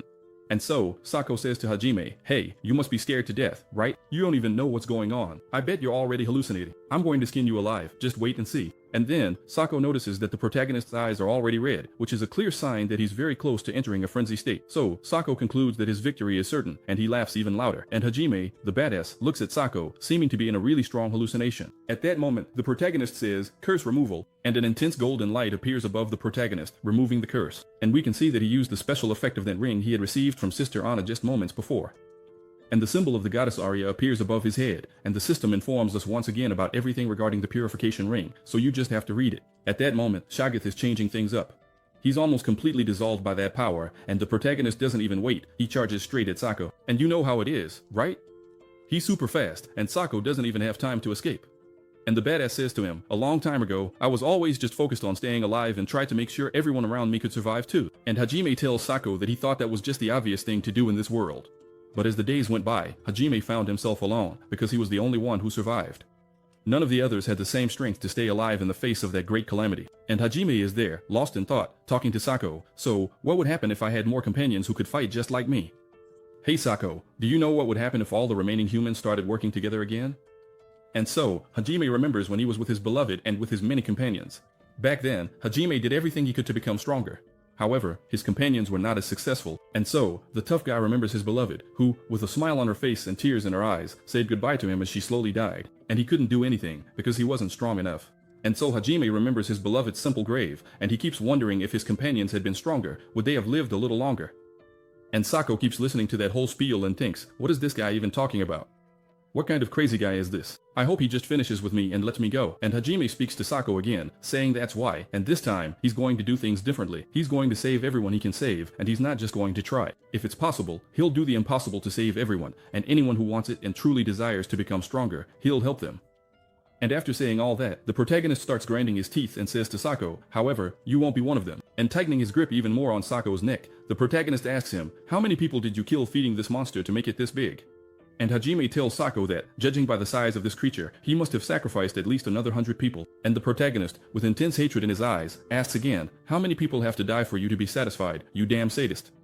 And so, Hajime delivers his verdict and lunges forward with a powerful punch aimed at Sako. This time, the protagonist's punch is charged with a lot of mana, and Sako is hit with 10 powerful blows to the stomach in less than a second, causing a lot of ketchup to gush from his mouth, because the hits the protagonist is landing are truly lethal. Sako has several internal organs destroyed, and even more ketchup gushes out of his mouth. But after that, and I have to admit, I almost lost it a bit here because this scene is really intense. The protagonist smashes Sako's face with an incredibly strong punch. And Sako didn't die instantly only because the protagonist didn't infuse that punch with mana. After that, the protagonist stops in a basic stance of the dragon martial art, and Hajime explains to us that all those blows he landed on Sako are part of a deadly kata, because after a barrage of attacks, the final move is the Thunder Palm. And here's how it works. All the blood the opponent spits out is struck by an electric current that bursts every droplet, and this happens at such high speed that it generates a massive electric charge. In the East, this technique is known as the Dragon's Roar, and it's feared by everyone who has ever witnessed it. And so, the palm. Prota's hand, wrapped in crackling electricity, lunges towards Sako. Prota says, this is the secret art of the Dragon King style. And with that, he strikes Sako with the Thunder Palm, unleashing a colossal electric discharge that instantly ends Sako's life. It almost looks like the poor guy grabbed a high-voltage wire. Hajime thinks to himself that Sako's death was almost instantaneous, but it must have been incredibly painful for him to have all that electric current flowing through and roasting his entire body. And Prota thinks that this is a fitting death for a sadistic bastard like Sako. Then, he picks up that thing, I forgot what it's called, it's not a flute, but I'm just going to call it a flute. Whatever. He grabs that flute because it's the only thing left from the powerful attack he unleashed. And that artificial demon, Shoggoth, is there writhing in agony and trembling after taking a heavy hit from the holy energy that came out of the ring. However, Prota knows that even with this creature weakened, physical attacks don't work on it. But to kill it, it can only be done through elemental attacks, like electricity or fire, or by using holy power. And then, Hajime Bravo, a champion at playing the recorder, gets ready to play that instrument. Well, Shoggoth is so badly injured that anything Prota does will finish him off, but the champ doesn't want to waste his magical powers on that creature, since Shoggoth is already on his last legs. And so, Prota shows that he really knows his way around that recorder and its different chords, and with that, he plays the chord of Shoggoth's destruction. That creature starts to fall apart, turning into nothing more than a wisp of smoke rising from that spot, and just like that, that terrible demon meets its end at Prota's hands. And suddenly, someone speaks to Hajime, whoa, so you know how to play that song? I'm really surprised, you know. The person comes closer and tells Hajime that this song is a secret of their cult, and he's sure of one thing, the temple's intelligence still hasn't managed to get their hands on it. And then we see that it's Nej who's saying this, and he finally shows up there in front of the protagonist. Nej, as friendly as ever, smiles at the protagonist and says to Hajime, hey, you sure know a lot, huh? Finally, Nej appeared in front of the protagonist, but Hajime isn't the least bit surprised, because he knew that since Nej is a perfectionist, he would definitely be there. The badass knows there's no way Nej, who is given a very important mission that he can't fail, would ignore someone who has the same martial arts skills as he does. Hajime's plan is to try to trick Nej and get a letter of recommendation from him, so he can join the raid group. However, Hajime knows that Nej must be putting in a lot of effort to test him, and now, the time has finally come. The protagonist is going to do his best to fool Nej into thinking that he's also a worshipper of the demon god, because the protagonist knows that the only way he can change the future is by being part of this raid. Also, Hajime intends to change many things about the future, because he doesn't want to see the tragedies that happened in his life before he came back repeat themselves. And so, Hajime remembers his master, who taught him everything he knows, because the badass owes him a huge debt in his heart that he couldn't repay in his previous life. And so, we're shown the piercing gaze of Hajime's master, and the protagonist, clenching his fists, thinks to himself that he wants his master to have a very different ending than he did in the previous life. And for the badass to make that happen, he needs a chance to get close to Nej and completely fool him, because this time the protagonist has a different mindset. No matter what I have to do, he's going to change all those damn events. After that, Nej starts talking to the protagonist again, because Hajime was just standing there, zoning out and thinking about a bunch of things without saying anything. Nej tells the protagonist that he's been nearby, watching him this whole time, and then tells Hajime that he's come to a simple conclusion. At that moment, Nej pulls a very strange sword from his back because it looks like he wants to have a conversation with swords. With his sword in hand, Nej tells Hajime that he's a target who's going to be eliminated, and then he gets ready to attack the protagonist, charging at him like lightning. The protagonist doesn't even blink. If you blink, you lose, and Hajime isn't here to lose. He gets ready to face the powerful Nej, who's coming at him with everything he's got. The protagonist knows that heavy fire is coming his way, so he gets ready to defend himself using the Dragon King's abilities. In her hands you can see several rays coming out of her. Meanwhile, the energy Nej uses is a different color, but it has the same functions as the ones Hajime is using. Nej charges by with a huge kick. In a split second, he lands more than 50 sword strikes on the protagonist, then immediately passes by him. Nej gets really worried because when he hit the protagonist, it felt like all his attacks missed. He basically didn't feel anything.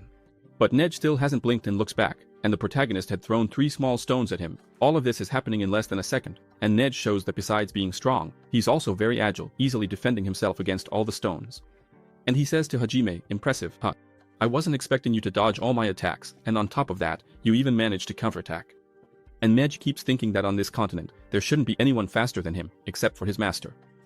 And the protagonist, holding a small stone in his hand, says to Nej, "Hey, don't you think you're overdoing it a bit? You're using a sword against a guy who's unarmed." And Nej realizes that the protagonist is right, because if he wants to test the protagonist's strength, he first has to make the circumstances equal. So, Nej throws his sword to the ground, grabs a .38 and shoots him.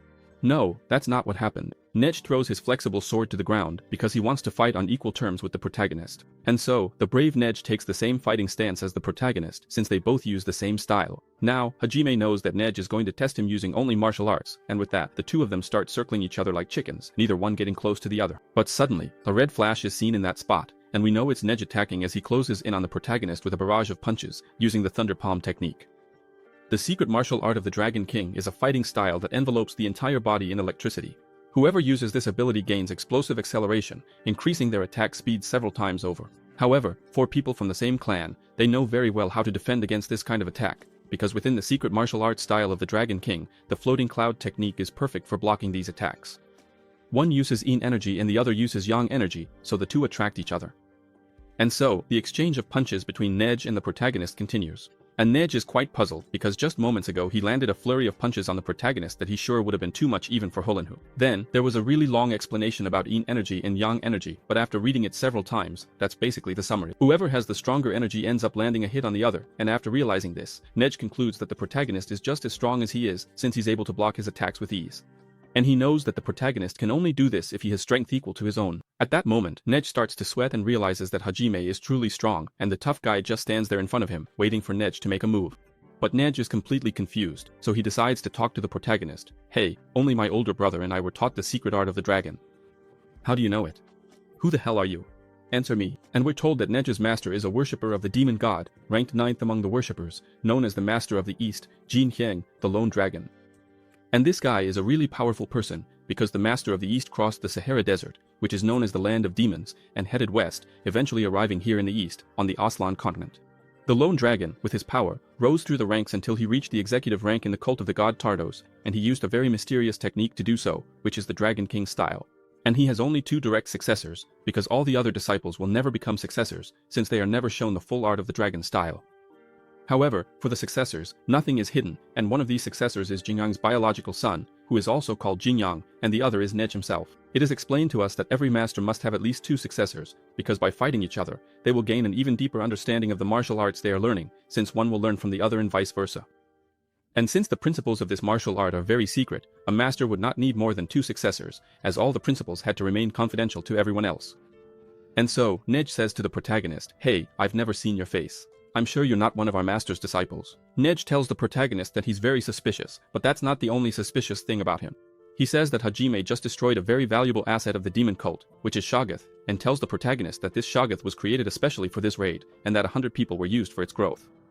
He finishes by saying that he's not even sure Hajime is a follower of the god Tardos. Then Nej, looking at him and realizing he's being very serious, asks the protagonist, "I'll ask you again, who the heck are you and what do you want?" And the protagonist, being really sly, gives a little smirk and says, "Actually, you really don't know much about me at all, because for sure the master didn't tell you or his son anything about my existence." Then, the protagonist says to Nej, "Did you really think the master only had 2 successors?" And Hajime explains to Nej, "You just have to use your head because the answer is really simple. So let me explain it to you nice and slow. Oh, the master can only have 2 successors. But, what happens if, in the middle of the training, one of those successors ends up dying?"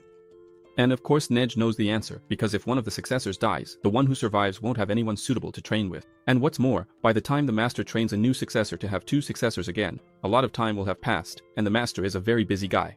So, there's only one answer, and Nej's eyes go wide, because he knows that's the answer. Hajime, with a sly smile on his face, confesses to Nej that he is the shadow apprentice, the person who was prepared to replace one of them in case a successor dies. After that, we get a more detailed explanation about the shadow disciple, and this is a very old tradition among martial artists from the East. The tradition says that a shadow disciple is not known by anyone in the cult. He is someone who is secretly trained by the master so that if anything happens to the successors, he becomes the official successor. This shadow disciple is like a trump card, because that way, any possible risk of the sex extinction is remedied by the existence of the shadow disciple. Now, if everything goes normally with the training of the 2 successors, the shadow disciple is killed, because he is someone who knows everything about the sect, even its most secret arts. That's why, if he is left alive, he could potentially cause problems for the master's official successor. And the protagonist knows that Nej knows this is true, because he wasn't the one who made this up. However, Hajime knows that the real shadow disciple can't make it to the temple in time to take part in the raid, since this person would be captured by Alana and her companions. And the protagonist cracks a smile, thinking about his beloved and how, at this very moment, she's probably doing something that doesn't quite fit her role as a princess. And since Hajime knows a lot about what will happen in the future, he plans to take advantage of that and trick Nej with it.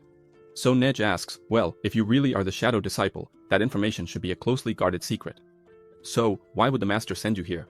After that, Nej says that she has already contacted the master to confirm the situation. However, the master never told her that he would send a disciple like Hajime here. And after saying that, Nej starts thinking that this is a big lie he just made up. Now, if Hajime is a fraud, he's going to try to come up with some half-baked excuse. Nej knows that in the current situation, it's very difficult for the followers of the god Tartarus to get in touch with people outside the temple, and normally, the followers inside the temple have to make their own judgments based on whatever situation they're facing. And so, secretly, Nej starts channeling a spell and plans to use it to eliminate Hajime the moment he shows even the slightest sign of suspicion.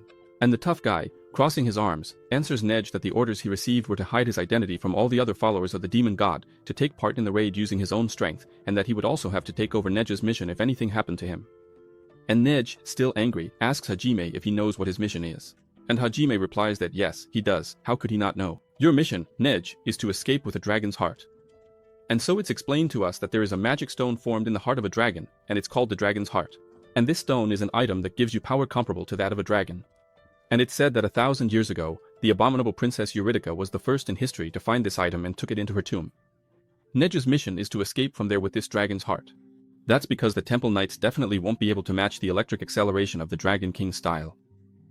And the moment Nej gets his hands on this item, no one will be able to stop his escape. And so Hajime says to Nej, "However, everything you can do, I can do too. So, if things go south for you, I'm the only one who can take your place. Our master was really anxious about having only you on this mission, and that's why he sent me." And Nej, after hearing this, gets pretty scared. However, Hajime continues and says, "Oh, the reason I defied the orders I received and lured you to this place with something so flashy was because the conditions for participating in the raid were much more complicated than I expected. So, why would I take the hard way if the easy way is right in front of me? But look, that's not the only reason I wanted to see you. I have something else very important to tell you." And Nej asks, "What is this important thing? Just say it already." After that, the protagonist slowly walks toward Nej, and when he gets really close, he tells Nej that he wants to talk about the blood tear. Nej is even more shocked, starts sweating a lot, and keeps wondering how this guy knows about that. And we are told that the blood tear is a sword, and this treasure was stolen from Nej's family. And that's the only reason he's following the master, because the master promised to help him get the sword back and take revenge on the temple. And another thing, only 2 people know about this, the master and Nej. So, Nej asks the protagonist, "Hey, what do you know about the blood tears?" And the protagonist, being a real smartass, replies to him, "Man, I'll only tell you once I decide you're trustworthy. Now, why don't you do something for me first and make my life easier? You can add me to the raid group, can't you? I'm really tired of these dumb missions that are only given to the weaker ones." And Nej, upon hearing the protagonist's proposal, becomes hesitant and very thoughtful, realizing that after everything Hajime said to him, there's no way he can't believe him. This guy really is a disciple of the master's shadow. So, Hajime shakes Nej's hand and says he'll be in his care. Hajime thinks to himself that in his past life, he had many friends and many companions who disappeared in vain. And among those people, the first whose fate he will change is himself. Then the scene shifts to the protagonist's memories inside a cave, where someone is intimidating Hajime from that time, and he is clearly scared out of his mind. After striking very close to his neck, the person raises their weapon and says, "Now you have a choice, tell me what you want." "You have two choices. Are you going to help me get out of this cursed place by learning my ultimate martial arts techniques, or are you going to die right now and become monster food? Hurry up and decide, what do you want?" And we see that Nej is really angry. And yes, Nej was the protagonist's master, and it all started with Nej teaching him his martial arts. Using those as a foundation, he became the strongest human in the world, learning the Dragon King style from his master Nej in his first life. The scene shifts to the next day, a beautiful, bright, and warm day. And on this day, the names of all the members who would participate in the raid have just been announced, and everyone on that list will be summoned tomorrow at 6 in the morning. They will start living in the same facility, receiving training and preparing until the day of the raid. There's a board with dozens of names posted, and it's stated that, for the sake of confidentiality, talking to anyone outside the group is strictly forbidden. And among them is the protagonist, who is pleased because everything is going according to his plan. So, the badass knows that now he needs to make all the preparations to face all the dangers of this raid. After that, the protagonist starts thinking that the Black Metal Spider dungeon was the first of the 3 dungeons he promised Gerda and his group they would complete. After that came the Basilisk Nest, where the protagonist, all by himself, completely soloed that dungeon. And finally, there's the Globinho's lair, which is actually the village that Isak massacred. Nej forged all the documents to turn that place into a wild Globinho lair, and so, all 3 members of Gerda's group are really grateful to the protagonist, because Hajime fulfilled what he promised them. So, they say their goodbyes, the 3 of them thanking the protagonist, and Hajime telling them to take care. Then the tough guy says to him, "Look, all of you have achieved great things now, and a lot of positions have opened up because about 40 slaves were assigned to the special raid mission. So you 3 will definitely be promoted." Then Hajime starts a motivational speech and says, "From now on, the road will get much tougher for you, once you get promoted." And Dale interrupts, saying, "Big brother, can I ask a question?" And the tough guy says, "What? Go ahead. Did I interrupt you?" "No, it's nothing," but inside, Dale is thinking that he wanted to follow Proto wherever he went, because he knows that Hajime still has a lot to teach him. However, Dale feels awkward about making this request to Proto. And Dale doesn't make this request because he knows that Hajime's goal is much bigger than they can imagine, and that normal people like them can't even fathom it. Dale knows that everyone in the Gouda group is pretty weak and doesn't have the right to keep following Hajime. But then, Proto interrupts those depressing thoughts and says to him, "Hey, as long as all of you train until you're almost dead, the day will come when you can walk by my side. And I will definitely be waiting for you." And Dale is very surprised. After that, Proto says goodbye and starts to leave, telling the 3 of them that he expects great things from them. They bow in respect to Proto and thank him for everything he has done for them. Hajime knows that 2 people who were supposed to be dead are now alive. The light in the eyes that Hajime sees in those 2 makes him feel good. And that means Hajime didn't make a mistake in saving those 2 people. However, these guys are basically as good as dead. That is, if in 3 years the worshippers of the god Tartarus succeed in their summoning, because with the arrival of this evil god, many people, including these guys, will lose their lives. And to prevent that from happening, Hajime has a goal, to get his hands on the dragon heart and take that item for them before the cult of the god Tartarus does. The scene shifts to the nun's room, because next comes Proto's next step, a preparation for the raid. And Anna, looking very beautiful and cute, talks to Hajime, "So, did you like it? What do you think?" And the tough guy is really surprised, because these are exactly the pieces of equipment he was looking for, and the nun already got them for him.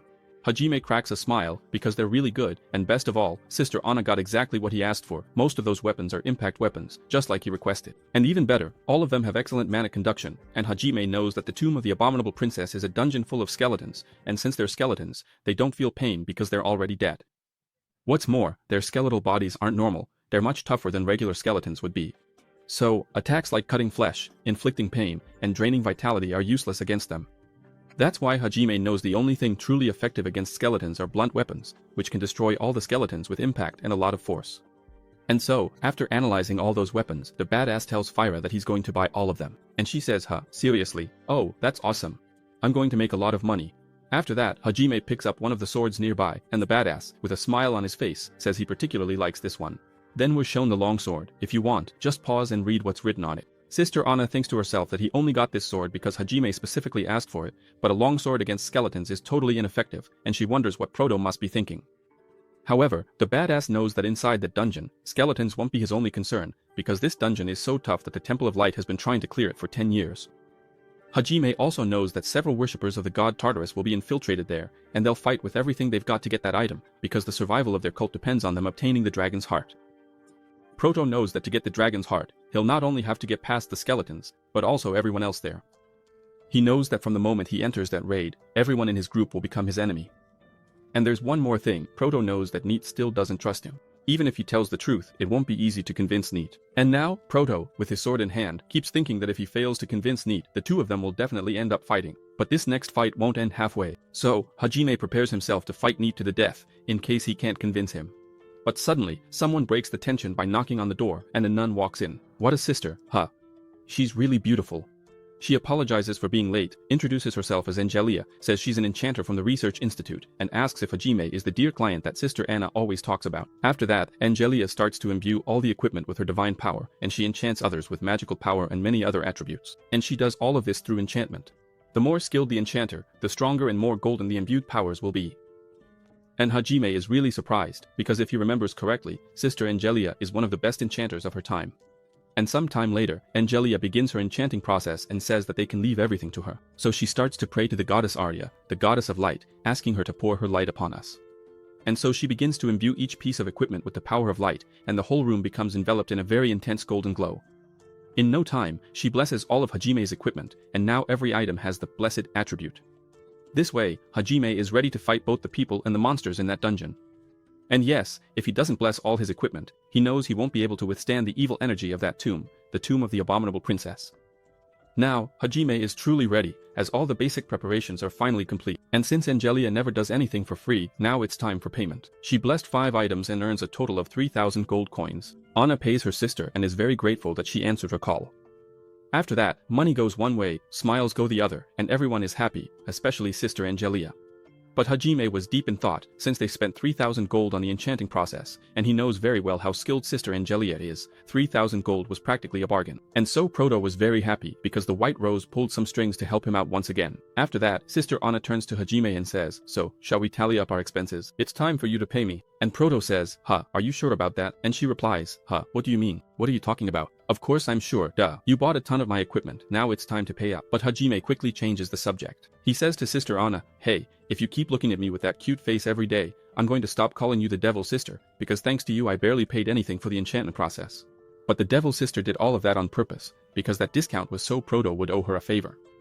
And the Devil Sister, quick on her feet, says to Hajime, "What's up, dear customer? Come on, we're not strangers anymore. We're buddies now." And then the tough guy says to her, "Yeah, right, sister. So, you must be short on time too, huh? That's why everything happened so fast, right?" And Sister Anna puts on an adorable face and even gets a little embarrassed, because her client Hajime is very handsome and clever. Then, Sister Anna lets out a sigh and says, "Hajime, hey, getting back to the point, aren't you forgetting something?" And Proto, bold as ever, says to her, "What do you mean?" "Of course not, everything's ready, I just have to leave. After all, there's no money left, I'm completely broke." And Sister Anna almost has a fit and says, "What? I spent my own money to bless the business and you can't pay me back. Dear client, what do you have to say for yourself?" Hajime still has some Basilisk products, but they're worthless. And Kenny's village turned out to be a fake dungeon. So he answers, saying, "Look, I don't have any money and I don't have anything to give you either." And Sister Anna, who was so hopeful, starts to stutter and says, "And not even a cent." "Ugh, you make me so mad. You don't have anything for me." And then, that rascal Proto starts smiling at Sister Anna and, activating his silver key, he says to her, "So, what do you think of this? Is it okay if I pay you with this? Do you accept payment in equipment?" And we're told that in Hajime's hand are the Belial poison and the Zagan poison, and both of them are highly lethal. The nun, upon hearing that, almost has a fit, because she knows just how deadly the poisons from the Persephone Guild are. And she says, "Absolutely, that's good enough. Give it here, will you? Oh, Hajime, give that to me." And Proto just stands there, "Huh, should I give it to you or not, huh? Come on, can't you reach up here?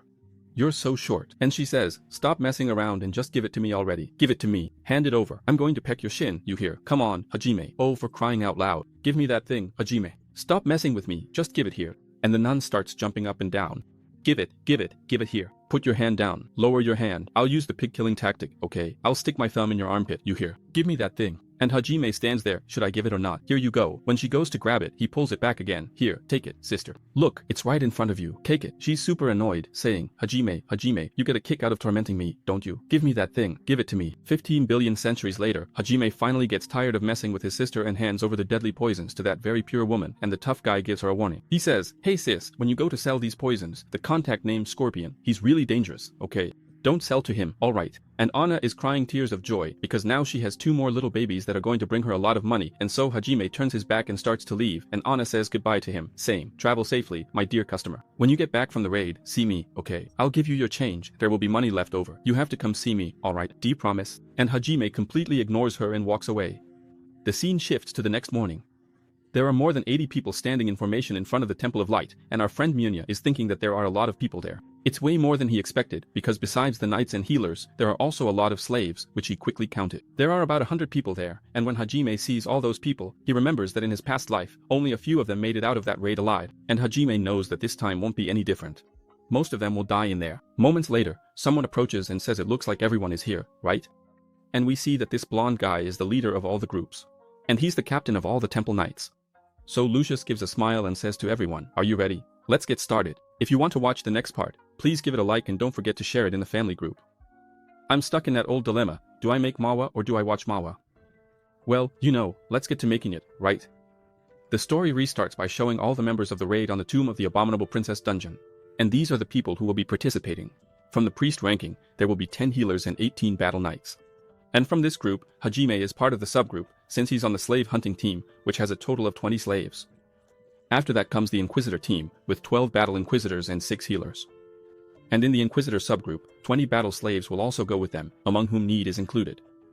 In total, there are 82 people, divided into 2 groups, and each of them has a specific role. There's the frontline team, whose job is close-range combat, securing the path, patrolling and searching, and also protecting the team in the rear.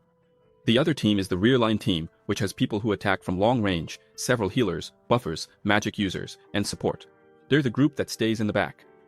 All 86 of them will be under the command of their respective leaders. The healer team is led by Captain Arno. Captain Leona will command the entire rear line. And this woman is tough, she's loaded with buffs. And on the front lines, Captain Matthias is the one who will lead them. And Kwa must be brushing his hair, because in this scene all you see is his hair, so he must be brushing it. After brushing his hair, Kwa appears, the captain of all the groups, who is known as Lord Lucius, or Sir Lucius, or Saint Lucius. And when everyone sees him, they start clapping and shouting his name, because this guy is super charismatic and also a natural-born leader. Captain Lucius bears a stigma on his body, and this is a mark given by God to certain humans. Everyone who carries this stigma is called a saint, or a holy one if it's a woman. And they receive a high degree of authority from God, which in their case, comes from the goddess. And what's even more admirable is that after they die, they become an angel for the god they serve. Lucius is a saint of light, who received his stigma at the age of 7. Everyone admires and respects all the saints deeply, as if they were angels. Everyone there is crying and emotional, because Hajime knows that saints rarely present themselves like this in front of ordinary people. But there are people who don't like the saints, like Need. When he sees the saint, he gets even angrier. But Need has his reasons, and Proto keeps wondering why Need is acting that way. However, he soon remembers.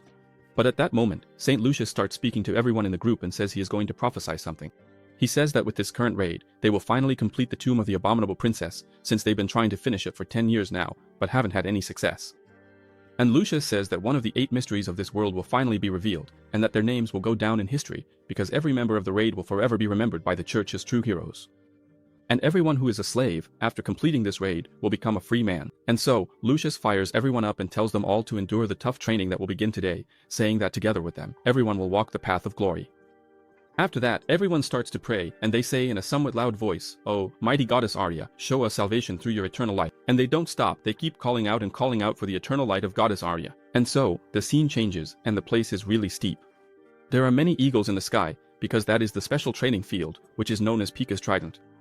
And if you look over there, you can see several people climbing, all of them being trained to build more endurance.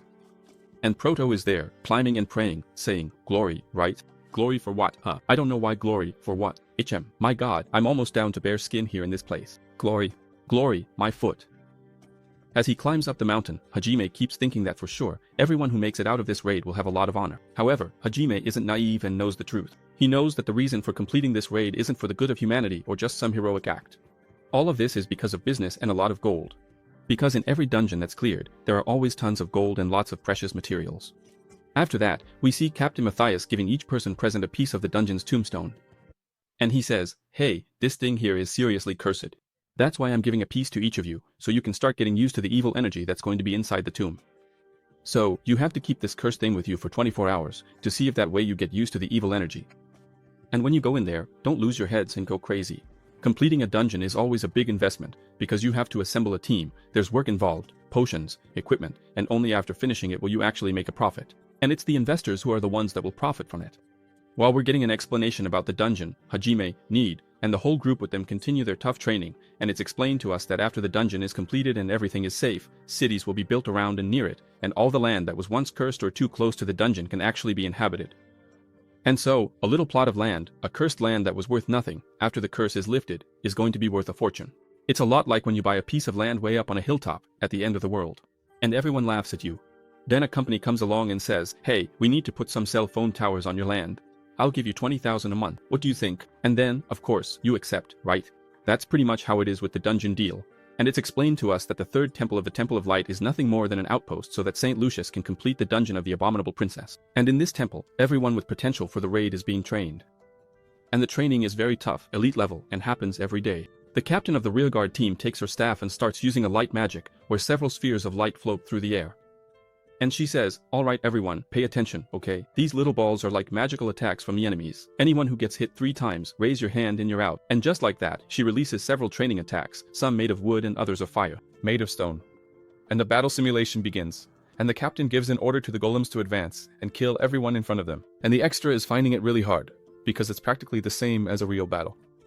And someone who wasn't registered there raises their hand, because they just died. But the golems are all overpowered. They never stop charging forward, because these wooden and stone golems never get tired. But the protagonist finds a way to put it to sleep forever and gives a holy little kick right in the middle of that wooden golem, splitting it in half instantly. And Nej says to the protagonist, you know what that means, right? We can't use the Dragon King style techniques in a place like this, you know that, right? And Hajime says, of course I know, I'm not an idiot. I know those techniques are a secret. And the duo easily dodges all the light orbs in front of them. It even looks like a race to see who gets there first. After that, Hajime stops to face 3 wooden golems at once. Meanwhile, Nej moves ahead, because he wants to show the protagonist that the big stone golem is nothing to him. So he dodges the golem's punch and jumps over it. He already knows, right? The 2 of them are competing.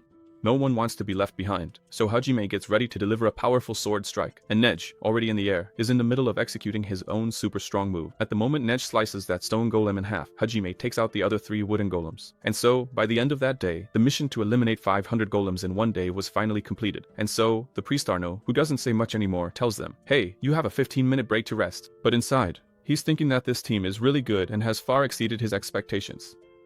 And even the level of the slaves this time is much higher than those from the previous raid. Right after that, he looks at Nej and Hajime and thinks that these 2 in particular are extremely skilled. And what's most amazing is that they can work together in perfect harmony. And finally, after witnessing all this training, Arno starts to wonder if, with the team they have now, they might finally be able to clear that dungeon. Suddenly, someone begins the chant and starts invoking powers for the goddess Arya. And then a bright light starts shining from the artifact she's holding in her hand, and immediately all the slaves who were resting are healed. And we see that it's Arno, and he says, oh, I healed all your wounds and all your fatigue. So you, the frontline members, don't even need to rest, because you're not tired anymore. Look how nice I am. So let's go for another round of training. And since everyone in that church is sadistic, Arno is no different. He says, look, as long as we, his colonels, are here, you'll be able to train twice as fast. And the training that would normally take you 4 weeks will definitely only take 2. So, like I said, get up right now and let's get to training. And so they train all night long. After that, the night passes and the day begins to break, since last night was the final night of training and everyone there is really motivated for that dungeon, because no one was eliminated and now they're all ready for the hellish march that awaits them to the dungeon.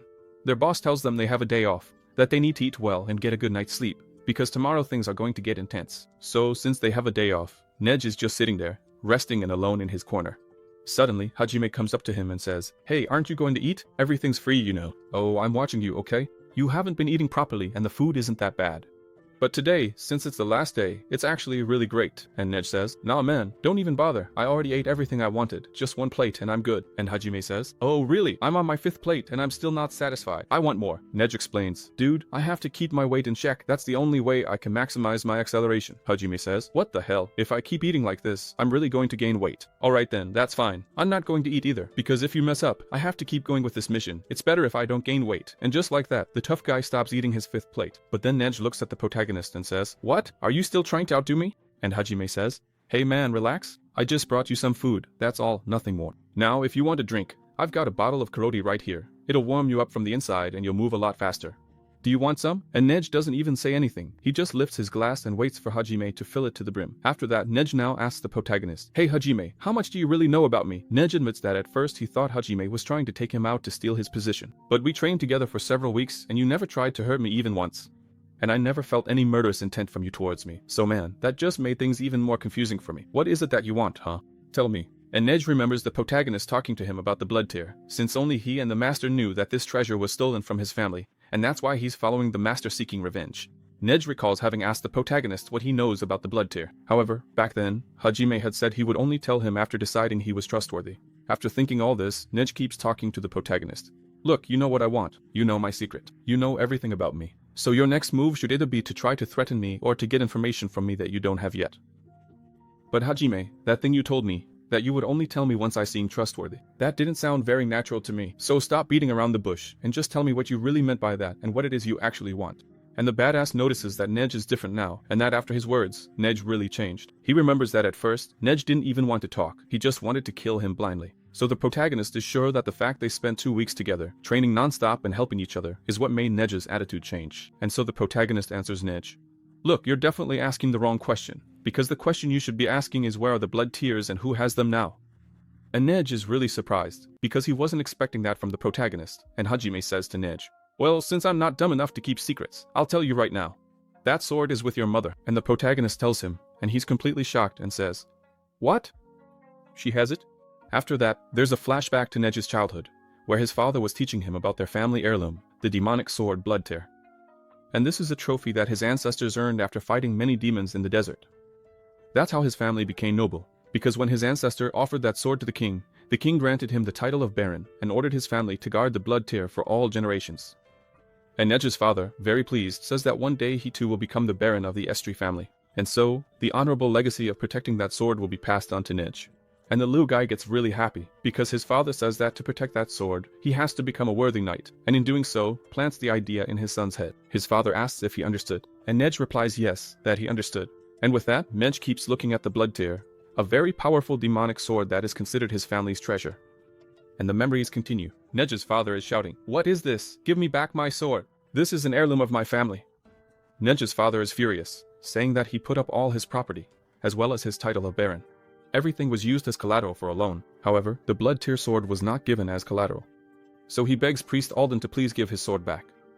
At that moment, the soldiers and priest hold him back and tell him to stay away, not to come any closer, and Alden, very cynically, says to Neji's father, hey, stop making a scene here in the temple. This is a place of peace. Oh, Leonardo, you, don't take this the wrong way, but you're throwing a tantrum for nothing. And Priest Alden says that the blood tear doesn't belong to him, but to the barony of Istria. However, when he handed over his title as collateral, along with his lands and all his possessions, he also gave up his title of Baron. All of that was in exchange for his debt. So, Leonardo, you no longer have any authority over it. This sword is no longer yours. And Nide's father becomes completely furious and loses all sense of reason, as hatred is written all over his face. The guard who was holding them gets distracted for a moment, and Leonardo quickly grabs the sword the guard is carrying. Cursing Priest Alden as a damned piece of shit, he charges at him, trying to strike him, because that's what he deserves. But at that moment, a red flash streaks across the sky and something rushes by at high speed.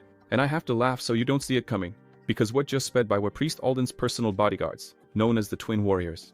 One of them chops off both of Leonardo's arms in a single blow, while the other delivers a wound to his stomach that will surely kill him. However, he doesn't die right away, because that wound was also meant to cause a lot of suffering. And Leonardo, Nide's father, spits out ketchup and Nide screams for her father, who is being slaughtered right in front of her. And she sees that her father had both his arms amputated in an act of utter cowardice. After that, Alden gets close to Leonardo, who is agonizing, and says to him, hey, you should be grateful, okay? Because if your sword had hit me, things would have gotten really ugly.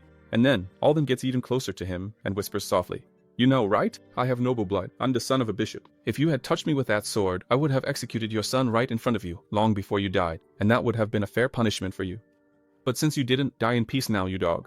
And so, the priest Alden walks toward the Temple of Light, escorted by his 2 personal guards, while Nide screams for her father, who is writhing in pain, as his death is certain. We are told that all of this happened 12 years ago, and these scenes were very common at the time, because it worked like this. The nobles would buy the rights to explore the dungeons, and after that, they would invest in raid groups to clear out those dungeons. But the problem started when many scam guilds would take the investment money and disappear, and others, after getting the money, wouldn't even try to complete the raid, they just say they failed. And so many nobles lost their entire fortunes. This became known as the raid bubble, because these and other factors caused thousands of investors to lose everything they had. There was also the fact that the Temple of Light was selling deformed and defective products, and that's how the Temple of Light made its fortune. Through deception and a lot of cunning, thousands of private investors were tricked by the temple, because the temple claimed their investments were safe, when in reality it was just a bubble that kept inflating, and when it burst, all the investors went bankrupt. But the temple was so shameless that months before the bubble burst, they started selling as much useless product as they could, claiming it was actually valuable. And Nide's father was one of the many who went bankrupt, because he trusted the temple and invested everything he had. However, it was all a scam by the temple to collect as much money as they could, because the temple knew that no one could stand up to them, since the temple's military power was unmatched. And so all the investors were left without a cent and were forced to live on the streets, as beggars and panhandlers. And all of this happened because of the high-ranking priests, who are the people behind the bubble, since they, having so much power, got away with the financial scam they orchestrated against the world. And among these priests, Alden Lasker was the main person who stole from my father. And that wasn't even the worst part. He pretended to be my father's friend, acted like he cared, but he was so cowardly that he killed my father right in front of me, and Nide says he only survived because his desire for revenge kept him going, since he wants with all his might to destroy everyone from the Temple of Light. Nide says he searched the whole world for the blood tear sword, which is the symbol of his family. And now we're back in the present, where Nide is shaking with rage, and he asked Hajime why the master is doing this. His master said he would help him get revenge and help him find the blood tear. So why does their master have the blood tear? And Hajime says that a long time ago his master told him about this and also revealed the identity of the leader of the demon god sect and its 12 apostles, and named all the executives of the sect who are not nobles. Hajime says that both the leader of the sect and half of the 12 apostles are high-ranking priests in the Temple of Light. After saying that, Hajime looks at Nide, and the redhead becomes even more surprised and says, "What? They are high-ranking priests?" And then Nide remembers what Proto told him, that the master definitely said if he became someone important to him, he would help him with his revenge. And ever since then, Nide has been trying to become that important person to the master, but it turns out all of that was a big lie. As they walk toward Ride, Nide keeps thinking about his master, who he no longer sees as a master but rather as a real piece of work, because Hajime revealed that Nide's master, who is also his own master, is planning to offer the dragon's heart to the leader of the demon god sect.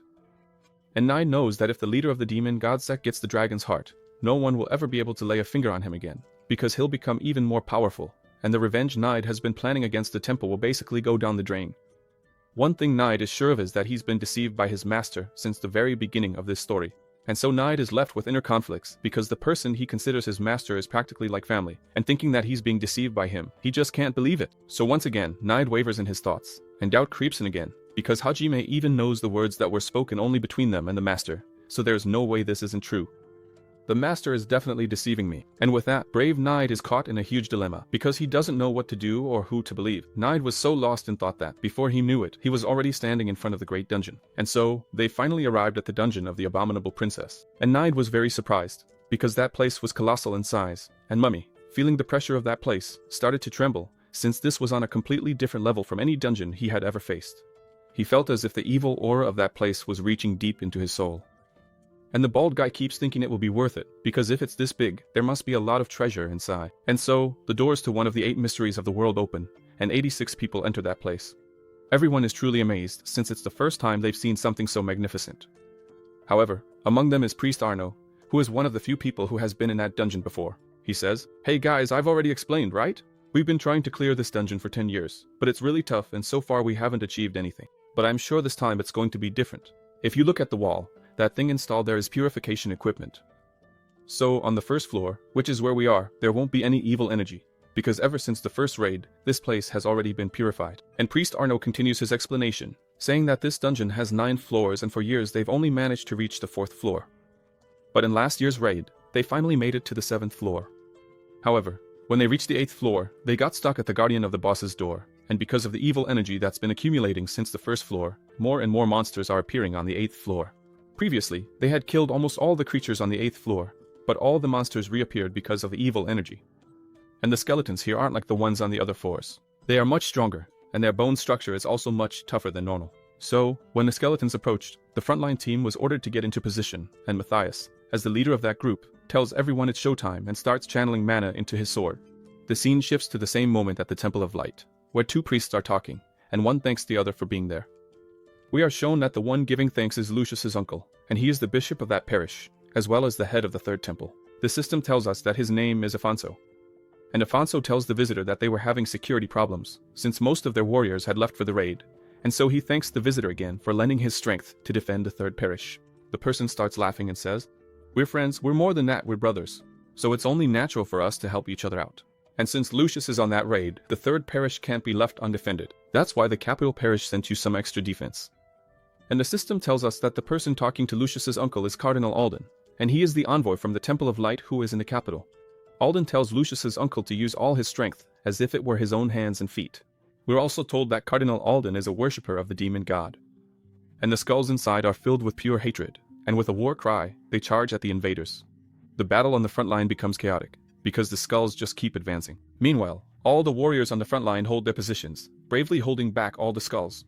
The guy in the mask is already tired and keeps complaining that the skeletons just won't stop coming. However, the buff, bald, shirtless guy starts smiling at the situation and says that for him, this is nothing more than a warm-up. After that, he destroys another skull with his punch, and the mummy is very worried, because he heard that the abominable princess is a very powerful mage who appears once every 1,000 years, and every time she shows up, she drags people into that dungeon, so there must be tens of thousands of skeletons in there. However, the other one next to him says that it definitely isn't like that this tomb has been here for thousands of years, so thousands of attackers must have already come here. And judging by the amount of human bones in this place, there definitely aren't just tens of thousands of skeletons here, but hundreds of thousands, because the abominable princess seems like a really crazy woman. So while they're talking, they keep smashing the skeletons that appear, and suddenly they hear a really loud noise coming from the end of that tunnel, and a green glow, and a lot of dust start to intensify even more.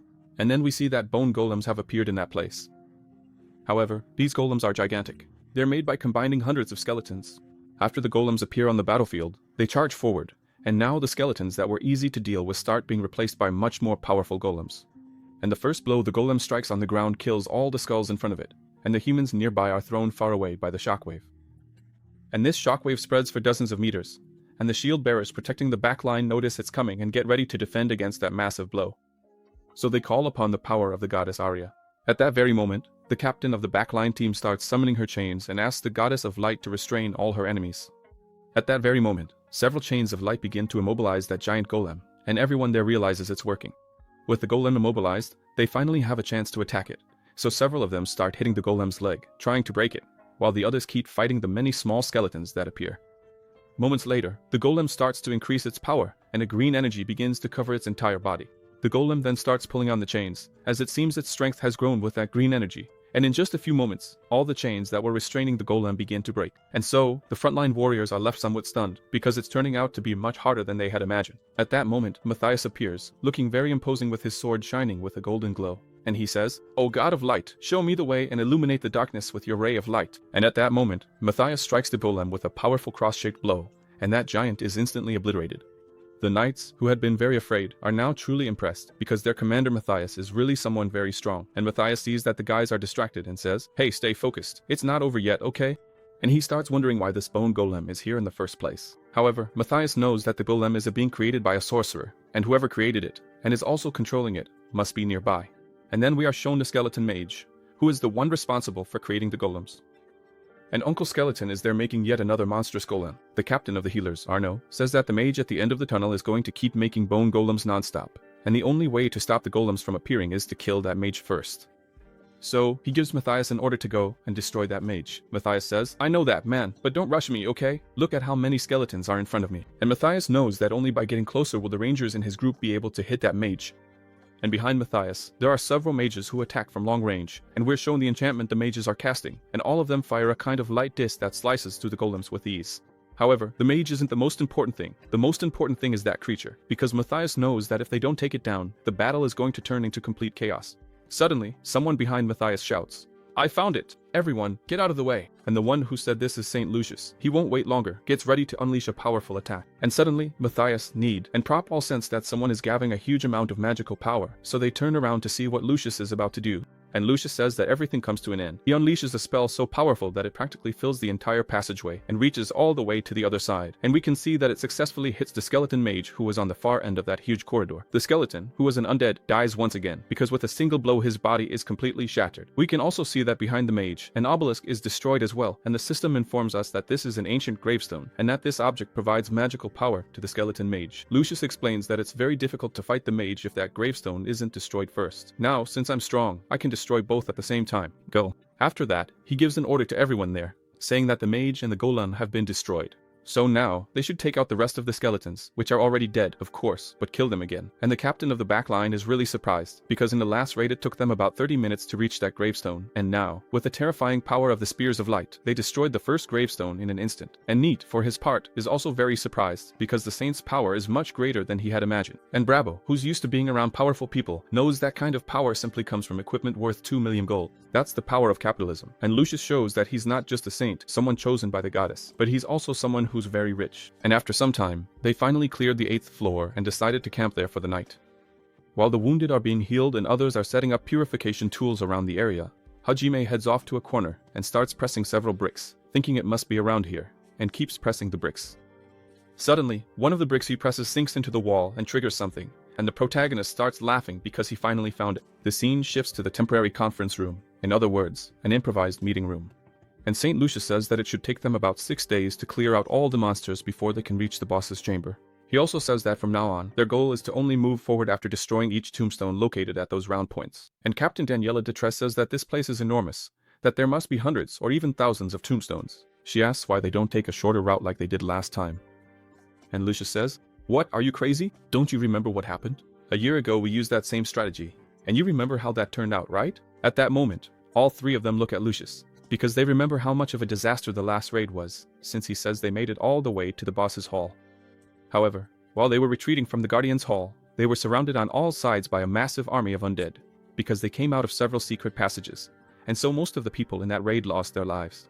And so Lucius states that they can't make the same mistake as before and says they have to eliminate every possible variable, even if it takes a lot of time. After hearing this, Arno is certain that as time goes on, the number of group members will drop significantly, and so the burden everyone carries will only get heavier as time passes. And Arno knows that the most important thing in this raid is to preserve as much vitality and magical power of Captain Lucius as possible and to escort him to the boss's chamber in the best possible condition. Arno knows that if they reach the boss's chamber with Captain Lucius in his current state, it's very likely he'll be able to defeat the monster guarding the boss's chamber. Because a year ago, when they finally reached the boss's chamber, the Buticus locked themselves in just from sensing the presence of that creature. Just looking at it was enough to destroy the morale of everyone there, since the guardian of the boss's chamber is a death knight with overwhelming power. Suddenly, someone starts screaming, and those who were in the meeting turn their attention toward the direction of the scream. And Matthias, leaving the improvised meeting room, asks what's going on. However, as he steps out of that room, he comes across something that shouldn't be there, because there's a Shoggoth killing several people, and he knows that creature isn't supposed to be in that place. And Matthias kept wondering what was going on, since they had prepared 5 Shoggoths to help with their strategy. But that creature wasn't supposed to be there, because now is not the time. And Matthias knows that, according to their plan, the Shoggoth wasn't supposed to be released yet, and he keeps asking himself who the idiot was that did this. But at that moment, Matthias, Captain Daniela Detresse, Arno, and Captain Lucius all looked at the same spot at the exact same time. It's hard to say whether it was instinct or intuition, but we know that all the strong ones have a sharper sense of danger than others. And looking back, there it was, a little hand pressing on a brick. And of course, it's Hajime, right? He presses that brick, looks forward, realizes everyone is staring at him, and says, "Hey, what are you all looking at me for?" And at that very moment, angry Hajime activates that mechanism that came out of the wall, and the whole dungeon starts to shake and vibrate, with cracks appearing everywhere. Suddenly, both the floor and the ceiling begin to move randomly, each one rising or lowering in a different direction. Matthias, who was lifted up to one of the highest spots, looked around and noticed the 3 leaders below him, and, even further down, the Shoggoth twisting up everyone. So you can see that after the protagonist activated that mechanism, the dungeon started to move. The scene shifts to the meeting of the demon god's worshippers. And it's a very well-hidden mansion. Inside, they're talking about the boss room gate, saying it's protected by a very strong barrier, and that this gate will only open once the Guardian is defeated. There's also the fact that the gate will close as soon as they enter the boss room. They're told that the only way they can get out of there is by killing the boss itself. And how do they know all this? Previously, several teams were sent in for this. And there are also many magical writings that, once deciphered, revealed what they're telling you now.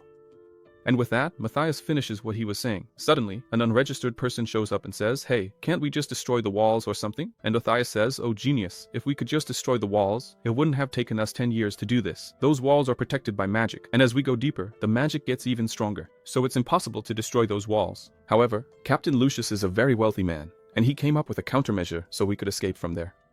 He borrowed the legendary item from the Pope, which is called the Stake of Faith. And the system tells us what this Stake of Faith is.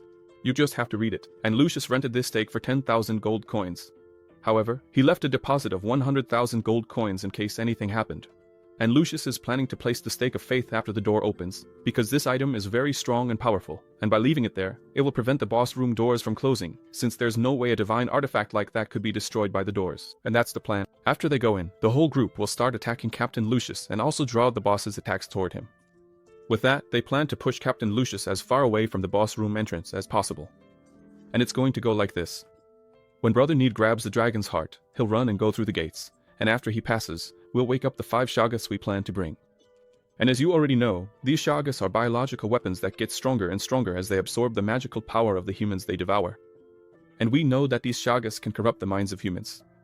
However, we know that Captain Lucius and all the other captains have high magical resistance, so the Shagath's corruption won't work on them.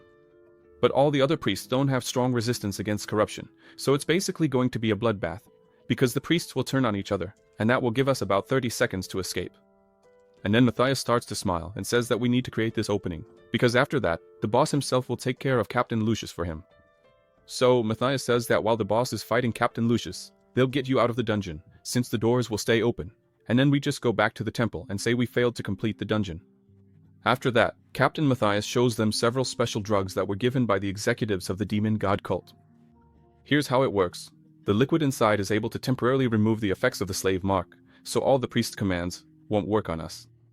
So, before you enter the boss's hall, you have to drink this liquid. And finally, Matthias says he will give everyone the Ipro-Cariana to help with the escape, and Matthias warns, "I don't want any of you to use your Cariana before the mission starts," and we're told that this Cariana protects the user from the Shagath's mental corruption. And so, the protagonist, who isn't dumb at all, grabs his Cariana and starts to smile, because he's definitely planning to pull off some mischief, and Hajime, looking back and holding his own Cariana, thinks to himself that these damn worshippers of the god Tartarus really work hard on the preparations for this raid, and so, the badass feels really grateful. Then, just before he activates the mechanism we saw earlier, he looks around at everyone in that hall, since they're all resting after the tough battle they just fought, and Hajime, even before touching his Cariana, is certain that with all these healers here, this really won't turn into a complete disaster, and so he starts playing his Cariana, and the mummy, upon hearing it, immediately becomes alert, because that's the song used to awaken the Shagats. Right after that music is played, all 5 Shagats that were in their eggs begin to hatch and wake up, and they do exactly what they were programmed to do, kill and rip apart. And since everyone there has a high level of magical power, the Shagats, after consuming a few people, quickly become huge, and chaos breaks out in that dungeon. Meanwhile, Hajime, very sneaky in the back, starts shouting, "Hey, everyone gather in one place, because if you do that, it'll be much easier for the healers to purify you." After he says this, he takes off running, while everyone else keeps repeating what he said, telling everyone to gather in one spot so they can all be purified at once. While they're all fighting over there, the protagonist heads toward that mechanism. In no time, he finally reaches that brick, and just as he's about to press it, he feels like he's being watched. So, the badass stops and senses the presence of someone watching him. At that very moment, he looks back to see who's watching him. And there it is, that scene we had seen before. The 4 of them looking in Hajime's direction.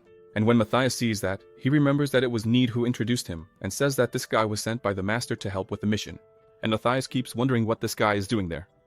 And then, the protagonist does what we've already seen and presses the button. And looking at everyone, the badass says, "What?" And after that, he pulls out that gadget, because Hajime, who came back from the future, knows that this gadget was found 3 years after the raid was completed. He also knows what it's for.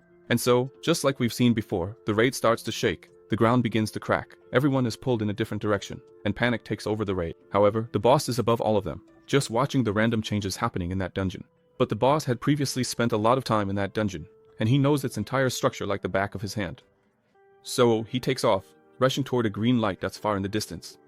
Meanwhile, Captain Lucius watches him running off, and Lucius also remembers this slave's qualifications, that he cleared out the basilisk's nest all by himself, And he also recalls the conversation Matthias had with him about this guy joining the raid with him. And Lucius keeps remembering that Matthias wanted to interrogate him to find out if he was a worshipper of the demon god. And so St. Lucius is left wondering whether or not Hajime is actually a follower of the demon god. But Lucius knows one thing, whether or not he is a worshipper of the demon god. As long as he has the slave mark on his body, Lucius knows that Hajime has no choice but to obey his commands. And so St. Lucius gives an order to Hajime and says, "I command you to stop right now." The protagonist, who is running at an extremely high speed, completely ignores those commands and runs even faster, and Lucius is truly shocked, because with that mark there's no way he shouldn't obey the order. Matthias, who is nearby, realizes that Hajime is under the effect of the potion that nullifies the slave mark's effect, and with that, Matthias gets really pissed off and grits his teeth in anger, because his whole plan is falling apart, and all thanks to a certain troublemaker who's messing up his scheme. So Matthias starts to invoke the goddess of light, because even though he's a worshipper of the god Tartarus, he can also use the powers of the goddess of light, Arya. And so, channeling a lot of magic into his sword, he intends to land a precise blow on Hajime. Need appears out of nowhere, and he delivers a tremendously powerful blow to Matthias's arms, making him instantly stop his spell. Need is using a flexible sword called Yurumi, and this type of sword is so flexible that it can even be hidden in a belt. However, it's a very terrifying weapon, because it works like a super sharp razor whip that, after wrapping around flesh, slices the area it was coiled around into pieces. And Matthias keeps wondering who is attacking him, and when he looks back he realizes it's Need, and he keeps asking himself why Need is doing this, since they all belong to the cult that worships the god Tartarus, and they're doing this in the name of the god Tartarus. After hitting Matthias, Need also runs off at extremely high speed. Meanwhile, Matthias keeps shouting his name and calling him a bastard. Need knows that he blocked Matthias's first attack, but he's sure there are more attacks coming. At that very moment, Captain Lucius fires a burst of power with his spear, trying to hit the protagonist, and Hajime, running forward at full speed, doesn't even look back to see what's happening. But when he senses that something is approaching him fast enough, he looks back to see what it is. However, at that very moment, a random wall blocks all that magical energy from hitting the protagonist, and Lucius is left confused. He says, what? Why did that wall get in his way? And the badass Hajime is running at full speed, thinking that unfortunately for Lucius, none of his attacks will work on me now, because he's using the strong luck privilege for the first time. And this privilege can only be used 3 times, and Hajime feels really grateful, since this is a high-ranking blessing from the goddess of luck, and so he moves forward with all the luck in the world on his side. He remembers Zoria of Asa saying that many gods would grant him various privileges, and on the day he returned, he was able to access all 9 privileges given by the gods. And it was the moment he saw all these privileges that Hajime immediately thought of this strategy, to escape at full speed, with all the luck in the world on his side. And so, look, the dungeon keeps moving around randomly, but Hajime knows that with luck on his side, all he has to do is run straight ahead and he'll get exactly where he wants to go. Even if there isn't a door will be created, and all he has to do is run to reach the boss's chamber, because he knows that with luck on his side, he'll be able to get into the boss's chamber. Even though he doesn't know what's going to happen yet, he's sure he'll make it into the boss's chamber with his strong luck. And so, with luck on his side, Hajime moves forward, confident that everything will work out because this privilege is truly overpowered. And so, since he knows this luck only lasts a few seconds, he doesn't stop for anything. But suddenly, someone catches up to him at incredible speed and he says, you managed to follow me? And Need replies, obviously, right? And so, Need, smiling at him, repeats what the protagonist had said to him earlier. Hey, Hajime, anything you can do, I can do too. And so, Hajime thinks to himself that Need has finally made up his mind, because earlier, at the top of that tower, Hajime had said to Need, hey, I know what you're thinking. You're thinking about stealing the dragon's heart because after all of us enter the boss's chamber, you're going to run off with it alone instead of taking it to the secret meeting spot. So, Need, that's probably what you're thinking, isn't it? And Hajime says, so Need, let me prophesy something for you. If you do that, you will definitely die, because the only way for us to stay alive is if the 2 of us kill the boss together, just the 2 of us. Need says, what? What did you just say, you lunatic? I can't keep listening to this nonsense. Are you out of your mind? How are the 2 of us supposed to defeat a boss on our own? I've never heard such craziness. So that's the big secret you wanted to tell me. And the tough guy says, calm down, little grasshopper, sit down, I'm going to let you be part of my amazing plan, I'll tell you everything, just sit down. And after a while, Hajime says, look, this is the first part of the plan, got it? Any questions? And Need thinks his plan is decent. No, it's not just decent. His plan actually has a pretty high chance of success, but what's missing is credibility. So, Need asks the protagonist, hey, why did you say I would definitely die if I ran away with the dragon's heart? What did you mean by that? And Need says to the protagonist, you know, right? That by using the Dragon King style, we can move at high speed. So, once I start running away, no one will be able to stop me. Besides, what if I want to become the owner of the dragon's heart? And the badass tells Need 2 things are going to happen. First, the dragon's heart can only be absorbed using special methods. And if you try to absorb it carelessly, you'll definitely die without being able to handle the magical power of the dragon's heart. And Hajime says that even he can't handle the dragon's heart on his own. However, I know someone who can help me with absorbing the dragon's heart. And the second reason you'll die is that the person who came to the third temple to be the bearer of the dragon's heart is Cardinal Alden. And Need knows exactly who that bastard is, because he was the one who stole his family's sword and killed his father right in front of him. And the protagonist continues his explanation and tells Need, look, if you don't show up at the meeting place, Alden's twin knights will hunt you down. And these two guys are among the 10 strongest on the continent, and it won't just be them coming after you, because the entire sect of the god Tartarus will hunt you down too, as soon as they hear you ran off with the dragon's heart. And when I say the entire sect will hunt you down, that also includes our master. And you know, right, that besides knowing the Dragon King style, he's just as strong as we are. And I think, in your situation, he's even stronger than the two of us together. And Hajime says to Need, so, are you really that confident in yourself, thinking you can escape without my help? And Need knows that all of the protagonist's arguments are actually relevant. So, after all that feedback, the duo keeps moving toward the boss's chamber. And that's how it is, wherever Hajime goes, Need follows, because he knows the protagonist's plan is actually good. And Need thinks that Hajime knows that group really well, little does he know that the protagonist is under the effect of big luck. And at that moment, Need remembers the conversation he had with Matthias when they entered the dungeon. And Matthias is really surprised and says, what? You want to take the dragon's heart directly to the leader of the cult? Hey Need, I don't allow that, okay? You know we have a plan, and now that we're inside the dungeon, you want us to change that plan. There's no way I'm going to accept that. So, just stick to our original plan. And Need tells Matthias that the bearer of the dragon's heart is someone who can really stand out. And Matthias calms him down and says, hey Need, your job is just to deliver the heart, because neither you nor I know what will happen after that. But there's one thing I'm sure of, we, from the cult of the god Tartarus, have created a method for transporting the dragon's heart that is completely foolproof. And with that, Matthias pats Need on the shoulder and tells him not to worry and just do his job, because everything is going to work out. And Matthias says that the one who will carry the dragon's heart is Cardinal Alden. After that, Matthias says that the organization of the worshippers of the god Tartarus is highly secretive, and very few people know who the executives at the top of this organization are, because that is a very well-kept secret. And the fact that the master told Nej that Cardinal Alden would be carrying the dragon's heart means the master trusts you a lot, enough to tell you the name of one of the executives of the cult of the demon god. And Nej, while continuing at extremely high speed, keeps thinking that everything Hajime has told him so far is the absolute truth, because after this conversation with Matthias, he is now certain that his main enemy, Cardinal Alder Lake, is really an executive of the cult of the god Tartarus. And that this wretch is close enough to his master to be part of this very important operation that is being completely orchestrated by Nej's master. And Nej keeps thinking that his master, together with Cardinal Alder, weren't satisfied with destroying his life with a single blow, because if it weren't for Hajime, he would never have imagined that he had been deceived his entire life.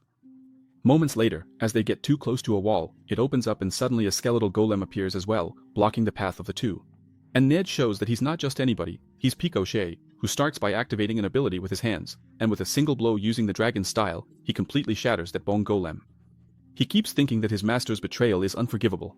And because of that, Nej harbors even more resentment against the demon god's followers and the Temple of Light, since he plans to destroy them all. At that moment, Hajime looks back and says, what are you doing? Didn't I tell you to dodge everything and not stop to kill anything? If we're even a second late, we'll fail and end up in the boss room. Hajime knows how Nej is feeling, since he just found out he was betrayed and deceived his whole life. And Hajime understands what he's going through. However, at this moment there and now, he can't let himself be controlled by his emotions, because he only has 15 more seconds of that lucky streak privilege. And so the countdown continues. While the two of them are running like lightning through that tomb, the countdown doesn't stop. 12, 13, 12. And Hajime, who's leading the way, realizes that they're finally getting close to the boss room. 11. And the evil energy emanating from in front of the boss room door becomes visible and even denser. And the protagonist, together with Nej, finally arrive at the antechamber of the boss room, which is being guarded by an incredibly powerful death knight. And time doesn't stop, we're already down to 9 seconds. And with that extremely powerful being senses the duel approaching. However, Hajime and Nej are highly focused and don't even blink, because you know, if you blink, you lose. And the death knight, holding his gigantic sword, says to the two of them, my heart, my heart. And that's when things really get, because that death knight starts to emanate a dark mana and a murderous intent that's off the charts. And Hajime, seeing that he's ready to strike, warns Nej, hey Nej, jump now and don't think about anything. And the death knight swings his sword with all his might and smashes everything in his path. However, Hajime goes one way and Nej goes the other, and both of them manage to dodge that powerful attack from the death knight. The tough guy knows that luck is on his side, and when he looks down, he spots his big break and thinks to himself that it can only be that. So, a part of the wall behind the death knight is raised, and Hajime knows that if he goes through that gap, he'll definitely reach the boss's hall. And at that moment, the duo uses even more power and shoots like lightning toward that gap. However, the death knight still tries to grab them, but fortunately, Hajime and Nej are much faster than him and manage to dodge his grasp. At that point, the part of the wall that was raised starts to lower, and the gap begins to shrink more and more. However, Hajime slides through on his cart and Nej dives in headfirst, and with less than a second to spare, the two of them finally manage to enter the boss's chamber. With 0 seconds left, their lucky streak buff ends, and they both stand there coughing because they actually managed to get into the boss's room without having to face the gatekeeper. And Hajime, all sweaty from running so much, lets out a big sigh, and Nej says to him, "Right? I don't know what I should do, whether to be surprised or confused, because you really found a way for us to get into the boss's chamber without having to fight the gatekeeper." And so the duo looks around that huge chamber and sees that everything there is enormous, and Nej starts thinking, is this room empty? Because there's nothing here, so where's the boss? And suddenly, a very sweet and gentle voice speaks to the two of them. "Hey, who are you?" Nej is startled and becomes even more alert. However, Hajime is ready for anything and isn't surprised when he hears that voice. And suddenly, a very bright light starts to appear in front of the obelisk that's right in front of him. And the voice keeps speaking. "I can still feel the energy of my knight who's on the other side of the door. So, how did the two of you manage to get into this place?" And then we see a woman in a long dress with even longer hair, and she says to the pair, "Who are you to disturb the royal family's slumber?" Meanwhile, on the other side of the dungeon, everyone there starts to realize that the walls have stopped moving and that they've finally defeated all the Shoates. And Captain Leona starts giving orders. She tells everyone to gather in one place and confirm the number of survivors. And Arno goes up to Lucius and says to him, "Oh, Captain, what should we do now?" And Lucius is deep in thought, because he gave an order for that slave to stop, but the mark was nullified right before his eyes, and he knows that slave had a time-based mark, so he should have stopped immediately. And Lucius keeps wondering why that slave isn't stopping, since he knows his command works within a 1-kilometer range, and Hajime, who has the slave mark, was very close to him. However, the saint keeps thinking, did Hajime really have the slave mark? Or did he use something to nullify the slave mark? But there's something really strange about that guy, because right after the Shoates started to appear, he activated a very strange mechanism and the whole dungeon started to move. And for sure, all these events tell me just one thing, that at least 1, 2, or maybe even more demon god worshippers are among us. And Lucius gets really pissed off, because even after personally selecting the most trustworthy people and his direct slaves, the worshippers of the god Tartarus still managed to infiltrate his raid. And at that moment, Captain Lucius says, "Hey, Arno, what are the names of the 2 slaves who escaped, and who was commanding them?" And Arno says, "Oh, the guy with silver hair is Hajime and the redhead is Nej. Because Hajime joined the raid group through Nej's recommendation." And Arno says, "And those 2 are directly subordinate to Lord Matthias." And at that moment, Lucius widens his eyes and thinks, "Matthias?" And Matthias is there, standing with his back turned, thinking about everything that happened. And he's really pissed off, because he thinks those 2 bastards ran away because they were afraid to face the boss. However, what irritates Matthias the most is that this was his only chance to be recognized by the demon god sect and also to be acknowledged by the Temple of Light. And, trembling with rage, he keeps thinking that his perfect plan was completely ruined by those 2 bastards. One thing Matthias is sure of, that operation is totally screwed. And so, Matthias, really pissed off, says to his followers, "Brothers, stop everything you're doing, because all of you need to get ready." And Mumon says, "Get ready for what?" And Matthias, looking back, says to him, "Get ready to kill an immortal being." And suddenly, they start hearing footsteps and look back to see who is approaching. The ones who just arrived are Captain Lucius, Captain Leona, and Captain Arno, along with all the other survivors, and it looks like they're not there to play marbles or soapbox cars. And Saint Lucius, with an angry look on his face, says, "Oh, Matthias, do you have something to say to me? If you do, you'd better say it now." And Matthias replies, "Who knows?" Then he turns around, starts raising his aura, and says to Saint Lucius, "Do we really need words to talk to each other?" And so Matthias keeps smiling, because he knows now it's kill or be killed. So, if you've made it this far and haven't liked the video yet, leave a like, comment on what you think is going to happen, and share it in your church group, your family group, or send it to your grandma. And if you haven't subscribed yet, please subscribe and don't forget to turn on the notification bell. In previous videos, I mentioned that I'm also on TikTok and Kwai and that I was going to put the links, but I didn't put anything, did I? I'm very sly. Hopefully this time I'll actually put the links. Please, follow me there. Part 7 starts with the abominable princess standing in front of Hajime and Nej, and she tells me she'll only move after you hit the like button and subscribe. So we're here waiting for you to do that. Go on, do it. It won't cost you anything, just click the button down below. And after 2.5 centuries of waiting, we're back to nursing. And thank you so much for subscribing and for liking another video on the channel. So, Nej is really surprised and keeps wondering if the person in front of him if she's really Princess Eurydice. He looks at her and is mesmerized, because she's incredibly beautiful, almost like a dream. And he just stands there. There's no way someone this beautiful could have massacred her own people 1,000 years ago. Look at this beautiful woman. And he's looking at the most beautiful woman in the world. And not only that, besides being beautiful, she also seems to be a calm and serene person. Nej keeps thinking that the story that was recorded must definitely be false, because there's no way someone like her could have committed such atrocities. This woman is truly stunning, and Nej starts blaming himself, because they're raiding the tomb of such a poor soul like her. Beautiful, sweet, gentle, and extremely attractive.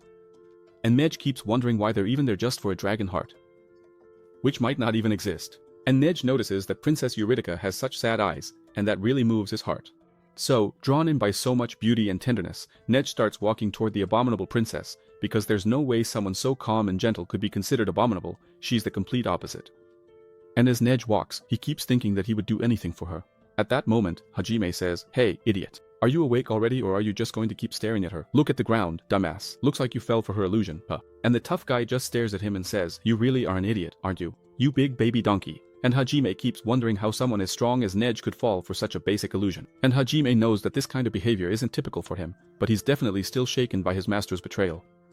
It's only now that Nej looks down and sees that magic circle, because if Hajime hadn't stopped him, it definitely would have been the end for him. Right there is a magic trap circle that definitely has a deadly spell on it. At that moment, Princess Eurydica starts laughing loudly, her hair seems to spread out even more, and she begins to radiate a red aura and a black aura. She says, what a shame that I missed my chance. I was going to eat you all up. Go get him." And so, Princess Eurydica reveals her true form and starts to deform. Hajime is very clever. He knows that now she's coming at him with everything she's got and gets ready for the boss's attack.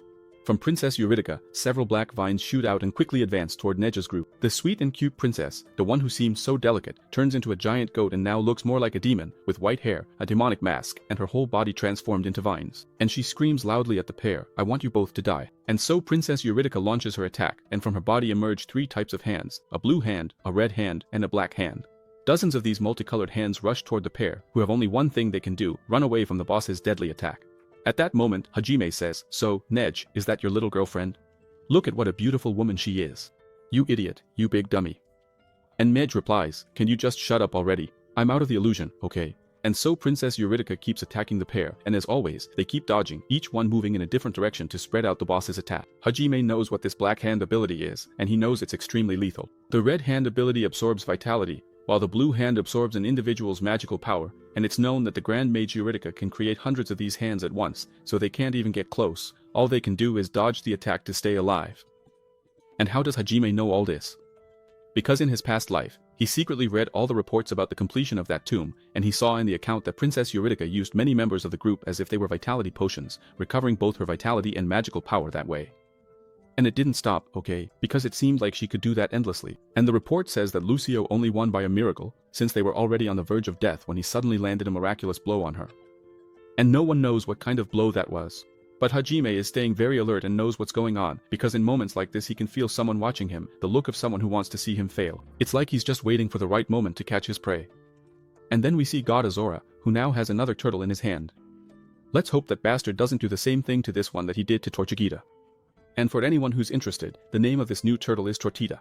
And Azora is there, watching everything and petting Tortita, and once again we're shown the privilege that is the Iron Wall's ability.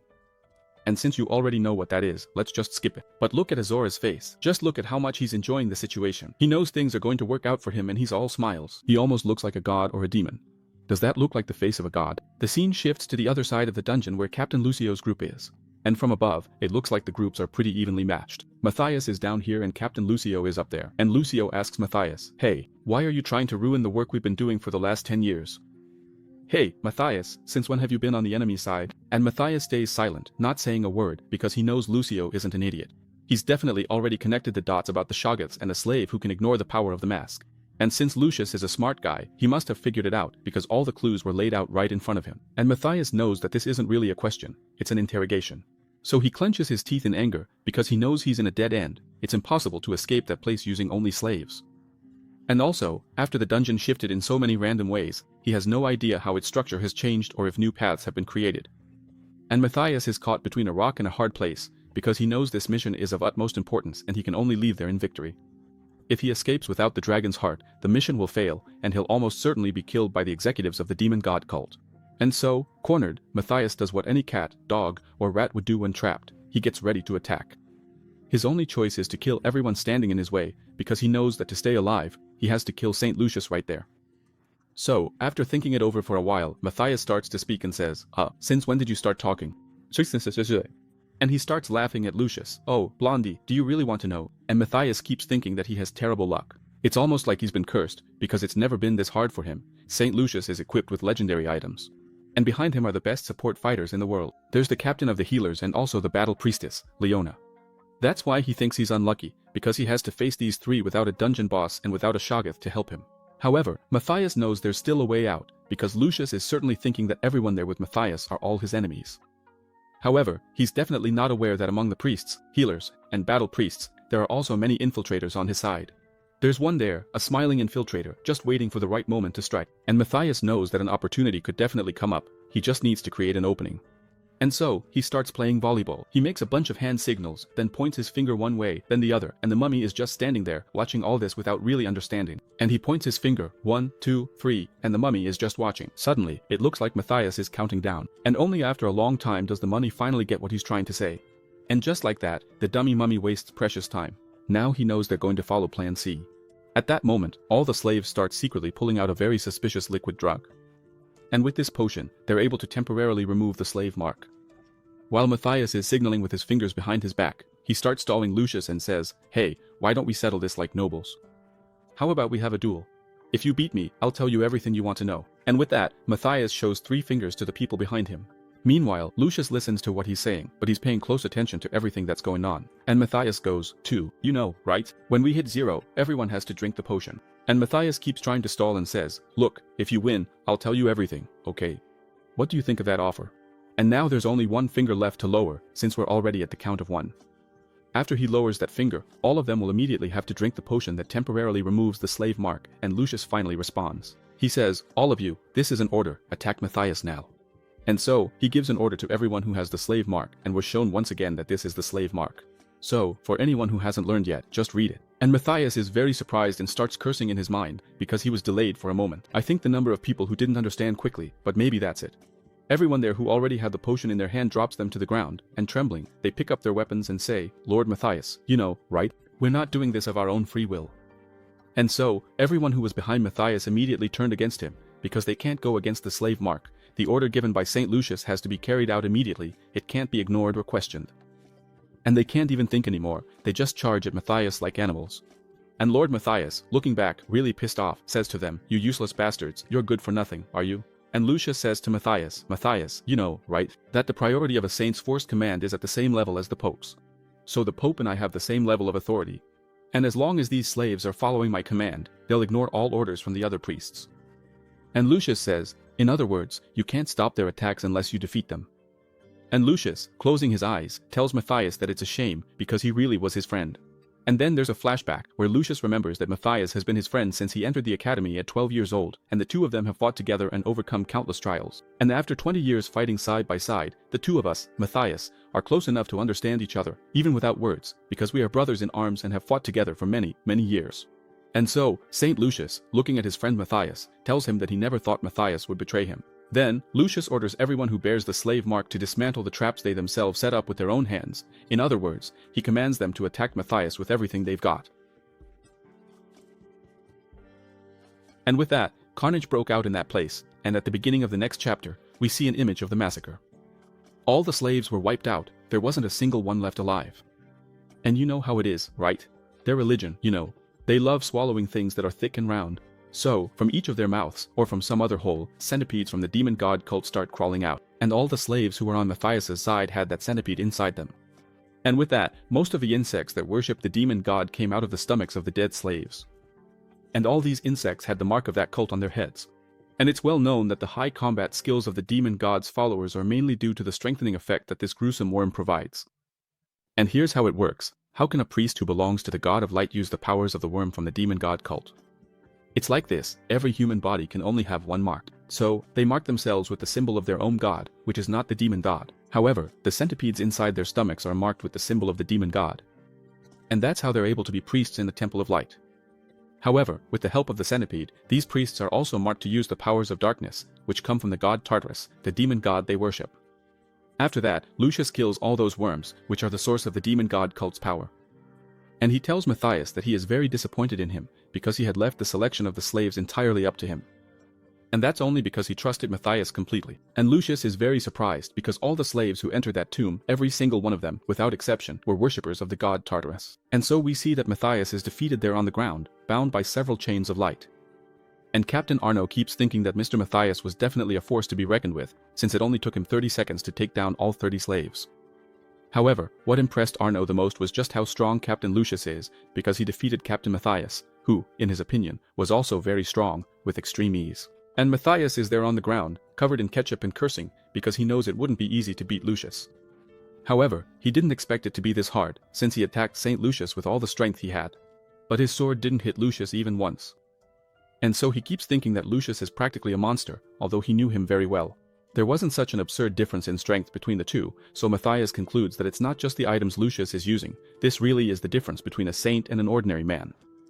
And Matthias keeps thinking that this is the fate of someone chosen by God, since the goddess Arya chose Lucius to be her saint, and this goddess gives him all the support to be the chosen one.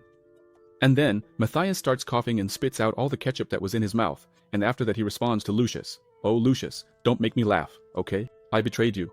And so, the brave Captain Matthias starts to regurgitate something, and his mouth fills with what he just brought up, and we see that there's a black orb in his mouth, and on this orb are the marks of the cult of the god Tartarus. But thinking about it coldly, Matthias swallowed Tartarus's orbs. And if you laughed at that or even thought about laughing, you're going straight to hell. Matthias doesn't care at all about my jokes and is completely focused. And he says, then, if something is your destiny, so be it. And Saint Lucius, who didn't notice that Matthias had regurgitated something, continues his interrogation. And he says, "Hey, Lucius, what's the reason? Why did you betray me? Go ahead, say it." And Matthias starts laughing and says, "Are you really asking me that? Are you sure you're really asking me that, you miserable bastard? But since you're so curious, I'll tell you. Go to hell, you son of a gun, and ask your goddess in the afterlife." And so, Matthias shows Lucius that he has the Esther Tarot orb on his tongue and is ready for anything. And Lucius, seeing that, is completely shocked, because he knows what the item does and how powerful it is. Captain Arno, on the other hand, almost panics and asks out loud, "Wait, is that really what I think it is?" And Matthias, biting down hard on the balls of the god Tartarus, swallows everything in a fit of rage. After that, he lets out a tremendous scream and his body is enveloped by the power of the demon god. All the chains that were restraining his body are instantly shattered by him, as the power from the orb fills his entire being. Could he be? And so, we are shown the backstory of how Matthias got the orb of the god Tartarus, because it was Cardinal Arden who gave him that orb and said it was the trump card of the followers of the god Tartarus, and that this orb allows you to resonate with all the marked worms. This orb also transforms all humans who have received the mark of the demon god into demons. And it's not called the left hand of the god Tartarus, but rather the Stone of Revelation, and it's explained to Matthias that he should only use the Stone of Revelation in his final moments, because once he uses it, he will never be able to return to being human. And with that, Matthias makes his choice to completely and permanently transform into a demon, using the Stone of Revelation to do so. And Matthias keeps looking at the light, thinking that everything Lucius has should belong to him. And with that, Matthias gains a new form and starts philosophizing, because if his destiny is to be manipulated by the gods, and if as a human he can't resist the gods, then Matthias says he will no longer have any bitterness in his life as a human. And so, we are shown Matthias Grimm in his demonified form. And Lucius doesn't waste any time and orders everyone to attack, since Matthias has just been demonified, so his powers must still be unstable and this is the best time to strike him.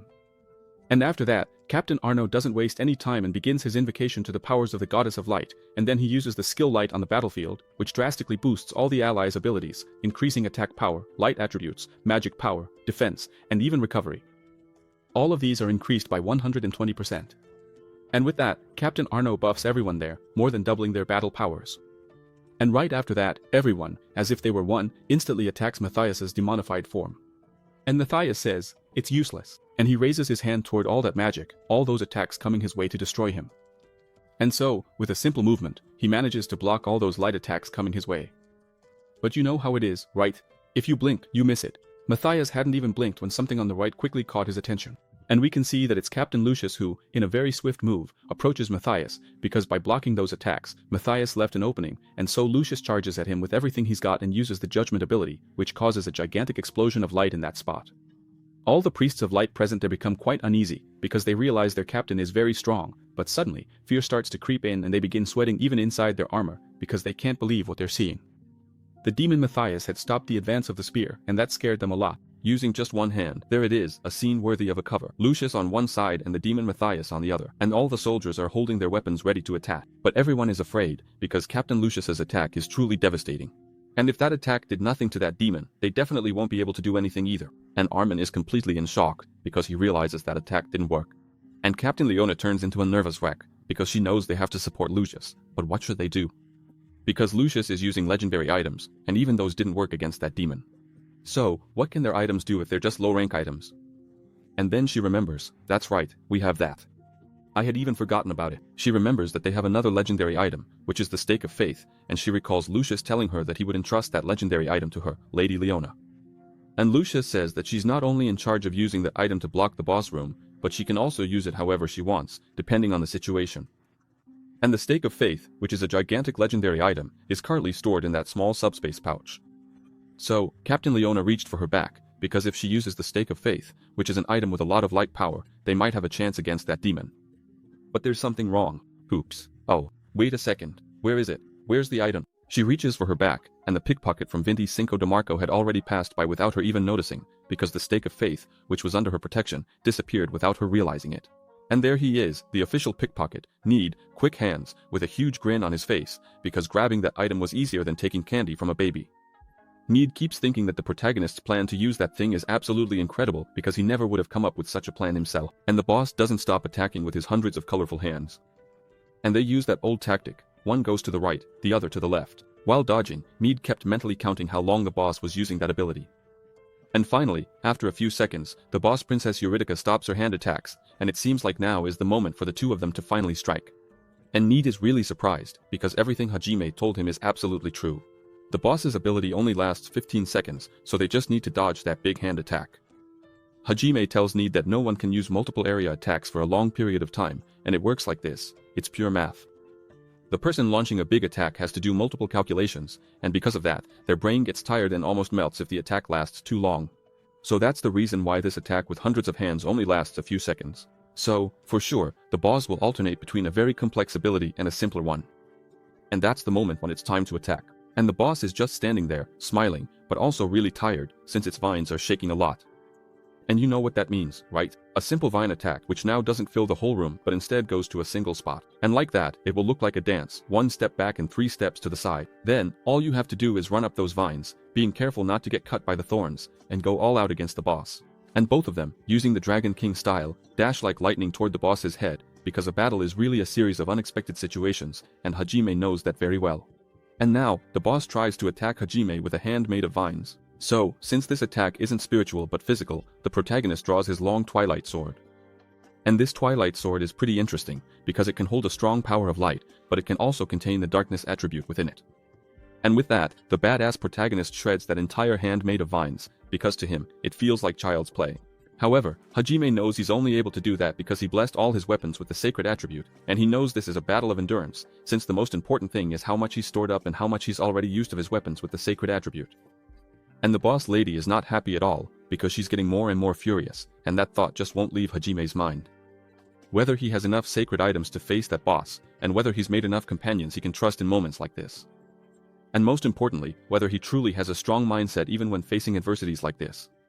And so he looks at his friend Mead, who is the first companion on this long journey, because to overcome all the terrible situations that will come up, he'll need good companions along the way. So, Hajime moves forward on one side and Mead on the other. And so the two of them slice up that boss, since they're fighting in perfect harmony, and the protagonist shows that every one of his strikes is highly lethal.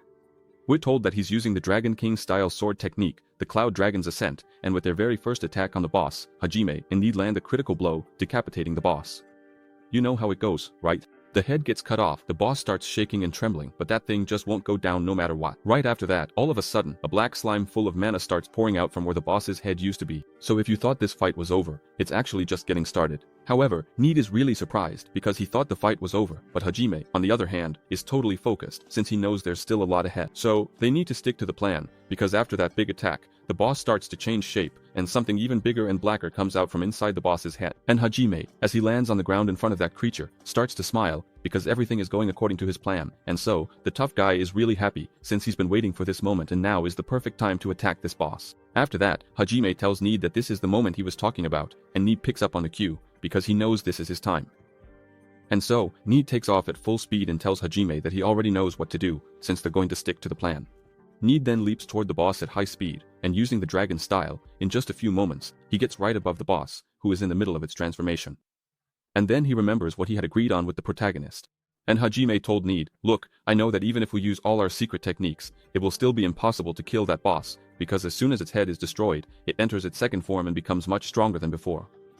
However, for a moment, the boss won't be able to move or use any abilities, because it will be focused on its transformation, and we have to take advantage of that moment to land a critical hit on it." And so, Need, who is above the boss's head, starts to open an item, and from that item a very intense golden light emerges. We can see that it's the dimensional pouch that was stolen from Captain Leona. As Need fully opens the pouch, the legendary item, the Stake of Faith, shoots out at high speed toward the boss. Need lands the Stake of Faith right in the middle of the boss's head, and this legendary item always reacts in the presence of evil energy. Since that boss is pure evil energy, the Stake of Faith does its job and begins to release a powerful divine energy.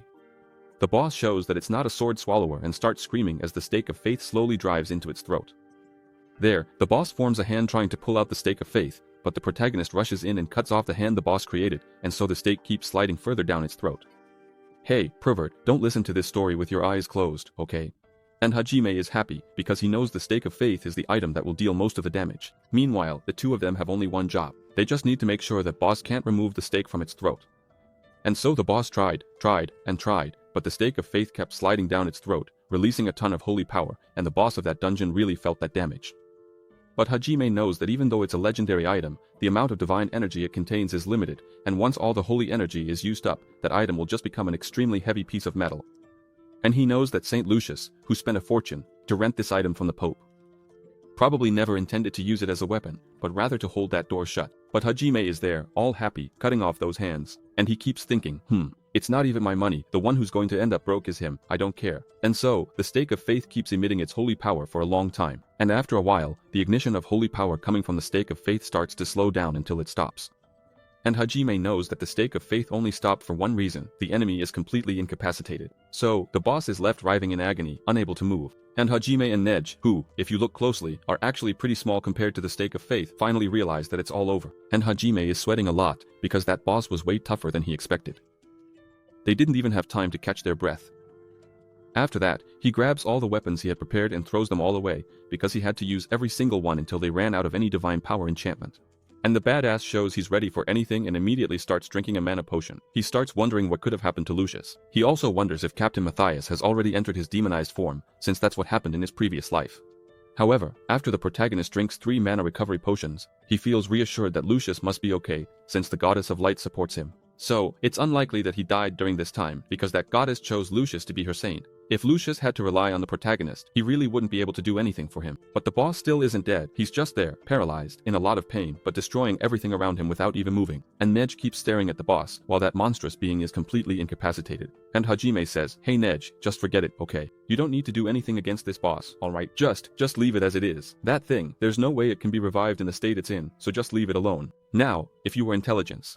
Nej says, what's an intelligimento? And Hajime replies, it's an intellectual donkey. If you were that, you would hit the monster and the door would open.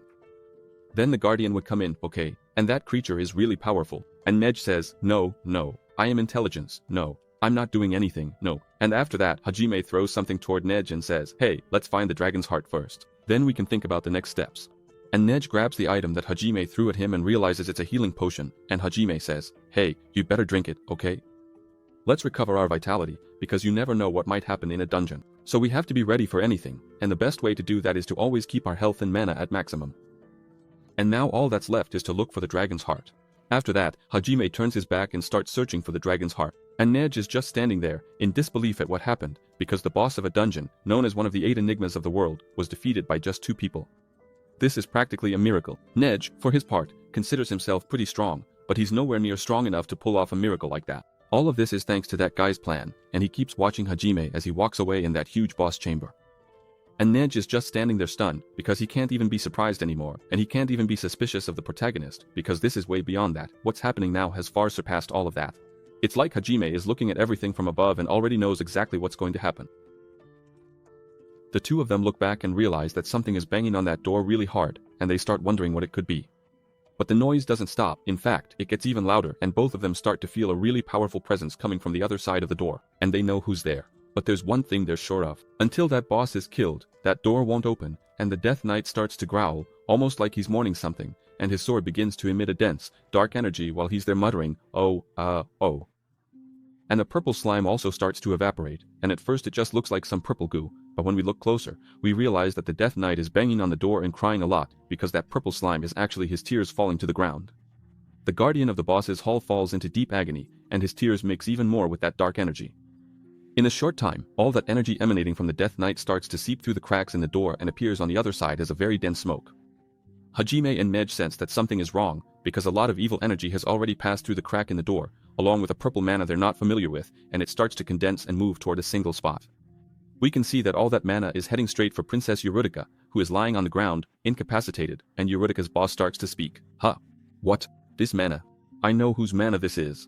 And so, the boss who is incapacitated starts to show a reaction, and Eurydica says the name of her knight, Georgie. And so, the abominable princess begins to cry, because Georgie is her beloved knight. After that, a whirlwind of dark energy, along with the mana from the tears of the knight Georgie, starts swirling around Eurydica's body. And Hajime and Neji are sure of one thing. They know things are about to go south. Neji says, "Hey, what's going on? What is this?" And Hajime replies that he doesn't know what's happening either. And he starts to sweat since he's already used up all his items. And what's happening right in front of him now, he never read about it in Lucio's report from his past life. But the protagonist isn't dumb. He knows that, compared to Lucio, he entered that place without killing the guardian boss. But Lucio, before entering the boss's hall, had already killed that guardian.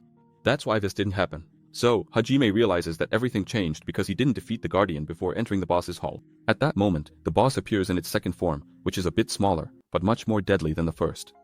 After it appears in its second form, the stake of faith starts to activate the sacred survival, and Eurydica realizes that this item is way too dangerous to keep near her. Then she points her finger toward the stake of faith and starts casting a spell. Suddenly, the ground beneath the stake of faith opens up like a trapdoor, and the stake plunges completely into that compartment. With the stake of faith out of her way, Eurydica glares with intense hatred in the direction of the duo, but the two of them aren't sheep, they're wolves, and they've already charged in, going all out to try to take down the boss of that insanely tough dungeon once again.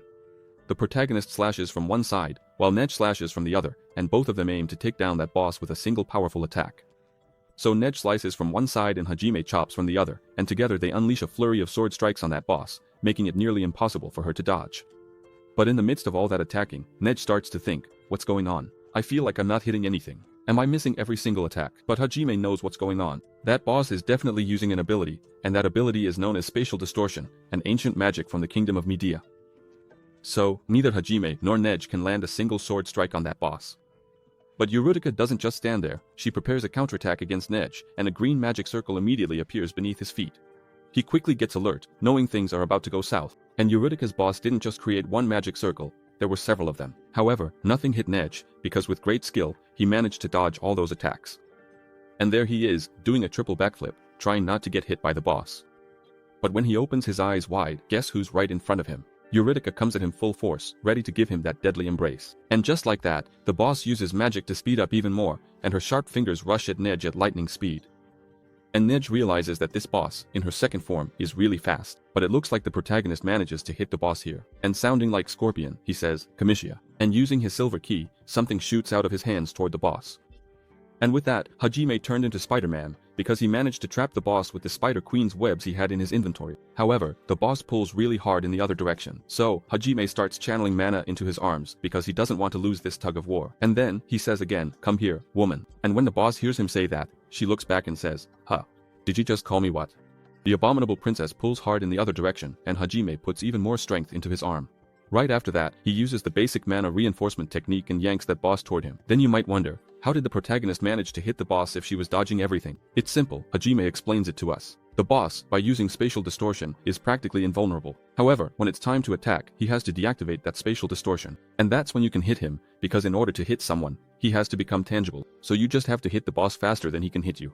If you're not sure, just beat the crap out of the boss's hand until you break her hand. But of course, he didn't actually use the beat the crap out of her hand technique. But Eurydica's boss is a grand mage and is known as the strongest mage of all time, so she won't let herself be defeated that easily. At the same moment she's being dragged backward, her hands start turning into wine and she grabs onto the ground with that wine, looking like a plant that's driven its roots deep into the earth. But when she looks ahead, the fierce Need is charging in full force to deliver a massive slash to the boss, and using the dragon art, Need lands a precise blow right in the middle of the boss of that raid. At first, it looks like he split the boss in half, and Need is really happy because he's sure his attack was successful.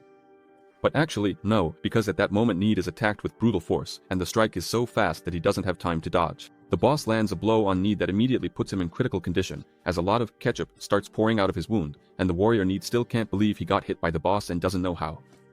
But Eurydica, she's really kind. She shows what happened. She used the mirror ability, which is an ancient spell from Medea. It reflects the damage received. But since she's a grand mage, of course it's not just simple damage reflection, because the damage she reflects is increased by 300%. And what's interesting is that the words written around the boss's face are in Hebrew. Then you might ask, hey, Nardu, how do you know that? Well, it's simple, I know Hebrew. Not that kind of Hebrew, but biblical Hebrew. And Princess Eurydica is a boss who doesn't forgive. While Need is falling, she points her finger down and casts another spell on him. And just like that, Need is grabbed by black hands, blue hands, and red hands, all at the same time. And he really feels that hit, because almost all of his vitality and magic are going to be drained by Eurydica. At that moment, the protagonist's fist comes in at high speed, also channeling mana into his fists. And the protagonist lands a spitfire punch on the boss's back, and she definitely felt that hit. And you guys remember that deadly kata, right? The one whose final move is the Thunder Palm. And with that, the protagonist delivers an incredibly powerful blow to the raid boss. However, it seems like that boss didn't even feel the blow and turns her hands backward, with some runes that aren't in Hebrew, trying to hit the protagonist with another spell. But Hajime is already preparing his counterattack, and using a light at his fingertips, he readies the obstructive Diadedo and starts hitting several of boss Eurydica's pressure points. And in just a few moments, the protagonist completes this move, which will greatly reduce the boss's fighting pattern. This is an Eastern technique that's often used to subdue opponents, because by pressing the vessels through which mana flows, the enemy's meridians pretty much stop working. So that's how it is. The protagonist is trying to shut down that mage's magic by pressing all her pressure points, and Hajime is feeling pretty smug because he thinks he managed to block the boss's entire mana flow. He's really skilled at this technique since he trained for many years with his wife Alana, who is also a very powerful mage. But the boss isn't just going to stand there and wait for the protagonist to completely paralyze her mana flow. Right away, she pulls back, but as she does, the boss notices there are 2 sets of spider threads on her body and can't figure out when they got there. But Hajime isn't clueless. When he activated the last 2 pressure points on her shoulder, he also placed those webs. And then, he speaks to the boss again, "Come here, woman." And he pulls Eurydica toward him with great force, and this time he lands the Thunder Palm right on her chest, once again causing the boss a lot of pain. And once again, the boss of that dungeon howls in pain because all of the protagonist's attacks, besides being charged with energy, are really strong against her. After that, the protagonist uses the silver key and pulls out a rosary embedded with a miracle, which is basically a healing potion. If you want to read the rest, just pause and read. And so, Hajime shows that he was a marble champion, king of trick shots, and tosses 3 rosary beads over his shoulder to the mage Eurydica. The protagonist is fighting the boss and counting the seconds in his head, because there are still 9 seconds left until the Black Hand ability completely disappears, and with that, it will also finish draining Mead's life. But the Marble King throws 3 marbles toward his friend Mead, and all of them, imbued with holy power, hit Mead's body directly, filling him completely with life. Hajime is happy because now he's sure that Mead won't die when the 9 seconds of that magic are up. But you know how it is, right? If you blink, you miss it. Hajime blinked, let his guard down with the boss right in front of him, and took a hit to the chin that almost knocked out 2 of his teeth, and the mage Eurydica threw him backward with all her strength. And remember, this boss is in its second form now and way stronger than before, but since Hajime's body is reinforced, even though he crashes at high speed into a pillar, he's still alive. And with that, Hajime starts to be amazed by that monster, because she managed to undo all the pressure points that had been pressed in such a short time, releasing all the mana in her body. But this boss is the kind that just keeps attacking, because while Hajime was thinking about her, she had already cast another spell, and a bunch of vines start coming out of the pillar where the protagonist is, immediately wrapping around his entire body. Suddenly, everything gets even brighter in that place, and when Hajime looks ahead, he realizes that the mage Eurydica is also really good at combos, because after trapping him on that pillar, she prepared 3 fireballs for him, lots of chanting, and all of them with a little tune, fireballs that kill everyone, bam boom bye. What a mess, huh? And when Hajime finishes listening to the little tune, he starts to smile awkwardly and says, "What a twist, I did a bad impression." The dungeon boss doesn't wait any longer and sends all 3 fireballs straight at Hajime. The scene shifts to far away from there, where someone has just dropped a cup on the floor, and it's the sweet and cute sister Anna. The other sister, the grumpy one, asks Anna if she's okay, if she cut herself, and Anna, smiling awkwardly, says no, she's fine, she just lost focus for a moment, but she's okay. But she talked so much, lost focus again, and did what? She cut her little finger. Rosa Branca is acting very differently, because something is weighing on her heart. She realizes that something important is happening and she can't find peace, so she thinks about Hajime, her dear client, hoping that nothing bad is happening to him. She wonders if he's making good use of the items she gave him, and so Sister Anna, who seemed to have no feelings, is apparently very worried about the protagonist. Looking out a window of the Temple of Light, she keeps thinking that she should have gotten him a better rosary, because even though the one she gave him is good, it wasn't one of the best. And the scene returns to the boss's hall, where someone has just used 9 sets of rosaries to heal themselves. However, this person is still injured and lying on the ground.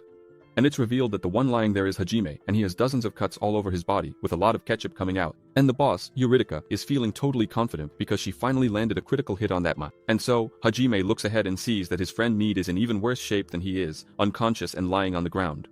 And Hajime, still on the ground, starts flailing a lot, because after he lost control of the battle once, both he and Need got completely caught up in Eurydica's pace. And from then on, she started dictating the flow of the fight. And Hajime, lying on the ground, defeated, thinks the whole situation is ridiculous, because one of the 8 great challenges of the world is something he could have easily beaten before his regression. And with that, the protagonist faces the harsh reality. As painful as it is, he has to admit just how useless he is this time, and when he looks to the side and sees his silver key, he knows he's already used up all the consumable items he prepared, as well as all his weapons and equipment, both defensive and offensive, and all of them have been destroyed. So Hajime starts thinking, what's left now? What can he do? One thing the tough guy is sure of is that the privileges given to him after regression only look good on the surface, but in reality, most of them are just traps, and he starts telling us about the Iron Wall skill. You know that one, right? The others are dying to get his soul.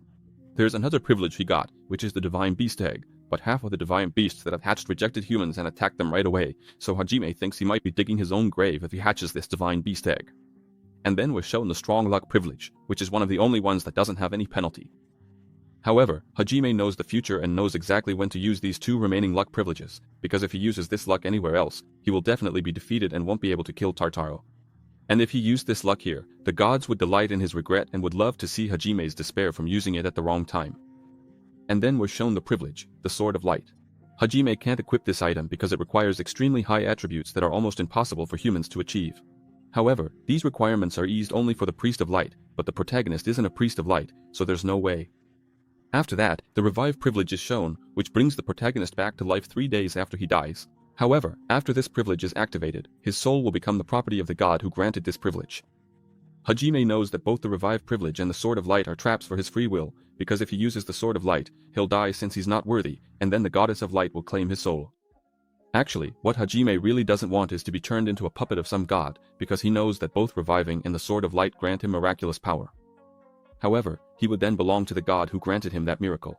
The other privileges, on the other hand, have restrictions on where they can be used, and some of them are completely useless in combat. And so, Hajime comes to a realization. He has nothing to change this situation, since none of the privileges are gifts or were given out of goodwill. Once again, he remembers Zoria of Asa, when the gods took over her mouth and spoke through her. The gods asked Hajime to show them something a little more interesting. And Hajime also remembers the angel Zoria of Asa telling him that he only exists for the gods' entertainment.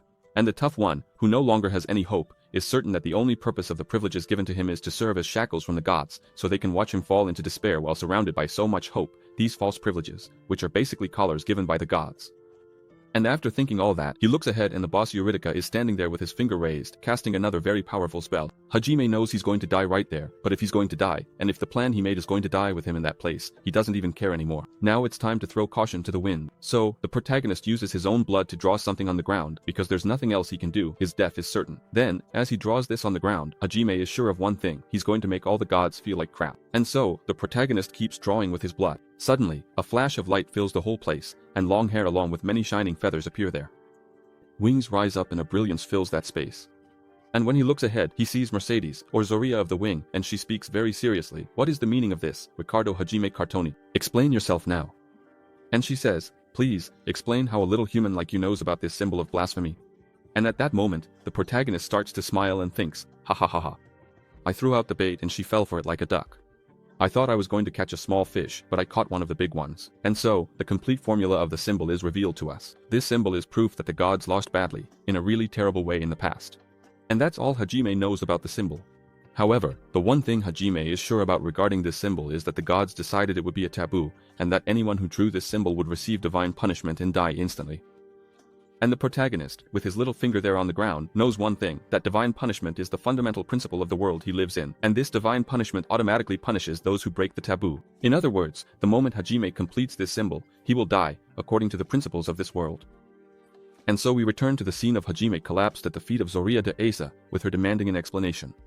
But the protagonist is thinking about something else. He looks one way, then the other, and realizes that Eurydica's presence has completely disappeared, and he figures that Mercedes, Zoria de Asa, must have put up some kind of barrier. So, he feels relieved, because with that, he'll buy himself a little time and be able to recover some of his strength. And the angel raises her voice even more and says, Hajime, explain yourself now. How does a human like you know about the existence of such a blasphemous symbol? And the tough guy, smiling, replies, how peculiar. Higher life forms with high soul status aren't supposed to be able to enter a world like ours, which has a lower status. As far as I know, that should be a law of the world, so how did you show up here? And she, in a very bad mood, answers the protagonist, have you already forgotten that I was the one who sent you to the past? I'm the angel who established a connection with a lower life form like you. So, I have the right to enter a lower world like yours. And then, Mercedes raises her voice and says, I gave you an order, so answer me. There won't be a second chance. How do you know about that blasphemous symbol? And the protagonist says, only if you pay me. And the angel thinks, huh, what did he say? Only if you pay me. Hajime, being really cheeky, looks Soria de Asa right in the face and repeats for the third time, if you want to know, you're going to have to pay me. And the angel starts to get furious and asks him if he's lost his mind. So, the angel shows she's not just anyone and starts raising her aura toward Hajime. And colorful lights are flying everywhere. And the woman is there with a stern look on her face. The protagonist's nervous little finger, which was about to put an end to this circus, gets caught by a spell, and Hajime, realizing he can't move his finger, starts wondering if this is some kind of ability the angel in front of him has. And the angel, who looks like she's ready to kill, tells the protagonist not to jump to conclusions, because even though he's caught the attention of many gods, he's no saint, much less an angel. And the fact that you, Hajime, tried to draw this symbol of blasphemy was already enough to enrage countless gods. And Mercedes tells the protagonist that many gods are screaming for her to kill him right now, because you, Hajime, have crossed the line. And so, the protagonist starts to smile and says, oh, okay, then go ahead, kill me. When the angel hears that, her eyes go wide, because she was expecting anything but that. He says, go on, kill me, stab my gut with the knife, wait, stick the knife in my gut. And the badass, still with a smile on his face, says to Winged Eyes, you can try, but do you really think you can handle the consequences of that? If you even have the right to do it, right? I don't think so, huh? And Hajime goes on, hey angel, I read very carefully all the privileges the gods gave me. And after reading them several times, very carefully, I can tell you what the gods really want from me. Usura, for example, gave me an ability, which, in other words, means this, I'll give you a double-edged sword. So, die in a really interesting way, while going through a lot of suffering. And Hajime continues, one thing I know is that they don't want me to die in such a disappointing way, by committing suicide, because that's the last thing those bastards would want.